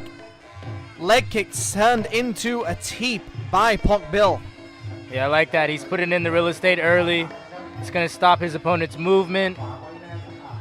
Going to open up other areas of his body. It's almost hyperextending that knee as well, not allowing Cheyenne to move as freely. And a nice head kick upstairs, landed by Cheyenne Haydari. Yeah, strong response there from Cheyenne. I like it. And a big right hand upstairs. And we see a nice onslaught by Pok Bill, where he went into the orthodox, now back into the southpaw stance. And a nice check hook landed by Cheyenne Haydari. Yeah, both these guys are going for it. Some beautiful boxing by Pok Bill Fairtex. And Fairtex are very good with their hands. They're very strong. And look, you can see the switch stance trying to set up that kick. And we saw earlier on in the evening the switch stance. Good leg kick there. Good exchange from both gentlemen. Both fighters in the clinch, exchanging knees. The ref breaks them up. Halfway through this round, already gone. And a nice leg kick just skims the thigh. And a nice left hook downstairs by Pok Bill. Pok Bill's doing some great stuff here, but Cheyenne is always answering, you know. Some nice body work as well by Pok Bill. He's been very slick so far, but Cheyenne just seems very gritty, getting ready to set up a big right hand maybe. Very sharp with his strikes, very accurate. Like a sniper, very sharp, very calculated. Every shot seems to be landing crisp. And that was a nice inside left hook by Cheyenne Haydari, very quick indeed. I'd like to see him follow up. I know it's the first round, he's just finding his range, getting comfortable. I'd like to see him follow up after that first shot. But as we've seen, these 3-round fights, you should not be waiting. You need to make yourself go in the in the first round as well. I agree with you. And you see Pok Bill taking full advantage of that right now. He's going right away. And the thing with Pok Bill is he looks in control. He looks calm, which does very well for the judges' scorecards as well. Ring generalship. Oh, near slip there. A nice right hand skimming. We've got less than 10 seconds to go of round number 1. The Iranians' face expressions are changed to the Superman punch right at the end of the round. Let's see some action replays here. So we saw those body kicks landing for Pok Bill. And here we saw that left hook landing, but also followed up by Cheyenne's left hook as well. Some nice knees by both opponents. And it was that body kick as well that seemed to stun Cheyenne, but he wanted to pretend it didn't. But Cheyenne demonstrating again his flexibility by landing a nice head kick upstairs. But how would you have scored that one? I would have definitely gave it to Pok Bill there, the red corner. He was much more active, more accurate with his shots. Like you said, he just controlled the ring, controlled the fight, the pace. But Cheyenne never seemed like he was out of it. You see his eyes were always there on his opponent. He landed some big shots of his own. And he did snap the arrow during the wide crew as well, which has got to be playing on Pok Bill Fairtex's mind. Round number 2, will it end here? Will the prediction come true? I'm a bit discouraged now, I will say. We've been wrong before. What's one more time? No big deal. It's the final fight of the evening, ladies and gentlemen. Thank you for joining us. We have Finland's Pok Bill Fairtex taking on Cheyenne Haydari from Iran. Swing and a miss by Pok Bill. Going back to that low kick, not a bad way to start the round. And there's some nice fence by Pokbil, trying to set up a nice big hand down the middle, and a big body kick landed, and a left hand down the middle. Stuns Cheyenne. Fireworks. Cheyenne's going to have to open up this round. And there was a nice right head kick as well. He's got to gain some respect because Pokbil is now coming alive, and he's asking him to follow up. Cheyenne's beckoning him on. The experience showing from Pokbil there. He says, no, you come on out. And a nice kick, but Cheyenne says, get up, I want more. Looked like a bit of a slip there, but very nice kick from Cheyenne. Slippery, but like you said, it's the momentum that still knocked him down as well. The fight is in the center of the ring now. And notice how Pokbil turns his leg kick into a teep if it misses. It's a very beautiful thing to do because it keeps Cheyenne guessing. Because if Cheyenne checks the leg kick, he might still have to deal with a teep. You see Sanchai do that a lot. It takes a lot of control from the leg. You know, it's like a question mark kick, but down low, right? Right. To stop the momentum of your kick and then teep, you know, not something that's easy to do. Sanchai makes it look incredibly easy, and so is Pokbil Fairtex, and both fighters exchanging kicks. But again, another slip. Good exchange. Yeah, good exchange from both men there. Halfway gone in this round, and both fighters now in the clinch, exchanging knees. Pokbil just seems to be a little bit quicker than Cheyenne. Just a little bit sharper, a little bit more smooth, and a little bit more active. But some nice hands by Cheyenne Haydari. Yeah, he's opening up here in this second round. And there we see the switch stance by Pokbil. He goes into the orthodox stance. And Cheyenne Haydari pulls guard. Less than a minute here left in the second round. Can it be done? Some nice body kicks. A nice left hand down the middle. Starting to see Pokbil slow down a little bit with his striking. We're yet to see any elbows this fight. The first round, he was throwing 3 or 4 punches at a time. And a spinning elbow attempted as I said it, and a left hook downstairs landed by Pokbil. Beautiful body shot. And there's that elbow. I guess they can hear us in the booth here. 10 seconds. See him go back to that boxing he had in the first round. A very sharp sniper-style boxing. And Cheyenne swings and misses. But then that right hand upstairs followed by a leg kick by Pokbil. But Cheyenne comes back with an onslaught of his own. Both fighters now in the clinch. That was a good back and forth there at the end by both fighters. We will go to some action replays in a second. All right, so here we got him opening up with that left kick, Pokbil that is, followed by a good left hand, snapped back his opponent's head. And Cheyenne returns with, punishment of his own. Finally throwing more than one shot, answering everything. Just misses with that right hand there. Very exciting round as well. But like we said, although we thought it was going to end, we did see a lot of fireworks. I mean, I would kind of like to see Pokbil go back to that slick style of just dancing around, flicking up that jab, and getting everything on the end of his punches and kicks as well. We might see it a bit more here now that I assume he thinks he's up, right now. So no need to take any unnecessary risks. Do you think we're going to see Cheyenne come out firing off all cylinders? I mean, Cheyenne's got to know he's down, right? Yeah, I think that's the case. You've seen it a lot with the foreign fighters tonight. They get comfortable in that third round, and then they're really ready to get after it. But like we said as well, you always think you're winning a fight when you're in a fight because you've landed a few big punches. You never really know unless your corner's telling you the truth. All right. Very true. Let's see how they come out here in the third. Third round, Finland taking on Iran. This is the final fight of the evening. Thank you for being with us here so far. And a nice jab followed up by a right leg kick. And a big left kick upstairs landed by Cheyenne Haydari. Beautiful kick. And this is what we was expecting to happen, and a sweep puts his opponent onto the canvas. Cheyenne appears to be going for it more, but Pokbil is answering. Cheyenne just really needs to go for it now. He just needs to try and dig down and swing for the fences. A nice check hook landed by Pokbil Fairtex. But it's almost as if Pokbil doesn't know he's winning this fight as well because he's still getting involved with big punches. He just seems like that guy. He wants to go for it, A nice elbow, but you saw the legs buckle. Yeah. Oh, and a beautiful right hand landed by Porkbill Vertex. And another right hand. I thought he was going, but he's still standing. What a chin on Cheyenne. Fantastic chin. How is he still standing up those two big shots? And is Porkbill going in for the kill? Oh, and I wanted to see a follow with a body kick there, but Porkbill, very smart, knows exactly what he's doing. And a nice right elbow landed by Cheyenne. And a nice, beautiful... Slick move there from Porkbill. He tripped him as he walked in. Almost like a ninja. High level stuff there, taking out your opponent's lead leg as they come in to close the distance. Porkbill Vertex on a nice right head kick. Cheyenne, even when he looks like he's out, he lands something spectacular. You can never count it out, and he comes forward with body shots and head kicks. Yeah, you see him settling in now. He's fighting to win now. And some dirty boxing by Porkbill, grabbing on the back of his head and then firing an uppercut upstairs. Bit of judo there from Cheyenne. And it looks like Cheyenne went for the DDT.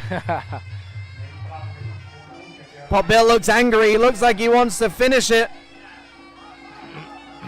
The switch dance.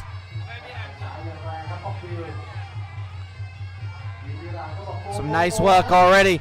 And a swing and a miss by Cheyenne Haydari. And Porkbill missing his target with the right hand. He looks a little bit tired, but I think he wants to finish this fight with the aggression just to make sure he secures the win. And a spinning elbow. Beautiful elbow there. Beautiful knee to lead it up too. 10 seconds. Are we going to see a finish? And a spinning kick sends him to the canvas. And he runs on his opponent. I love it. It's not over until it's over. Both fighters went out to the last bell. That is it, ladies and gentlemen. Cheyenne Haydari throws his arms in the air. He thinks he's won it. I think Porkbill Vertex did enough to win that. But what do you guys think of them? Thank you very much for joining us for these 12 fights. In the booth, I am Jimmy, and I've been joined by the great KJ. Thank you for joining us for tonight, KJ, as well. Thank you for having me. You're too kind, my friend. It's been a pleasure. All right, we will be going to the official decision. Who do you think has won this? I mean, I think Porkbill, but the way Cheyenne threw his hands in the air, now I'm getting convinced. You got to respect the man's confidence, but I agree with you. Okay. There you have it. You never know these days, and that was the right decision in my view. But like we said, you always think you're winning the fight, and that's the thing. When you land some big shots, you always think you're ahead on the scorecards, but let's see some action replays. As we were seeing, it was that beautiful head kick very early on by Cheyenne, but it just wasn't enough, I don't think. And Porkbill always looked in control of the fight. Yeah, he landed the bigger shots, the cleaner shots. He was in control. And it was those sweeps as well. Fair play to him. Great performance from both guys. And we saw so much high-level ability. He was tripping. He was spinning back kicks. Yeah, he showed it all. Elbows, kicks, punches, movement. He showed it all tonight.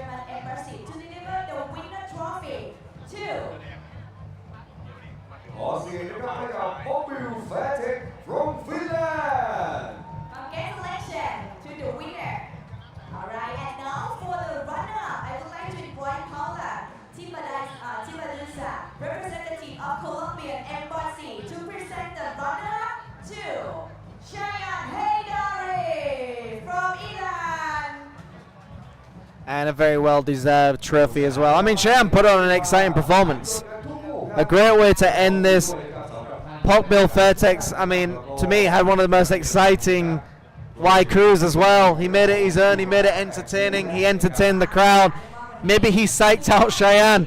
Cheyenne, when he saw those arrows coming at him, Cheyenne never once cracked a smile. Maybe that's what lost it for him. I'm not sure.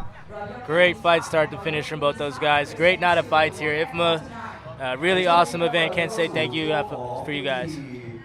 Thank you very much for joining us, guys. We will see you at the next one. Sawadee krab. สวัสดีครับ ซึ่งแน่นอนว่าวันนี้จะมีนักชก2ท่านนะครับ1ท่านจะได้เป็นถ้วย King Cup นะครับแล้วก็อีก1ท่านจะได้เป็นถ้วย Queen Cup นะครับ So So firstly, I will call upon for Her Majesty the Queen's Cup. So ladies and gentlemen, please congratulations to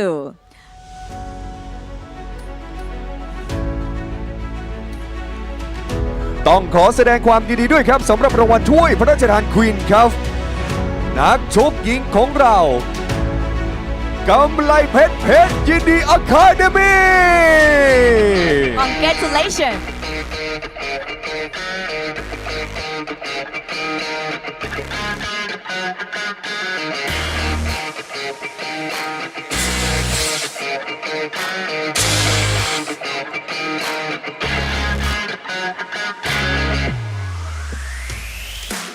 And now, Kamlai Pet Yindi Academy will pay the respect to the royal portrait of His Majesty the King and Her Majesty the Queen and receive the Royal Queen's Cup.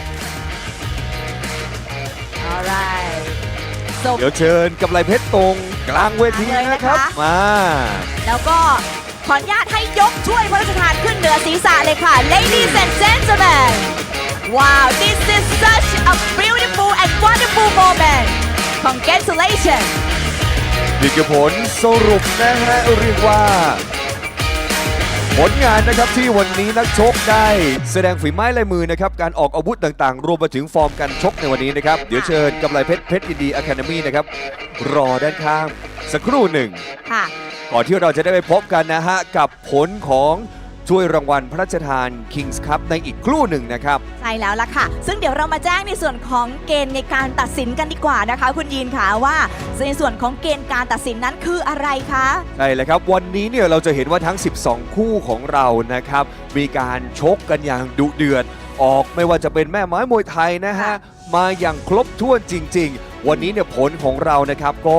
เรียกว่าประเมินนะครับจากท่านคณะกรรมการนะครับว่านักชกคนไหนมีความครบถ้วนสวยงามสมบูรณ์แบบที่สุดนะครับก็จะได้รับถ้วยพระราชทานทั้ง King's Cup แล้วก็ Queen Cup ไปนะครับI guess that everyone would love to know that for the criteria to receive for the Royal King's Cup and Royal Queen's Cup. So basically, that is the athlete who can apply for the Muay Thai skills and Muay Thai technique.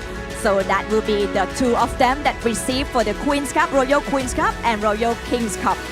ใช่แล้วนะครับสำหรับกิจกรรมของเรานะครับเรียกว่าจัดกันมา3วันเต็มๆนะครับที่จะยกเอาริงหรือว่าเวทีมวยของเรานะครับมาอยู่กันณใจกลางเมืองที่เป็นหมุดหมายนะครับของคนทั่วโลกแห่งนี้นะครับนั่นคือไอคอนสยามให้คุณได้ชมการแข่งขันนะครับกันแบบสดๆนะครับใช่แล้วล่ะค่ะสำหรับคุณผู้ชมนะคะที่รับชมผ่านเราช่องทาง Facebook Fanpage นะคะก็ยังสามารถที่จะให้กำลังใจกันได้ค่ะว่านักชกท่านไหนจะได้รับนะคะช่วยพระราชทาน King's Cup นั่นเองค่ะสำหรับทั้ง3ช่องทางเลยค่ะเอาละครับตอนนี้เราจะไปทราบผลกันนะครับสำหรับรางวัลถ้วยพระราชทาน King's Cup ครับSo exciting เอาละค่ะและสำหรับในตอนนี้ we are about to announce for the Royal King's Cup ต้องขอแสดงความยินดีด้วยครับกับนักชกโรสพายุกอร์ดอน Congratulations from Israel นักชกสุดหล่อขวัญใจมวลชนRoss Payung-Gordon. So please pay respect to our His Majesty the King and Her Majesty the Queen and receive for the Royal King's Cup tonight. Ladies and gentlemen, louder for the round of applause. โอ้โหสาวๆฮะสาวๆฮะมันร้อนแดงอย่างไฟ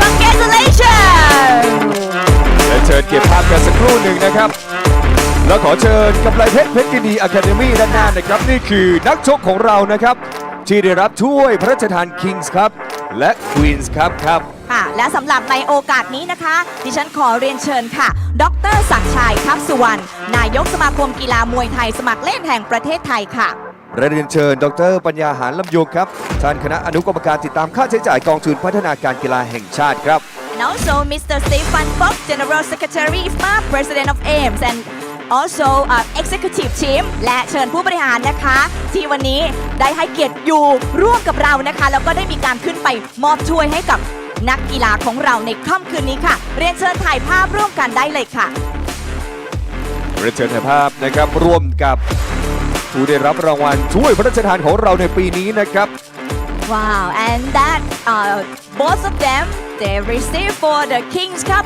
and Queen's Cup tonight for Muay Thai Soft Power Festival 2023 เป็นไงบ้างครับทุกท่านวันนี้สนุกไหมฮะ Alright น่าจะแบบถูกใจนะครับหลายๆคนเพราะว่าปกตินี่เราอาจจะได้ชมการแข่งขันมวยไทยนะครับผ่านทางการถ่ายทอดสดกันวันนี้เรายกเอาเวทีมวยไทยนะฮะมาอยู่ที่บรรยากาศที่แสน Amazing อย่างนี้นะครับ Riverside Icon สยามให้ทั้งคนไทยนะครับแล้วก็นักท่องเที่ยวจากทั่วโลกได้มาชมเสน่ห์ของมวยไทยครับยิ่งชมสดๆแหมยิ่งมันจริงๆใช่แล้วล่ะค่ะซึ่งสำหรับกิจกรรมนะคะในครั้งต่อไปเราจะมีอะไรเกิดขึ้นที่ไหนบ้างก็อย่าลืมไปติดตามกันได้ที่ Facebook ของเราด้วยค่ะใช่แล้วนะครับแน่นอนว่าติดตามกันได้หลากหลายช่องทางนะครับค่ะไม่ว่าจะเป็นนะคะ Facebook ของกองทุนพัฒนาการกีฬาแห่งชาติค่ะ Facebook ของสมาคมกีฬามวยไทยสมัครเล่นแห่งประเทศไทยครับและ IFMA นั่นเองนะคะเอาละค่ะขอเสียงประมือดังๆให้กับทุกท่านอีกครั้งหนึ่งค่ะ A big round of applause to everyone on the stage ขอบคุณทุกท่านด้านบนเวทีนะครับ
ขอบพระคุณทุกท่านครับขอเสียงปรบมือกับทุกท่านด้านบนเวทีด้วยนะครับและนี่คืองานมวยไทย Soft Power Festival 2023 มหกรรมมวยไทยน้อมใจพักมหาราชาครับ So tonight I would love to say thank you to all participants that come to attend for Muay Thai Soft Power Festival 2023 and also I would love to say thank you to our lovely sponsor to host and organize this amazing event ต้องขอขอบคุณทุกภาคส่วนนะครับที่ทำให้เกิดงานในครั้งนี้ขึ้นมานะครับไม่ว่าจะเป็นสมาคมกีฬามวยไทยสมัครเล่นแห่งประเทศไทยกระทรวงการท่องเที่ยวและกีฬาการกีฬาแห่งประเทศไทยกองทุนพัฒนาการกีฬาแห่งชาติครับและสหพันธ์สมาคมกีฬามวยไทยนานาชาติหรือว่า IFMA นะครับเอาละค่ะและสำหรับในค่ำคืนนี้นะคะก็ต้องขอบพระคุณค่ะสำหรับท่านผู้ชมที่รับชมเราผ่านทาง Facebook ทั้ง3ช่องทางไม่ว่าจะเป็น Facebook ของกองทุนพัฒนาการกีฬาแห่งชาติค่ะรวมไปถึงอีกหนึ่งช่องทางของเรานะครับนั่นคือสมาคมกีฬามวยไทยสมัครเล่นแห่งประเทศไทยครับและ IFMA เช่นเดียวกันนะคะขอบพระคุณสำหรับทุกๆการติดตามค่ะวันนี้เรา2คนนะครับคงจะต้องขอตัวลากันไปก่อนแล้วก็อย่าลืมว่าติดตามกิจกรรมดีๆนะครับของมวยไทยของเราก็ได้นะครับว่าครั้งต่อไปเราจะมีกิจกรรมอะไรมาให้ได้สนุกกันอีกครับExactly, because Muay Thai is our life, because Muay Thai is our family, and everyone will fall in love with Muay Thai. Looking forward to welcome you for Muay Thai Soft Power Festival 2024. Today, I got to say goodbye and have a wonderful night. สวัสดีค่ะกว่าจะพบกันใหม่สวัสดีครับ